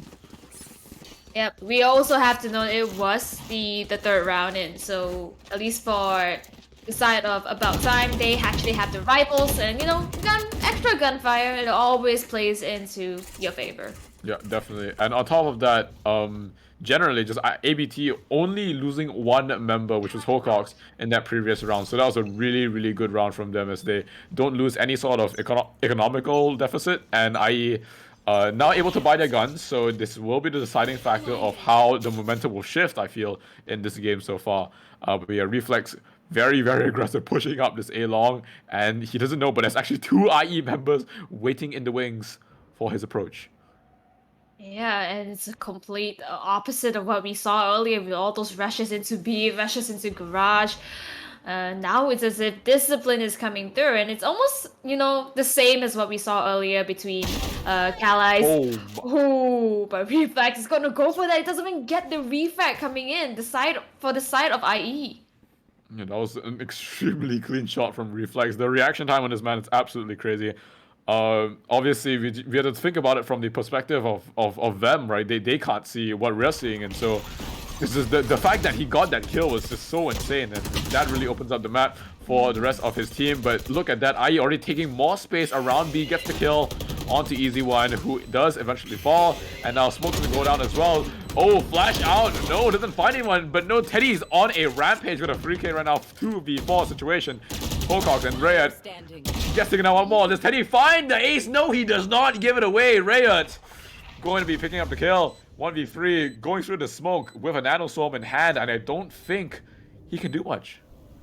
Well, unless they go in for that push and takes a 1-1 situation where they get those fights. Rhea doesn't seem to be in the position he wants to be in. They have so much intel that he is there. He could possibly wrap around. Maybe they'll be looking at A-Link. That's exactly what the Cypher is doing. But Rhea, he's choosing to save the gun instead. Definitely the wiser decision amongst all of the other possibilities that he could have chosen. So, very nicely done. But yes, IE, even though they lost the first member, which Reflex killed, I'm not too sure who it is, to be honest. But yeah, even though they lost that first member, they literally just didn't care. They just rushed B, got the spike down, got the space that they needed, and followed up from there on. I mean, it's really, really standard stuff, but it's impressive about how they can manage the chaos that they're actually, you know, playing in. Yeah, definitely. And just look at Teddy's score right now. He's 7-2. He already has the Blaze Storm in hand. He's the one that's leading the charge for the rest of his teammates, even in the defender side. Oh, sorry, as attacker, sorry. And now, once again, we have quite an aggressive push here from the side of ABT, who does try to push long, but no, already inside.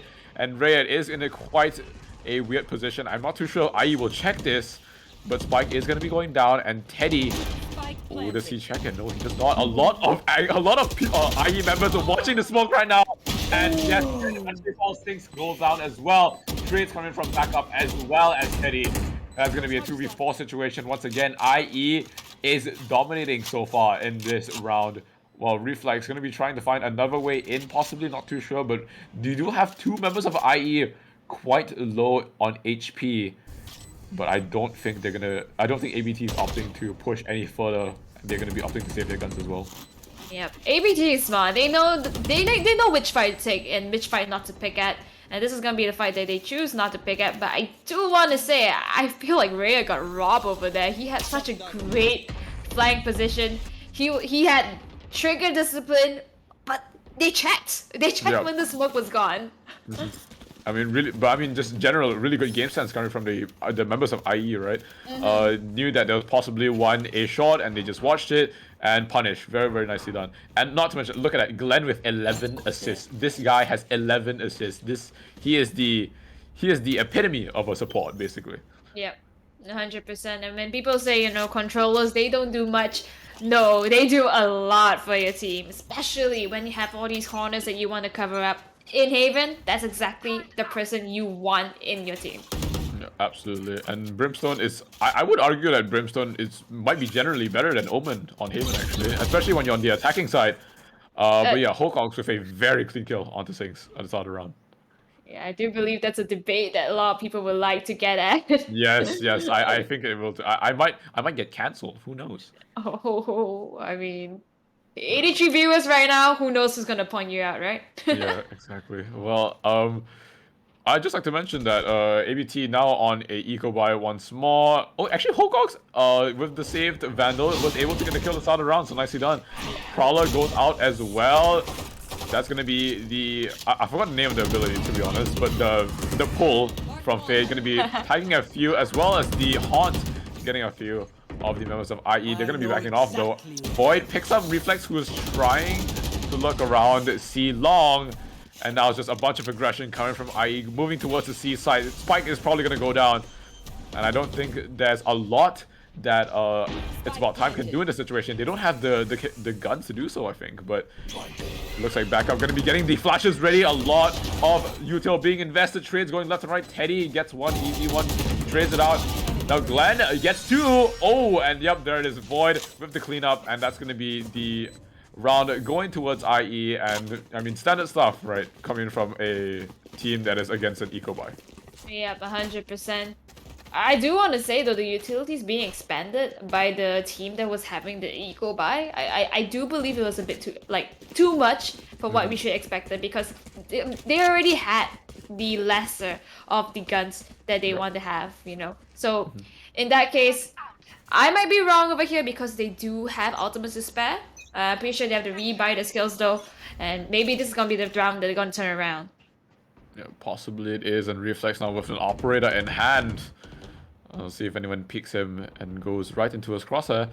Seems like there's no aggression for now. Lockdown available for Red. A lot of ulti is actually available on both sides. Rolling Thunder as well on the side of IE, who definitely is able to use that to its full potential if they do rush one of these sites. And we have Orbital Strike for the repick as well. Oh, Reflex! Just shy of the mark. Doesn't get Teddy with the AWP, and he's going to be dashing away. Oh, not dashing away, sorry. Cloud bursting away and retreating for a while. Does he find a shot though? That's the question. No, he does not. Hocox on his lonesome on the B side gets 1. Flash goes out, doesn't spot anyone out. Here's the plant. Fade ulti goes out now. IE members are deafened as well as decayed. And right now, Reflex gets 1 kill for Zoom. Easy one, sprays through the smoke and finds a kill onto Sings, but Void there to trade. Back up in a 2v2 alongside Reflex against Void and Skill Ones. But no, wait a minute. Reflex finds the kill. 30 HP, no bullets, has to reload. Smoke goes down. And does he find the spray? Diffuse goes out. And does not find the shot and gets the spray. Oh, this is really close. And back up gets the diffuse. Yes, he does. With 5 HP remaining, saves the AWP as well. And that's a really, really good round coming in from the side of ABT. Really close round though, so now most of everyone has to repurchase their guns, so that's gonna be an expensive round for them. But what a skirmish at B side. I love the Nightfall being used there by the Fate and going actually really aggressive, just making sure that her utility has a cost to pay, and you know, making sure that it actually has a benefit for them. Yeah, definitely, and we definitely saw that because she literally just ran out of the yeah, exactly, true to smokes, did get a kill, so definitely a good use of the ulti right there. But yeah, other than that, I mean, just really well done by Reflex as well as backup, just covering each other. And unfortunately, Reflex did fall, but backup there, surviving with 5 HP actually, really pretty lucky because he didn't get tagged by any bullets. From the member of IE who was just spraying through the smoke, and that was pretty unfortunate from him. But yeah, backup able to save the AWP as well, so that's going to be a pretty big factor in the economy of Team ABT. And now they're going to be looking towards this A side. Little do they know there's actually 3 members on A, but we'll see if they're able to get past the Skilljoy. Yep. Rayad's actually in the position that he got caught off flanking, and they might not check this, but I think they would. But I think this time around he's gonna go for more of an aggressive position, goes in over there and takes down Teddy, so that's a duelist down. We have the orbital strike being dropped down. Rayad takes down another one, so that's gonna be even more of an advantage. But we have Glenn already wrapped around into the A side and just gonna take him down. Really nicely done there from this side. I mean, just generally good defense and good trades coming in from the side of Team ABT. Pretty sure that IE just got overwhelmed, right? I mean, there was not much that IE could have done in that situation. The entry would seemed okay. The trade just didn't come in for some reason on the side of IE. There was 3 members on A side for the side of ABT, and just a bit too much things to deal with. The KJ, the Sky, and yeah, just really nicely done from the side of ABT. Yeah, I just want to commend the use of the Trailblazer as well. From the Sky coming through, getting that early intel that makes them just pull the trigger. That's really good. But right now we're looking at a jet and jet action, and Reflex gonna be taken down by Teddy. 4v4. Easy one. He's in the smoke of a judge and gets taken down by the Vandal on Sinks. Now back up. He is forced to just spray down the smoke. Ooh, nice reposition. Gets 2 from a Spectre. So that's gonna be so much benefits coming to his team. Puts on the smoke. He picks up a Phantom. Spike gets thrown down. Utilities from the side of IE is dropped down, but it's only 2v3, and they don't know where to look at and when they're gonna swing. Oh, Teddy's gonna go down and Void's gonna find Rocox. Now Void's gonna be using the new attack to just get the information. There's already one on the bomb. He has to go for the push. He has to spray some, but not going to find. Backup is gonna take him down. That's just extremely good use of the KJ lockdown in that situation. Perfect ulti, and I mean, like, forced Void as well as Teddy to do something, right? Like, they were in the back, there was one backside and there was one on side, and they were stuck in between Hawkox as well as Red and backup. They had to get out. They chose to fight Hawkox. Hawkox did get a kill as well, so like very, very commendable effort from him as well. And so that just really eased the retake process from the side of Team AB2. So yeah, very, very nicely done from Red. Yep. I like the choices of going through B all the time because it seems as though that's where it's really coming true. Teammates going through the reflex is put into the test. As if for A and C, you know, those long range fights, it's more towards the gunfights, and they know both of them are immortal, so both of them have the ability. They want to play off of teamwork instead. Yeah, and now Teddy goes in with the updraft as well as with that. Gets the kill, but does get traded by backup. IE, Glenn as well as Six there to cover, and they are going to be on the side already. Spike goes down as well. 2v4 retake situation. Hunter's Fury on the side of IE as well, so this is looking pretty impossible for ABT. Yeah, easy one and Rhea. They have to make some magic happen. The Haunts gets thrown down. Doesn't spot anybody else. It gets destroyed first. Glenn gets spotted by easy one, but here comes the refrag. He cannot even find a position where they don't see him. That's gonna be a win for IE over here, just bringing it to 6 points. And they're in the lead by 2, so that's gonna be good. They even have ultimate to spare for the next turn, which is the Rolling Thunder. It's gonna be huge, but still, Fate has the Nightfall, so if put into the right position, either side can actually take over the site as they please. Yep, definitely. Probably gonna be investing the Blade Storm as well on the side of Reflex, who does have the shorty in hand, so he's gonna be trying to find a pick, I assume, on a long. And we'll see if he's able to do that in just a few seconds. But yeah, very crucial round here for ABT. They invested a lot of money into their guns, and some of them only have light shields, so it's very crucial that they try to win this. If not, this first half might spiral out of control, leading to an 8-4 possibly. But yeah, see here, Rayad backside catches off Teddy, who's just chilling and looking the wrong way essentially. Oh wow, nice stuff from Rayad. Gets one more as well. Looks like Team ABT members into this B side, but wait, Void dead to cover. He picks up 2. Diffuse gold out, but no. AZ1 dead to cover alongside Hawkox, and that is going to be a round going towards ABT, and that's going to be a big round for them actually, because 3 of them are alive with 3 rifles, and they have enough money to buy for the other team members. Yeah, I love the decision making coming in from ABT. We had Reflex run it down. He's at the bottom of the scoreboard right now, but that doesn't mean he is not giving out information to the rest of his team. He ran through, he made sure that nobody is at the side of A main, and that's going to give so much information to the team to just rotate into B because they hear all the sounds coming through. And we have Rayad there. I love this team comms and the team strategies that's coming through from this side of About Time. Yeah, absolutely. And just like to mention that Glenn has 19 assists now. So this man is literally just farming assists. And I'm not surprised to see him have like 40 assists by the end of this game, possibly. But it looks like Backup is in a bit of trouble. Just get dinked through the box. Going to be smoking as well as flashing the IE members. But little does he know that they have not even pushed out. Yep. Backup's just playing the sneaky play right now in the clouds, but he gets caught out by all of the effects that Valorant can throw on you. And Glenn's gonna find Reflex too with the orbital strike, so that's really good for them. We have the logs are coming through. Nightfall gets thrown down. Hunter's Fury gets thrown down. It's a fiesta right now. Rhea is stuck in between Hunter's Fury. He has nowhere to go. He can't even go out there safely. Easy One's gonna be the refight for him. But it's him against the world, and that's gonna be Void putting a bullet to his head.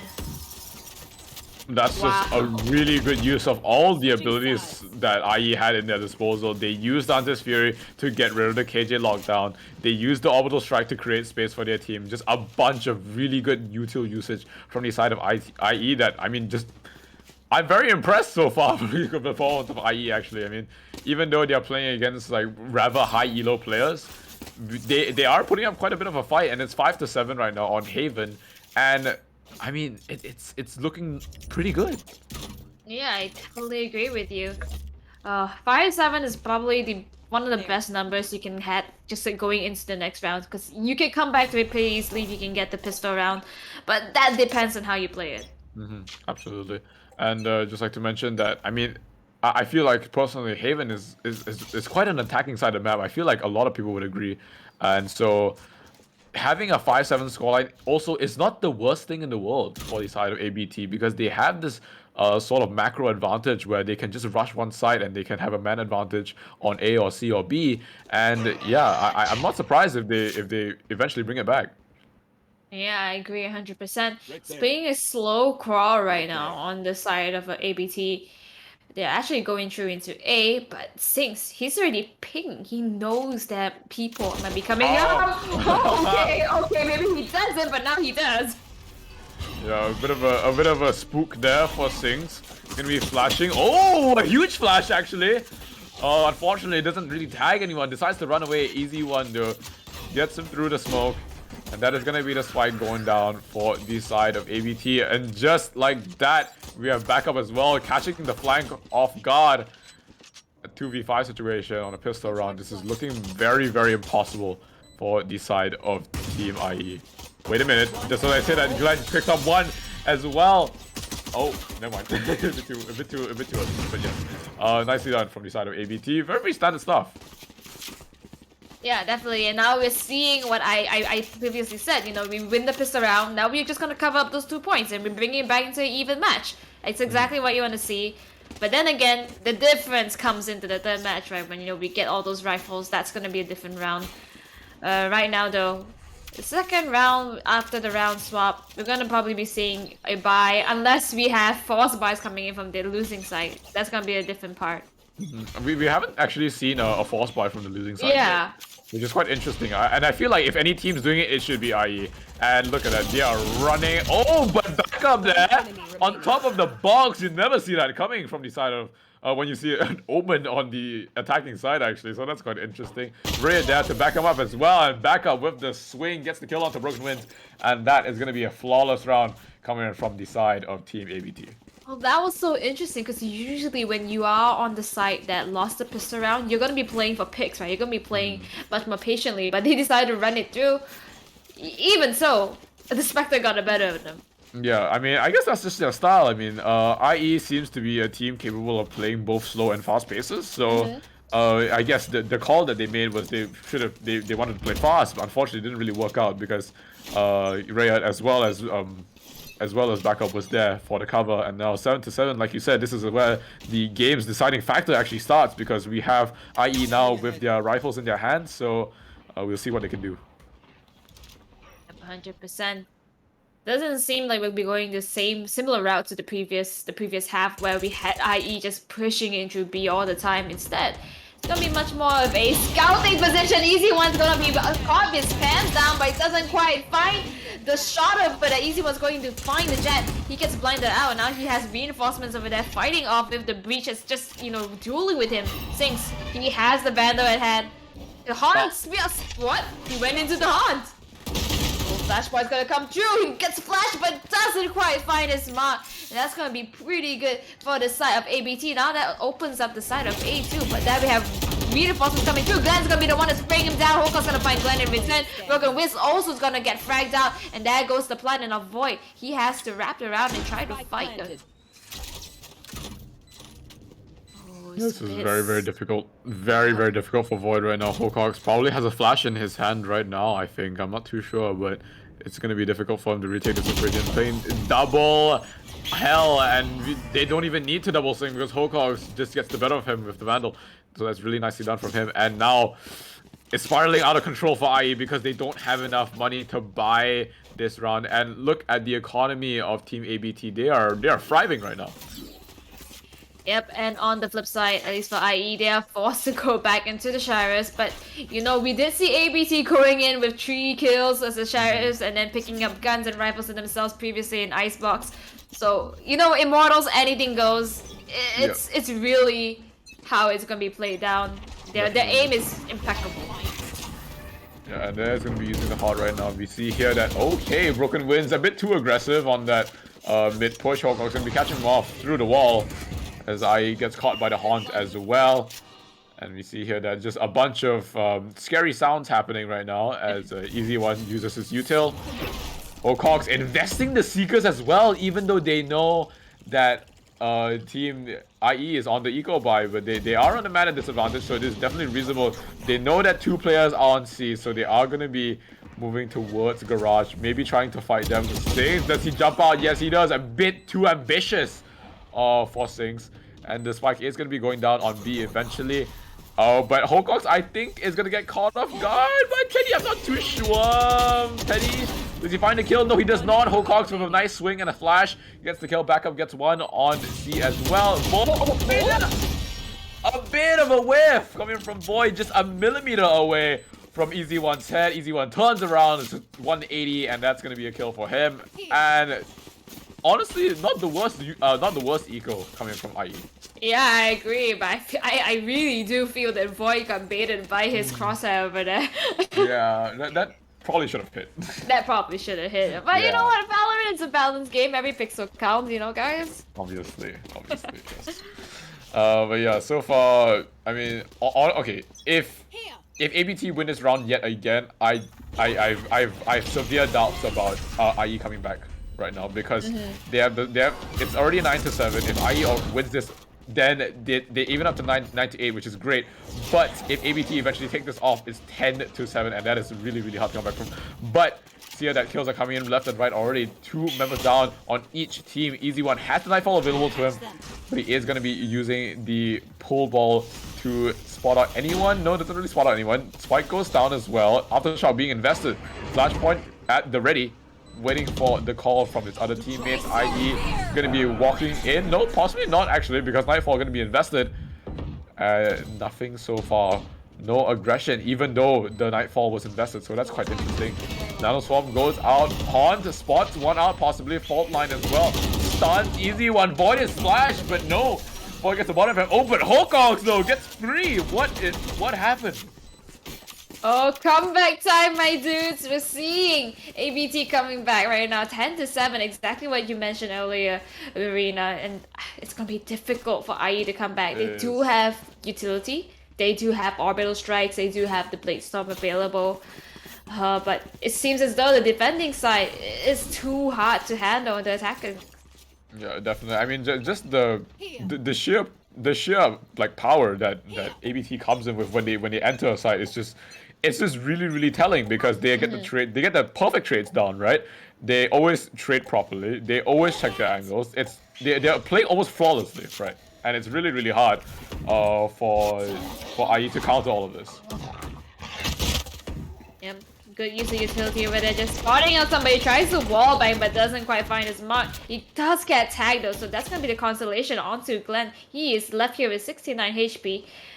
Nothing much he can do. He has utility, but what can he do if they run him over?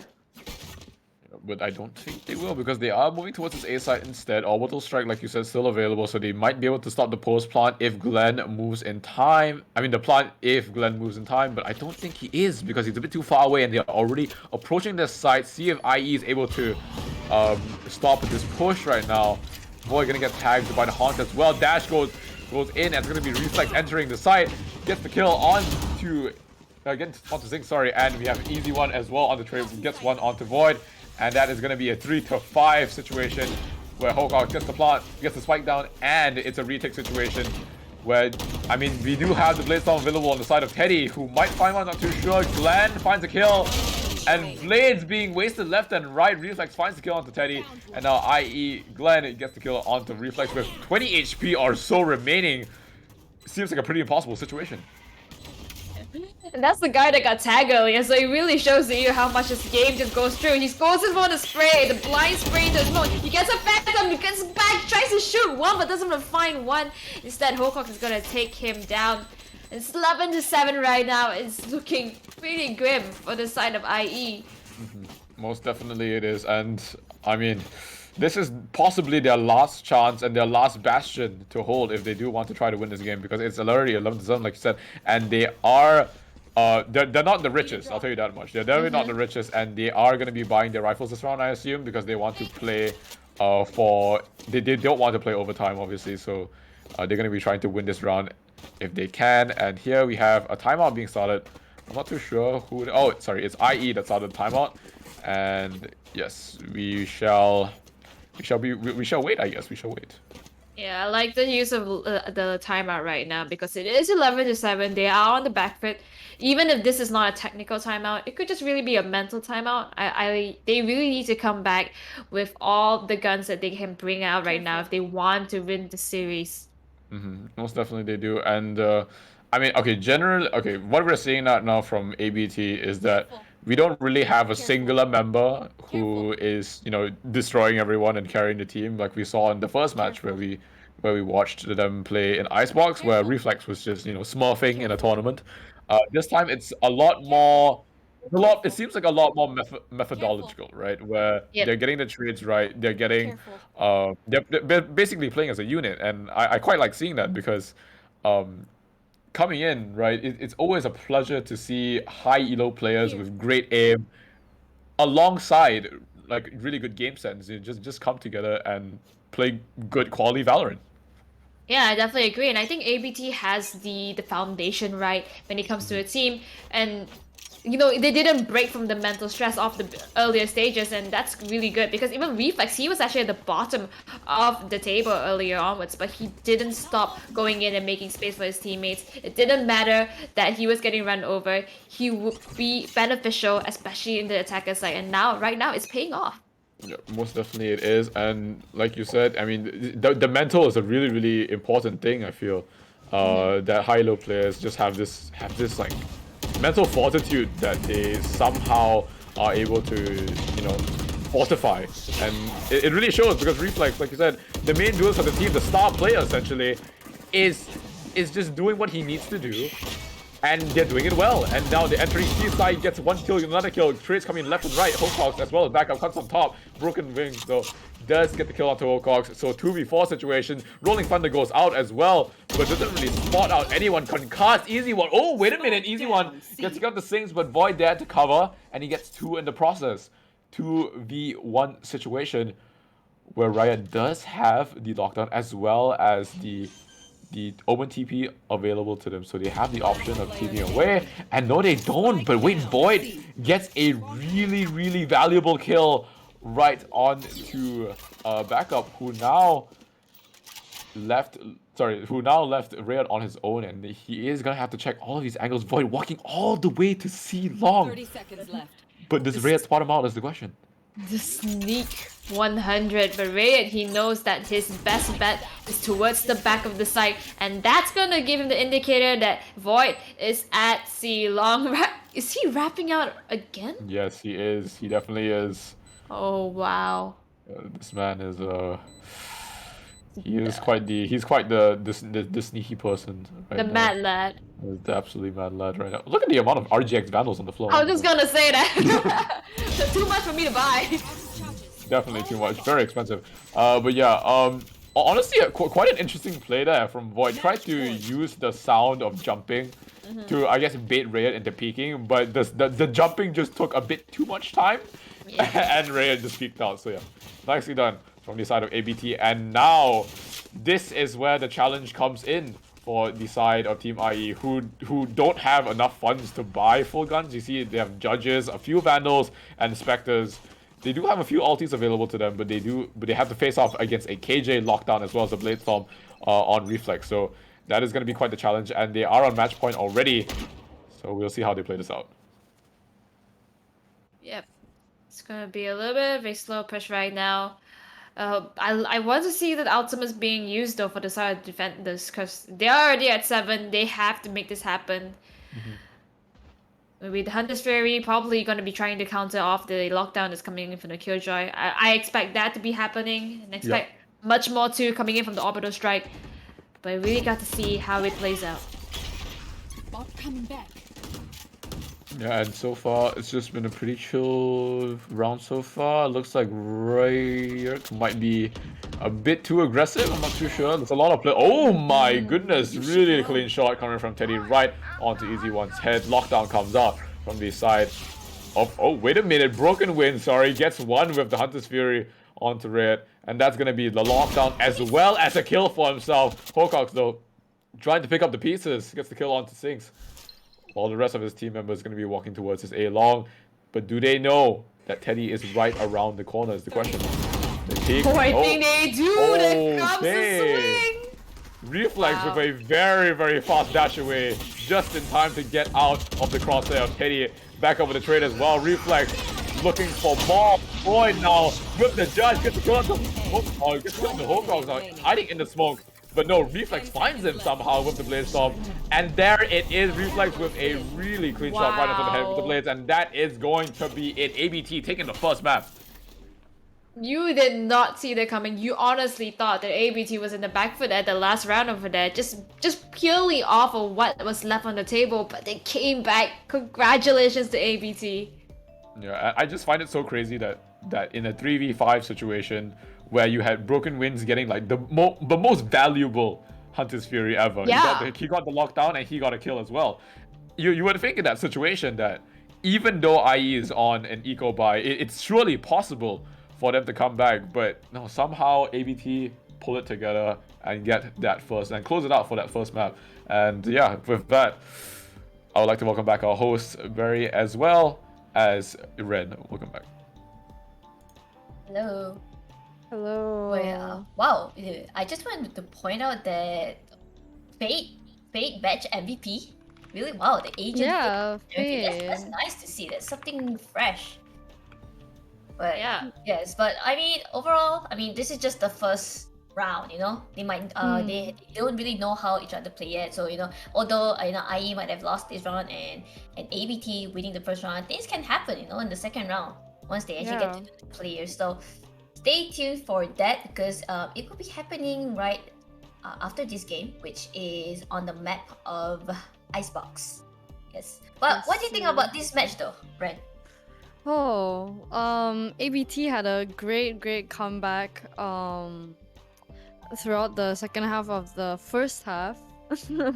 So yeah, they had a very good comeback, and the Fate played extremely well this match. Glenn also played very well, but and he had 22 assists on Brim. I can't even do that on Brim. Yeah, Oh my I don't God, get how he that's did the that. dream. I That's mean, the dream. you are a Brim main, right? Right? Yeah. And Sometimes I get 20, but it's not that often. I've Yeah, never sometimes- gotten 20. I mean, I'm a controller main and I do play Brim, but how? With all that steam beacon and smoke spots, still, it's really hard to get 20 over assist. Maybe that's just me. Yeah. But yeah, I mean, both plays did really well. I mean, ABT, it was the IE was leading first, right? During the first during when they were. IE was attacking 0-5, first. I think. 0-5. I don't know, and then they ended with a 5-7. And then after that, ABT went and take over. But yeah, well played to both teams. And before we take a slightly short break, I really want to bring out that all the donations, guys. The donations on this tournament stream will be distributed to all the production members, okay, including the co-hosts and the casters. So if you would like to support this event, this stream, that would also bring support to the casters and co-hosts. So maybe click the donation button below. We much appreciate it. Also, just to let you guys know, this tournament is sponsored by Team Salty, an amazing sponsor and partner. If you guys want to know more about Team Salty, it's on the About page. And of course, before we take a short break, I would also like to thank all the admins who have helped behind the scene. So shout out to you all, my future husbands, Showers, Sweat, of course, and It's Luck. Yes. So thank you so much for casting the games. I can see you guys are really tired in the Eliminate Riverina. Fighting there. You guys got it. Two more games. Alright, and let's take the short break before we come back for the second match.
Okay. Come.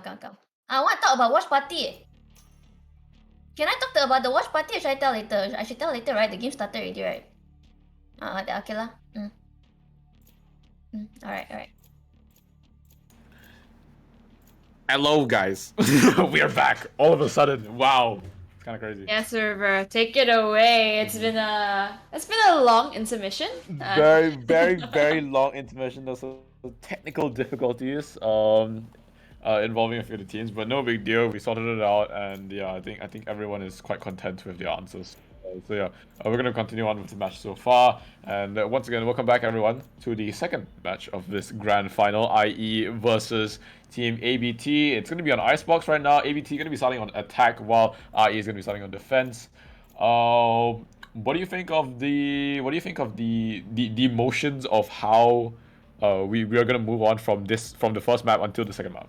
L. Well, definitely, since we had quite a comeback coming through from the side of About Time, that we're gonna see a little bit more of the adaptability being implemented. I believe we do know that these teams now, they understand a little bit more of each other's play styles, or when they're gonna be aggressive and how they play. And I definitely gonna see that as being setting as a precedent coming into the next map, especially in Icebox, when you have the same thing again, A side, B side, and also mid. That's really highly prioritized. I'm definitely anticipating. We are gonna see like those team plays that like going to go for those refrags, possibly pushing in through getting those B mains priorities that they will want to go for, and I believe that's what we're gonna be seeing. Most definitely they are, and yeah, looking at the comp so far, it looks like pretty like standard stuff. I assume like we do have the Sovas on both sides, with the Chambers as well, filling up the Sentinel spots, as well as the Viper and Sage. Very classic stuff, which we all know are very prominent in Icebox. But instead of a Jet, we do have a Raze on the side of Team IE, which is quite interesting actually. Team IE now has a substitute instead. It is going to be, if I'm not wrong, Rin, who is going to be substituting for one of the other players, yes, of IE. So yeah, it's quite interesting. We'll see what they bring to the table in this match. But other than that, I think it's standard stuff all around. I mean, you have the Viper, which is very standard on Icebox, as well as the Sage, which easily is the most valuable agent when it comes to taking this B site. Easily wall off mid, as well as wall off tube, or even wall off the site when you're trying to plant. So yeah, this is normal stuff, and so far we have a bit of a technical timeout, I think. I'm not too sure. Yep. But yeah, other than that, I'm just looking forward to Reflex's chamber. I'm not gonna lie. No, yeah, honestly, this guy has been a absolute monstrosity when he came into a Jet. And then, he can also play the Operator. I'm pretty sure we saw a few of those, Jet and Operator is like, the McDonald's combination meal that you always see. And, right now, when he has the 21st, I won't be expecting anything less as well. Yeah, absolutely. And I mean, this chamber is just basically the second best agent to op on, right, essentially. And so yeah, definitely a very interesting pick here from the side of Reflex, who instead of picking up the Jet, which he did oh so well on Icebox just now, now picking up a different role of the team, but still keeping the inherent opping kind of characteristics, I guess. And yeah, other than that, I mean, very normal, Hookox on the Sova as well, and generally not much not much variation, which is a bit sad, to be honest. I was quite looking forward to Fade. I think Fade is pretty good on Icebox actually, but it seems like ABT not opting for that easy one on the Jet this time, which is quite interesting because easy one did play Reyna in the first Icebox game and didn't do that well, I think, compared to Reflex. I mean, you can't really compare, Reflex, but yeah, still easy one. Now, filling up the Jet role, and I'm curious to see how he does. Yeah, I love all these role switch-ups that we're seeing nowadays. Nowadays, teams, they are looking for a person that is specializing for a role, but they don't limit you to it. So having all these variations, this is gonna be like, the sleeve pocket trick that you show your friends at a party, where it's just like, wow, you can do that. And basically, when it comes to an esports position, right, when you have all these competitive plays, this unpredictability is gonna give you an upper hand. Most definitely it is, and yeah, we can see that here because IE now With a very, very different team comp from, I mean, obviously we did watch the Icebox game from ABT, but other than that, we've only watched one game from IE, and they've brought out the Breach, they brought out the Cypher as well, and now those two agents not very viable on this map, so I'm quite curious to see how they play these other agents as well, and that's going to be quite interesting to see. But other than that, I think, if I'm going to be completely honest with you, I have a feeling if ABT can take, like, maybe if they can possibly get a 3 to 4 round lead on IE, it's very, very hard for IE to come back, because I feel like this is ABT's map. I don't know why, but maybe it's because I'm biased from that Kali game, but other than that, I really think that this is their map. Yeah, I definitely agree that if that's the way that it turns out, it's gonna be something that's super hard for IE to come back from. But at the same time, I do want to point out that in the previous map, IE was struggling on the defender side, and this time around they're gonna start at it. So there's gonna be an end to it at the very least. And when they get into the attackers, they might be feeling a little bit more comfortable. But you know, I can't say the same for every single map. You know, I could be great on Split, I could be horrible on Haven. It really depends on the personal preferences and how well they're experienced and how well they're comfortable with the map too. Yeah, definitely. That is definitely a big factor when it comes to that. And yeah, IE now starting on defense, so that's going to be quite the interesting watch, I think. Yeah. And at the same time, just generally, what's your favorite knife skin? Oh guys, you know, when you put casters on the spot for 3 minutes to just talk about anything, this is what we talk about. Yeah. They're skins, guys. Yeah, exactly. So yeah, what's your favorite knife skin? My favorite knife skin? Oh, definitely the Celestial fan. Celestial fan. Okay. I think that knife has very, very mixed opinions. No, sorry, amongst the I'm viewers. Asian and Okay. All right. Okay, fair enough. I mean, fair enough. But yeah, I think, like, you either really like it or you really hate it. I don't think there's an in between for that knife. So yeah, that's what I've noticed at least. Some people just really, really like it for some reason. And yeah, I mean, yeah, it's quite a unique knife, I'll tell you that much. But not my favorite. yeah, just hearing from your tone, I know you're on the opposite side already. What's your favorite knife skin? Call me basic, but I like the blade. Oh, The RJX okay. blade is my I favorite thought you knife. were gonna say the butterfly knife. for Oh sure. no. Oh, okay. That's not even. That's like below basic. That's below basic. That's normie. Yeah, it's normie levels of basic. Yeah. This is. I think the blade is still acceptable. But yeah, it's definitely the blade. It's just so cool, man. Like, oh, it's right there. Yeah, there we go. Hey. Thank you, production. There you go, Yeah, there it is. Venus blade. And we have it. You know, we're starting the match right now. So yeah, that Void is already on a very aggressive off angle, trying to get a pick possibly. Okay, he's just gonna ignore the recon. Okay, interesting. But Reflex does tag him for quite a bit. It's 45 HP on to Void, if I'm not wrong. Glenn gonna be hitting him up, I assume. Reflex now very, very aggressive. Does not see Glenn, I think. Yeah, he's gonna be backing off now. Gonna be moving towards his A side instead. Sinks, only player on A, gonna be backed up, I assume, by the Viper on the side of IE. And the spike already going down. No contention required. Spike planted. And that is just gonna be a very, very fast post-plant situation for the side of Team ABT. Yep, IE now has to go in for the retake.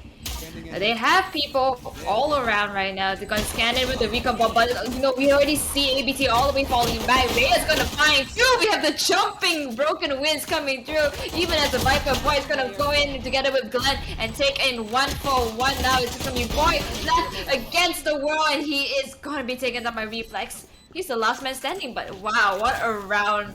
That was a very, very interesting leap of faith from one of the members of IE who just jumped down of the Class A and bursted twice, got 2 kills as well. So that's really nicely done by them. But yeah, ABT there, rest of the members able to pick up the pieces. Reflex as well, getting that last kill, very, very crucial onto the last member of IE who eventually did fall. And now ABT with the buy round right now, they have the Spectres in their hands, I assume, as well as the Marshals possibly, and they are going to be playing a bit slower actually. Yeah, they are doing the exact same thing that they did against Kali, even though they won. They are going to be playing a bit slower. Okay, easy one. Gets to go on to Glenn, but Broken Wind's there to trade it off.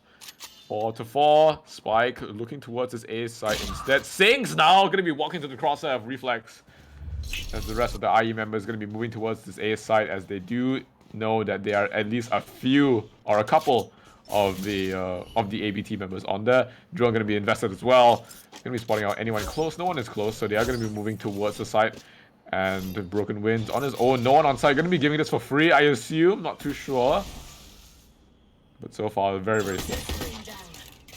Broken Winds really likes the ledges, as you can see. He's the one that came down from heaven earlier on, was just jumping down and is going with the pistols. Plan is coming through. We already have Reflex coming through with the aggression, with the ghost of taking down Broken Winds. He teleports back, and now Hocox with the spec is gonna find Rin over there. Void, he is left with no bullets in his gun, and he's gonna swap it out, but he does take out Hocox, so this is really good for him. Reflex.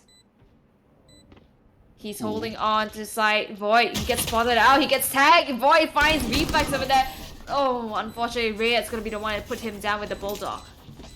Oh, that was way closer than needed to be. I'll tell you that much from the side of ABT. I mean, losing 3 members and 3 Spectres in that process was not the most ideal situation, obviously. But I mean, 2 of the deaths could have been avoided. That's the thing, right? Like, I could have played safer, and I guess a bit of a blunder on the side of ABT, who lost a bit of their guns, but not the worst thing in the world. I mean, the IE does have their guns in their hands right now, but ABT gonna be trying to continue this bonus, and not too sure, because if ABT actually win this, it is gonna be a huge loss to the side of IE, so they definitely need to try to win this round. Broken Winds gonna be moving towards mid, gonna be smoked off as well. Does he push through the smoke? That's the question. He is looking for it. And the Viper Maul might go down as well, but so far, nothing much happening. Oh, it's gonna be all the discipline that you're gonna see in the world. It is the 3rd round, so that means rifles, and then we also see the half-buys have been carried forward from ABT. So it's gonna be one of those situations where they're trying to get those picks, so maybe they can get the rifle free off of IE's hands. But it seems as though the skirmishes are just gonna be skirmishes, but Glenn is going to take out Hocox, so now maybe the plan is gonna be put into foils, but backup's gonna be the backup indeed, taking down Broken Winds. Void is gonna be taken down by Reflex over there, just, with the knife at the wrong time. Yeah, Reflex definitely got timing that situation. I mean, not sorry, Reflex. Void definitely got timing that situation. Reflex able to walk out of B main somehow. Reflex didn't see him in that specific situation. Probably hiding behind yellow, so yeah, pretty unlucky from the side of Void, but great kill from Reflex, really, really valuable. Siren pops up and finds backup, out of cover. One more for himself as well. Reflex goes down, and another one. The aim, this man's aim is insane. Wait a minute. I believe he was just showcasing the Champion's Vandal right there. Brilliant sound advertisement effects. for Valor. Yeah. Yes. Oh my, okay. So yeah, IE expected taking that round. I mean, they did have the Vandals. Now we do have Team ABT finally picking up the guns that they need, and so we are gonna have quite the round here, because they are on equal footing for now. But Tour de Force is available on both sides, but Red having the upper hand of having that res is going to be quite valuable, actually, because I would expect both of these teams to quite easily pick off one of these members, and maybe that res will come into fruition. I'm not too sure, but yeah, we'll see. Yeah, but it does also depends where his teammates dies, because on the attacker side, it's always like you go all in or you go nothing, and it's very difficult to get that res down. Yeah, I think he also knows that, so they're gonna be playing pretty smart. Oh, Sings gets timing over there, but easy one. Nice, caught off guard. And very, very good. And now they're going to be moving towards this A side, because they are aware that there might be only 1 or 2 members on this A side. And now Easy One goes in, has the dash available to him, going to be spawning out Red. He does know it's under, but no, Ray there to cover for him, gets the kill. And that's going to be the Cloud Burst, also used to stall for a bit more time. Glenn in a very, very awkward spot, doesn't know what to do exactly. Going to be waiting for backup from his team, especially. And waiting for possibly the Tour de Force to maybe make some work. I'm not too sure. But yeah, just 3 under Raptors right now coming from ABT. So quite interesting strat.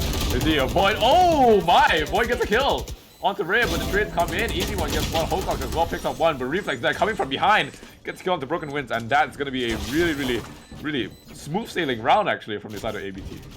Textbook execute over there, pick one off, run into sight, take so much space for yourself, even fight off the person up on the side of Raptors and just creating so much space. I love it. I love to see it.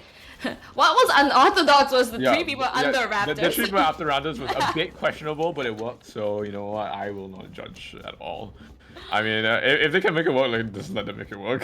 Yeah, that is true. You know, at the end of the day, when Void jumped down, he didn't know who to shoot. He just got one, but the other two were there and just saying hello.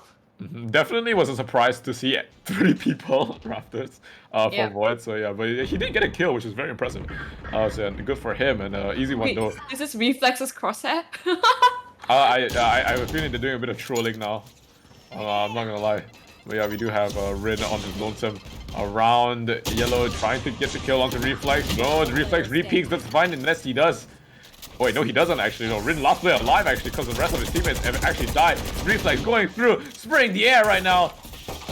Okay, a bit of BM coming in from both sides right now, but no, it seems like backup there to back him up, and that is going to be a 3k for himself, and that is going to be another round going towards ABT.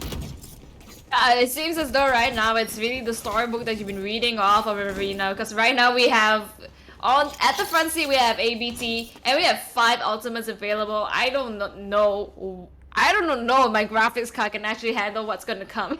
Yeah, I same. You know, that's the funny part is we're on Discord as well, which is I don't know if it's more graphic card intensive, but yeah, definitely be a pretty laggy stream coming up soon. But yeah, we'll see how it goes. Timeout being called by IE definitely needed, because they did get absolutely destroyed in that previous round. I'm not gonna lie, I'm not gonna sugarcoat it at all, because Reflex was not even playing properly and somehow got covered by his team and they won that round. They were changing crosshairs left and right. I saw a smiley crosshair. I think I saw a smiley crosshair on one of the members of ABT or IE. I'm not too sure. I'm pretty sure it's ABT. But yeah, so far, pretty dominating performance from ABT. And yeah, if IE, I mean, lets them take this lead and like push it out of hand, the momentum just doesn't stop. And I don't think IE can come back, to be honest, if it gets out of hand. Yeah, right now they really are on the back foot, and even if they have a round that they are at the front seat and having the advantage, then we have ABT just pulling out all the ultimates that they can possibly have. You know, we have like the Viper Spirit, it's gonna do so much. We have the Resurrect, we have the Hunter's Fury, and of course we have, even if you break the economy, we have the Jet Knives, we have the Chamber 24s. There's so much that they can possibly use. Yeah, absolutely, and it's just so difficult, alright, for IE, especially if they lose this round right now. This is a very crucial round that they need to try to win. So we'll see what kind of magic they can work with here, as a lot of the members of Team ABT are looking towards this A side. See the rotates are already coming in. Only one member of IE still on this B side, looking for some lurkers possibly. Not too sure, but yeah, ABT taking their time, being very patient here. Ooh, the recon dot is just gonna be shot away, so that's gonna be a utility that's not gonna be in use, but they know the Sova is there. Cloudburst comes through. We also have the pain shells and the satchel that's gonna try to disrupt a little bit. He does find the head of Easy One, but Raya is gonna find him in return. Now the Viper is gonna be dropped down, but we have Raya taking down 2. That's not a support, guys. That's a duelist. Oh, Holcock, he is forced to go back down. He's going into the position of Hunter's Fury, but we have the rest coming from Raya. Really good stuff there. Thinks it's gonna be taken down by Ray of 2. This guy really is a monster. Finally put down by Broken Winds though. Yeah, definitely. And like you said, I mean, just a bunch of trades coming in right now. My goodness, last player alive is going to be Void, who eventually does fall to backup, playing really well. And yeah, it's just, my goodness, this man that is Rayad is entering for his team, walling off screens, right? And he's just clearing all the angles, trading his teammates, getting the kills that they need to make space. And yes, Easy One is going in first, but Red is going in second. And that's so bizarre to me, but he's making it work. He's 8-4 right now, and he's just playing really well. That's the kind of Sage that I love to play with, you know? It's not just the people who just stay behind and say, oh no, I rest, I'm support. I'm going to refrag with you, and that's actually the support that most people actually need. But speaking of support right now, Broken Winds doesn't seem to have it, because now he's just gone down to 7 HP. Probably gonna look for a heal from Glenn, I assume. We'll see if he receives that from Glenn. But yeah, Easy One on top of... Oh my god, okay. Easy One gets the kill onto Broken Winds, but does get traded by Void. And now Glenn, now still sitting on this B main kind of box here, but they are going to be moving towards A And I'm pretty sure IE should be picking up on this pretty soon because Recon might come out from the side of Hocox.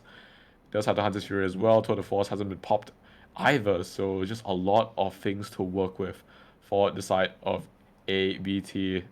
IE has Sheriffs as well, so a bit difficult. Yeah, but you know, the key members at least on to ABT, they're gone for now, but they're gonna get the plan down. And honestly, even if they lose this round, I don't think it's too detrimental for them. But it's definitely doable. 3v4. They're in the attacker side, so now it's just waiting on defenders to come through. Sings is going to spot out the Viper over there. He's gonna try to get it with a Sheriff. Doesn't seem to quite connect the shots over here. But we have the Sage getting taken down. Raze is gonna find the Sova, and then we have IE coming in. So this is gonna be the round that's gonna kickstart their comeback 2 against 5. Yes, it definitely will be. I mean, IE won this round with Sheriffs in hand, with 1 Spectre, survived with 3 members, and picked up 3 Vandals. That is humongous value coming in from the side of IE, and I don't know how ABT will respond to this. I mean, they do have the economy to do so, but yeah, definitely the momentum shift is very, very crucial in this match, I feel, and so I'll see how we'll see how ABT actually responds to this mentally, and see how they play from now on, because they were playing quite slowly. Maybe they're going to change out the pace a bit, and then we'll see how fast they play right now. Yeah, sometimes it's just about breaking the chain, just making a little bit of a different pattern. And that's when you're gonna start to see a little bit of slip-ups, and you have to capitalize on that. And that's how competitive plays is different from ranked games. You know, that's how you have all these mental strategies come in play. Yep, most definitely it will be. And we see here that they're going to be investing the drone. Doesn't really spot out Glenn yet, but it does spot out close, so they are going to be moving towards yellow.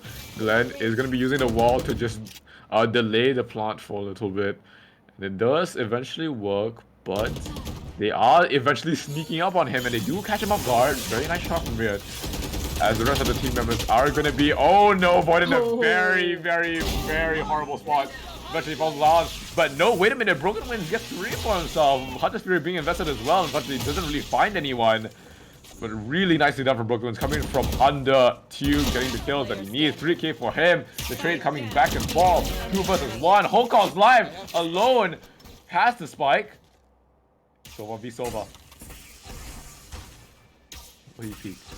Oh, timing! No, he does not! Sings with the reactions. Finds Hocox, even though Hocox had the advantage. Really nicely done from him. 3-5. And IE are taking that 1 round and making it one other and possibly another. Oh, could this be the reverse of what we previously saw? Will we see an IE come back? Oh, you know, too early to say, but definitely possible right now. As I said, break the chain, go for it, change the mentality, kick up a different speed, and we're gonna be seeing something different right now. But how would ABT respond? Yeah, and they look like they're gonna respond with even more guns, more firepower, as well as the Blade Storm being invested right now for Easy 1. Gonna be using that Viper util to possibly sort it out, but I mean, I feel like ABT is already used to the tempo that IE is trying to set the pace at, and ABT is just not giving it to them. They're gonna play at their own tempo, they're gonna play slowly, and when they want to go in, they're gonna go in, and this is exactly when they're gonna go in. Siren gets the kill on to back up, but no, wait a minute, Broken Winds takes 1 more down with him as well. Riot finds Rin for the trade, and the spike is gonna be going down. Rez goes out as well, so backup gonna be back in the game for now, and no, Broken Winds gets 1 on the walkouts, and the rest are falling like flies. 3-3 trades going left and right. Broken Winds has the Viper skill available to him, doesn't opt to do so, instead goes above and beyond, gets 1 more for the 4k. Does he find the reflex is the question. No, he does not. Reflex, just a bit of him. Gonna be walled off in that situation. Glenn sticking the defuse. Oh no, this is not it. The Sage Wall perfectly blocking off Glenn in that situation. Reflex could not do anything, and that is going to be IE taking yet another round off of ABT. Oh, so much excitement happening right now. I love seeing all this happen. Oh, there's so much to talk about. Yeah, exactly. The right pixel, by the way. Yeah. He had to guess which wall it was, and just like, yeah, I'm not there. definitely. That was a really good wall coming from Glenn. I don't know if it was intentional, but if it was, good for him. Very good for him. And yeah, really good stuff coming from IE, stopping ABT from, I guess, getting even more. I mean, taking back the momentum, and now IE with that shift in confidence right now. We see here that Void gonna be popping the tour de force as well. Spots reflex out, and they are gonna be playing very slowly as of now. ABT being very cautious. Yeah, oh, easy one. Being cautious indeed is gonna find Sinks, but he gets taken down by Broken Winds. Broken Winds is actually really making a big impact even when it comes to gunfights. I've been saying his name over and over again. This guy has been a monster. Yep, absolutely. I mean, he has been playing very well.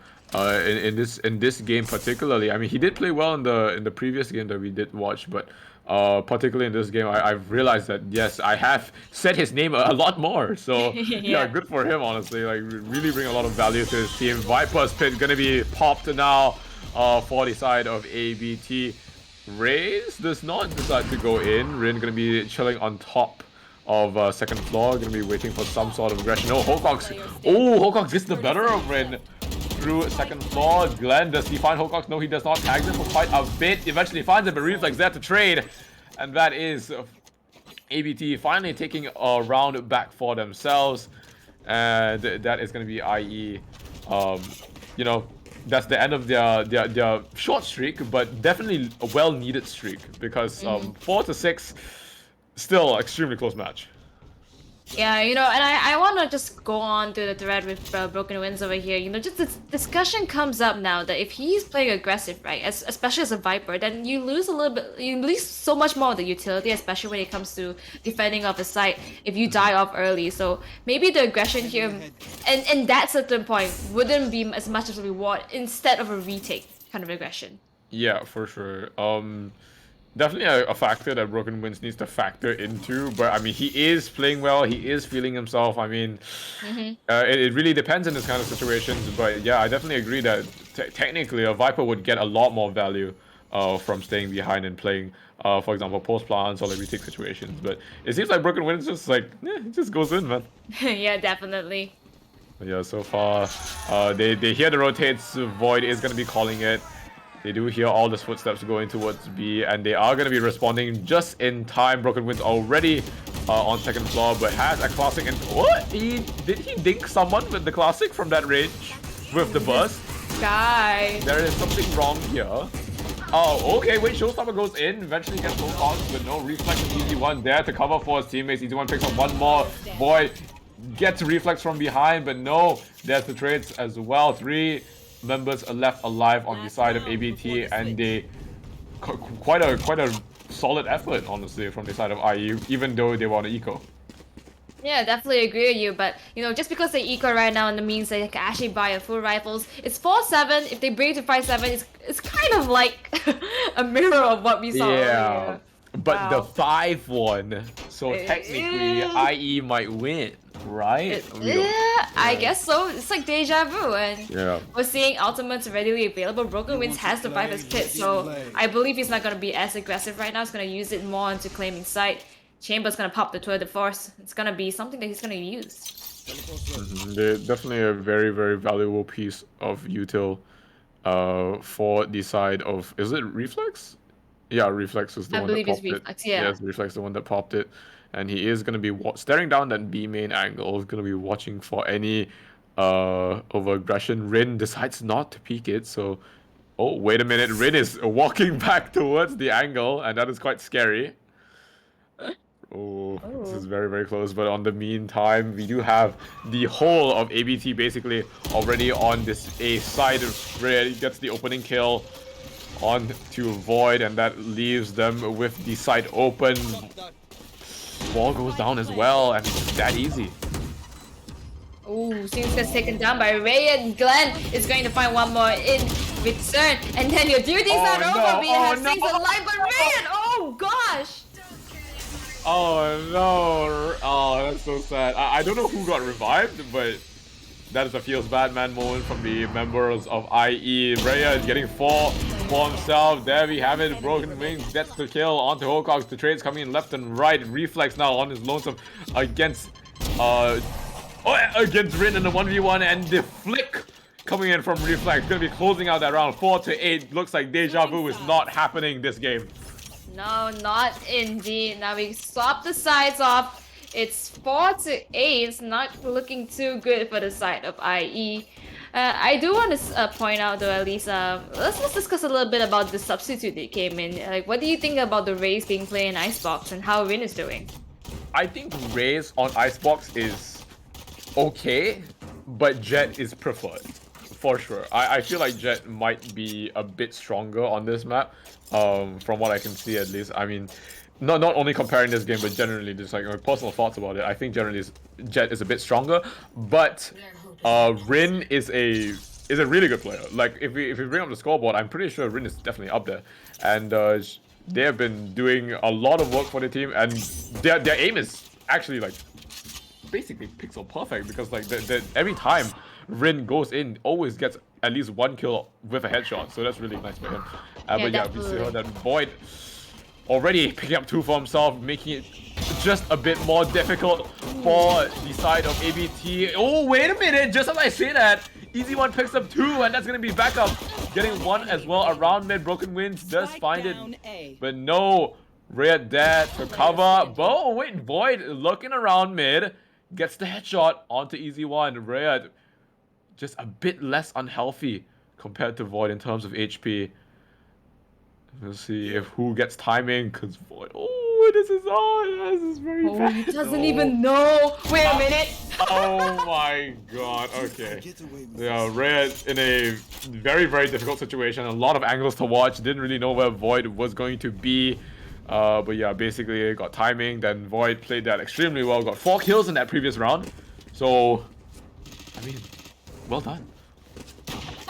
Also a bit strange over there. None of them knew where to look at. Yeah, it was a bit weird. I mean, I guess the thought process for Raid was that Void could have looped from mid to Belt, right? He had enough time to do so, so he did watch Belt, but just the timing was just not right. And yeah, just a really, really easy kill for Void, sorry. Ooh, speaking of easy one's gonna be very aggressive over there, just taking that doll over there all the way to the mid side. He has a frenzy, so he's just being aggressive because on the other side they have half buys. Yeah, they most definitely do, and it looks like IE is gonna be opting for this B push instead. I don't think ABT is there to respond in time. It's just Raid, if I'm not wrong, as well as Reflect possibly trying to find something for themselves. And no, Boomba are going to be catching them out as well. Spectres coming in. Just the amount of sheer firepower from the side of IE is just too much for Team ABT to comprehend.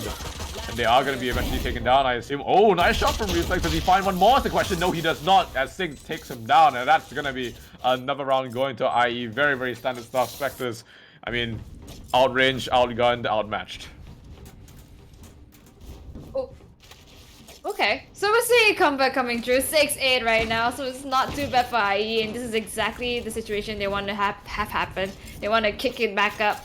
They got the pistol, they got the half buy round, and now it is the 3rd round, so they're going to be bringing in those half buys through. But I don't reckon that they won't try their best to get those picks off and get make those full buys.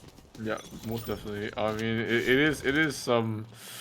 it is ABT versus IE we're talking about. Both teams are quite unorthodox in the way they play. I think they're quite adaptable as well. So, I mean, you never know what to expect from these kinds of players. But yeah, for now we'll see here that here Reflex. I think.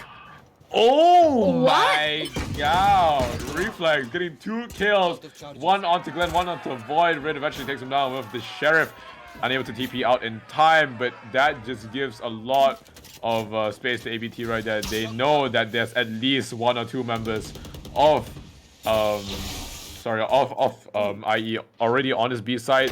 Shockdown unfortunately doesn't tag anyone, but that is quite the lineup we have there coming from Pocox. And other than that, I mean, Spike has not gone down yet. They seem to be backing off actually. Yeah, that's pretty interesting. They actually claim half the side, but I think they sense the danger that entrails them, so they decided to go over to A. But even so, they are at a man disadvantage, and with 4 men, I do not doubt that ABT has someone to send onto the side of A. Yeah, and they definitely do already. You can see that sorry, backup is already on the site, and he's ready for anything in the situation. Looks like Ryuk gets one, but the trade comes in. Rin finds another, and suddenly it's a 2v2. Suddenly, oh wow. Oh, But but just 13 seconds? Yeah. Yeah, 13 seconds.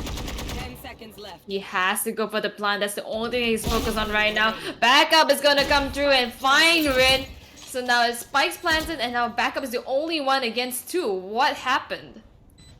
Oh, sorry. Oh, the other way around. My bad. No worries. But yeah, very. I mean, not the cleanest round coming in from ABT, but definitely a worthwhile round. I mean, getting getting that one round really helps them, because IE was technically like on a bonus, right? Yeah, they were on a bonus, and so it was very valuable for ABT to win that round. And now see here that Viper Spit as well as Sword of Force being held here by the side of IE. Gonna be popped already actually, so that's quite interesting coming in from Void. But yeah, they're gonna be trying to overtake and take control of this game against ABT, because we can see here that they don't have enough. Some of them don't have enough money to buy heavy shields actually. You want to play? Let's play. Oh, there you go. So the Force gets popped out. Reflex is going to be playing a little bit more aggressive, just trying to get the positioning onto B main. He has information that it's no one there. Rayad's going to find Glenn. And we have the Tour de Force just not finding the bullet onto Easy One. And Easy One, he is really aggressive. Goes in for the updraft. He has the dash available, but doesn't seem to find the skirmish that he's looking for. Interesting coming from Easy One. Very interesting. Use the Guardian to distract Void from the person pushing B main, and then died to B main, and then Easy One going for more, but eventually doesn't really find it. And now we have somewhat of a B push. Yeah, B push coming in from the side of IE, and there is going to be calls for the rotate. Okay, Hong Kong, calm down. With the double shock darts. Doesn't really find anyone, but definitely very scary coming in from Hong Kong. Eventually finds one as well onto Sinks, his Sova counterpart. And they are going to be playing 4-part situation. Showstop going to be used as well alongside the Viper Spit. But does it find anyone is the question. Can we fire it possibly? Yes, it does. Oh, and it finds backup. Blind Showstopper finds backup. Rin gets one more kill onto Hawkins, and now Red on his own in a 1v2 in the Viper's Pit. Unfortunate from him, unable to do anything. Broken wins with a very easy kill right onto Rayad's head. 7-10-9, IE now stopping ABT from doing any more damage, and now ABT with an eco. Oh, the comeback, it's coming true. 7-9 right now. It's very much possible, but at least for the side of ABT, they have ultimates to use. Of course, even if it's an eco, we have the Jet that has the Plate Storm, we have the Chamber with the Tour de Force. Like I said earlier, these are like economical, friendly ultimates. Yeah. Very economically friendly, and I guess that's another reason why I would choose Jet over Raze, because that's true. Your Jet does offer the potential of giving another gun to one of your teammates. Ray gonna be spotted out and blasted by the boom bot. Pretty unfortunate for him. Gonna be healing himself as well, losing his armor in the process. Does have res available to him, but I don't think he's gonna invest in this round unless something bizarre happens. As we said, ABT still on this eco buy, and it looks like okay, very valuable pick coming from Reflex. No Viper on the side of IE now. It's going to be making their life much harder for entering these sites right now. Easy One as well with the Blade Storm ready for action, trying to spot out anyone that tries to cross into B main. Trademark is around B main as well, so if Easy One decides to play play with the trademark, then he will know. Yes, he does. Pops the dash. But is he ready? Is the question. Oh, the knives are getting dangerously close to the heads of IE. And Reflex picks up one more on the other side, around the mid onto Glenn. No revive for them this time. And it's just looking really good for ABT. And just as I say that, Rin picks up a kill onto Red. And wait a minute. What is happening here? Rin finds one more.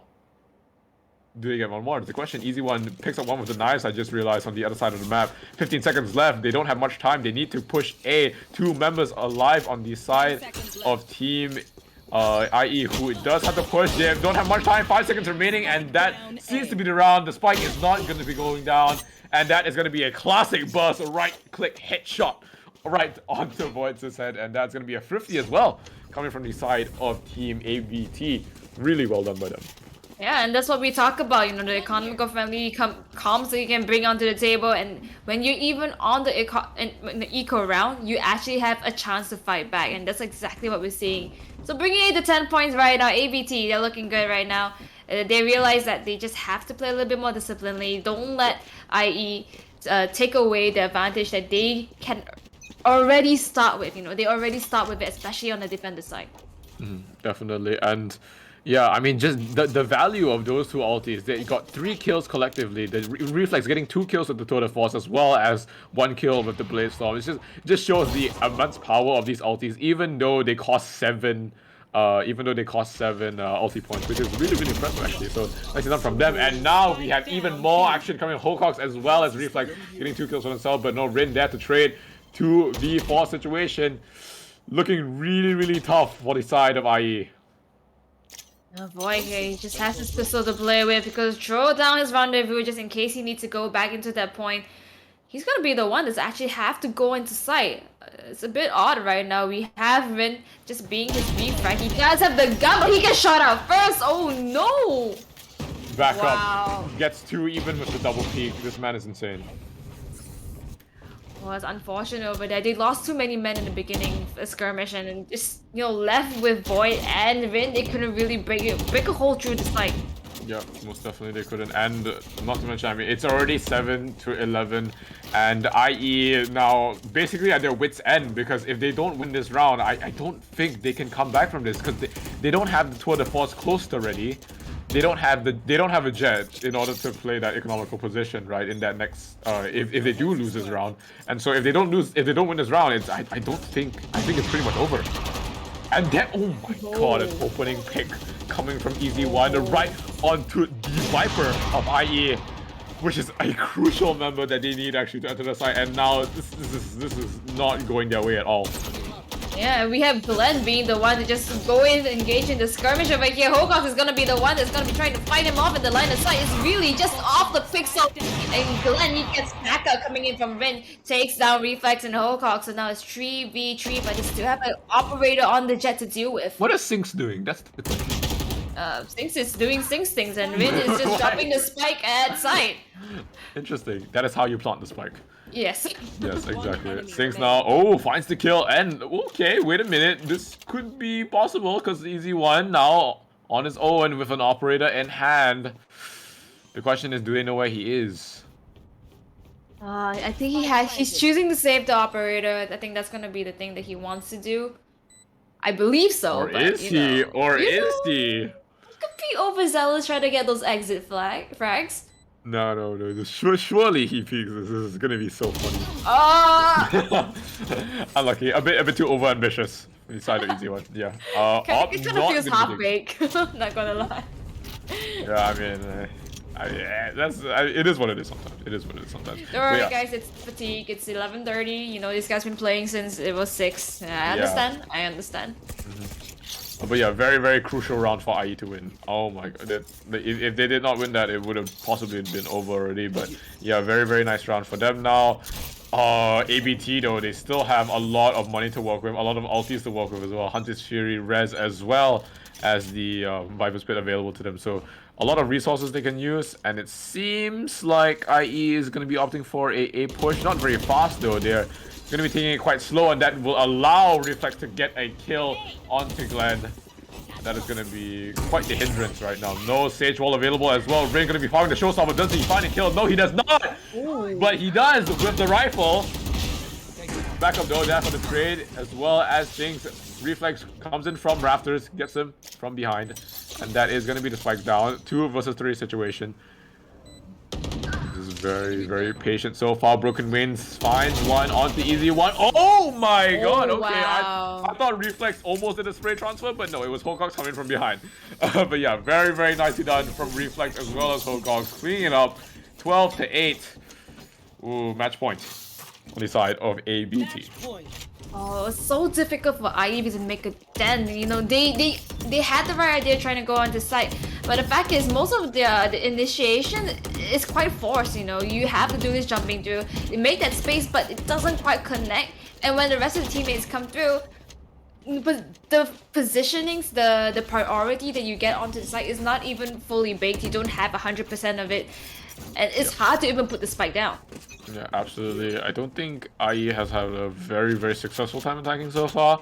It's been a lot of blunders here and there. Even before getting on site, like you said, it's been hard for them to just get 5 people on the site, plant the bomb, and get out. And so far, like we see again, Easy One getting another kill before they even walk up to yellow. And oh, a nade being shot at his face. Oh, but he finds the kill on the red. Right through the box. Spike goes down as well. Reflex there to back him up. Does he find another kill? No, he does not. Void playing with fire somewhat. Reflex picking up the kill. Rendezvous gonna be used to TP away. Six finds a kill onto Rhea though. And we do have somewhat of a flank coming in as well from backup. So that's gonna be quite the issue that IE has to solve right now. And I don't know, Easy One just popping off with the operator right now. Yeah, but the most important thing right now, the Easy One offers a wall towards the attackers right now. They can't exactly go in because they know they have an operator to deal with, and that's why they send the Viper over onto the spawn. But Easy One's gonna find Glenn. He gets taken down finally, but at the expense of what? Oh, but Sinks, he does take a 30 Hawk. seconds left. Okay. Okay, yep. Reflex and backup just doing a bit of chilling. And we see here that I like how both of them are literally behind him, but he's checking. He has to check all the angles, even though they're literally just like chilling behind him. So yeah, 13 seconds remaining. Gonna be a B plant most possibly. Yep, no time remaining. Has to plant right now. Quite scared because he does. Sinks does think that there are members of ABT around the site, but no. Wait a minute. Time! That's it. That's the game. Time! That's the game. Defenders win. What an anticlimactic way of ending the game. That's true, but you know, in the event you lose your teammates, there's always backup. That's what I want to say. I've been waiting to put that line out.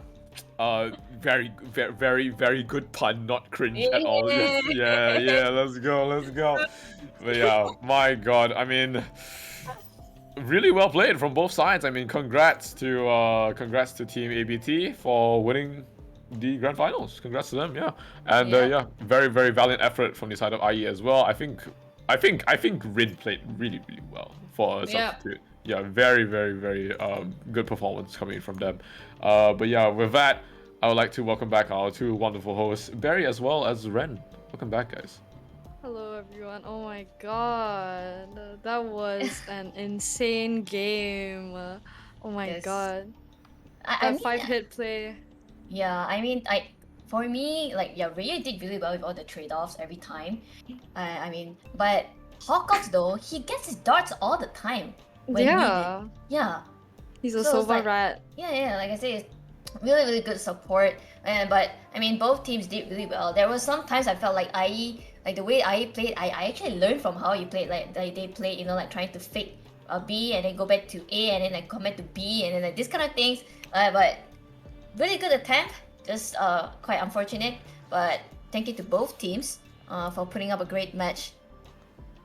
Yep. So GG. I mean, congrats to. Congrats to ABT. ABT, it's about time. Yeah, they won, and yeah, they are getting the champion. It's about time. It's But about I- time they won. It's about time they won. It's about time they won. I would like to know the bottom seed winner. Because we have two. We have the upper seed and the bottom seed. Because I did not see any updates yet, so I do not know who's the winner for the bottom seed. But there's they are going for the third map. Okay, I see. So Wow. we do not know yet. Okay. Anyways, are we going to direct the whole giveaway first? Or giveaway first? Alright, okay. So the observers We're say doing giveaway our first. last. The last giveaway. I mean giveaway. Oh my god, my brain. It's already fried. Okay. Go, Okay, go, alright. Rumble. Last giveaway. Okay, there's like 200-ish people. I think like if we didn't remove everyone, we have like 207 people. So I mean, you have a 0.5% chance of winning the giveaway, and so yeah, just send it home. Send it. 200 people on your hands, Riverina. Yeah, I mean, 3,100 Valorant points. yeah, that's like 2 Reaver Vandals, dude. 2 Reaver Vandals. Yeah, 2 Reaver Vandals. Wow. Yeah. Or one decent knife, I guess. One decent knife. One decent Not the Celestial fan. Not the blade, not the blade. Wait, the what? blade, not the Wait, blade, not the what's wrong with the Celestial Celestial fan? What's wrong with the Celestial fan? I didn't don't know know that. discussion between Riverina and I. It's I don't okay. know. But yeah, we are gonna be watching I mean, the very, very small wheel that we can't really see. And who's gonna land on is the question, right? And we are gonna have to roll another time for the yeah. substitute, right? So It's gonna stop. Hey guys, I think we would be another giveaway system. I think this wheel is taking too long. yeah, No, really, they have a little bit of like climax. It's the what? Grace wheel before milk. Grace What? wheel before milk. That's the name There is- apparently. Oh yeah, that's the name. Grace wheel before milk. Okay, very very unique name. But yes, Interesting name. congrats, Grace wheel before milk, and now we'll be looking for the Sub. Yep, the sub. We're rolling right potential now. winner. Now, if you Potential think winner. about this, I don't know if anyone plays Genshin here, but if you think about it, you probably have a higher chance of winning 3,400 Valorant points instead of getting a 5-star in Genshin Impact. So, That's true. Yeah. That's true. you know, I'm just saying, you know, I'm 0.5% chance. Honestly, looking pretty good. Looking pretty good. It's true. Or you can just purchase the points on, and then you get 100% chance. And you can possibly get evicted because you didn't pay your rent. You know, it's also an Yeah. option as well. Also an option. 100% chance of losing your own money. This one, 0.5% chance of winning money. I can count. It's stopping. It's stopping. That's exactly what stopping. Ren wants to happen for it to stop. But this is just the sub, you know. What is the sub? The sub had to make sure that the first pray. guy, pray for it that he didn't reply. That he or she didn't. Shen Ming 12. Shen Congrats on Ming being the 12, sub. You have to pray, Shen Ming 12. So that the real Grace will before milk doesn't reply or like forget to Yeah. fulfill all of the requirements. But congratulations to all of the winners. The whole 3 plus another 3, 6. Six winners in a way. For winning the 3,400 Valorant points. To be honest, Yes. you guys are really, really lucky. Wow. Yep. Yep. I've never sure. won The a giveaway chosen one. before. You're the Chosen chosen one. one. Yeah, Out of the Marina 200 broke down the math for you. You won from Yep. like 0. 5% chance. Yep. Yep. Oh, alright, okay. So, before we end this stream, I really want to point out a lot of things. But first of all, the donations on this tournament stream. Although, like, so far we only had a sub. I think one gift sub. But donation on this stream will be distributed to all production members, including the co-hosts and casters. So if you'd like to support them, please hit the donation button. You know, because Yes, this will sir. actually like support them, so that they can, you know, we feel that they are like appreciated, or like, you know, can like support them for maybe buy them a bubble tea or something like that. But yes, thank you so much guys for being here. We would also like to thank our sponsor and partner, which is Team Salty, for funding this tournament. So they have been funding the prize pool. So, and if you want to find out more about Team Salty, you can always check the links below. Also, thank you to all the admins that help behind the scenes, because without them, this mini tournament would not be possible. And also remember to follow BerryFam's Discord and Instagram for more information on all upcoming events. And the links are down at the About Me page. Yes. And lastly, guys, before you guys go, because this is really, really important, just in case Very important. Yeah, I mean, like, if Right. any of you did not hear about the news, because next week we have a very first ground event endorsed by Riot, okay, and BerryFam will be leading that. So the mission of that is to gather everyone as a big community cheering for the teams they're rooting for, because we are what's happening is we are watching the VCT playoffs and the finals, the playoffs finals watch party, and the organizer will be, of course, the gaming company TGC. Where is it? It's on the Orange Esports Hall, Kill City Mall. Date, so it's next Saturday and Sunday, 28 and 29. time, it will be at 10:30-ish, 10:30, basically in the morning till 7 p.m. latest. So what do you have to bring? Nothing. Just bring yourself, okay? Free entry.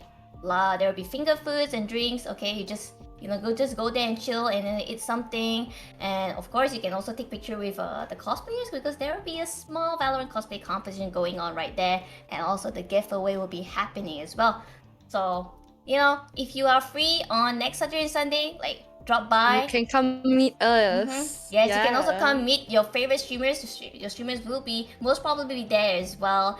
So we hope to see you guys there. For more details, you can always go into our Discord, onto the announcement channel. The details are all there. But it's not even the final because we might actually update more details next week. So stay tuned.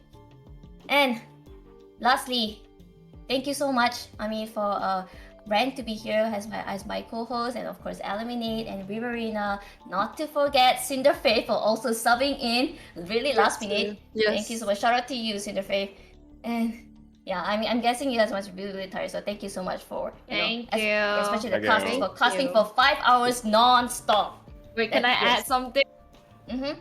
That's on the cosplay event. There's gonna be a KO. There's gonna be a Reina. If you guys want to see how that looks like in real life, make sure to come.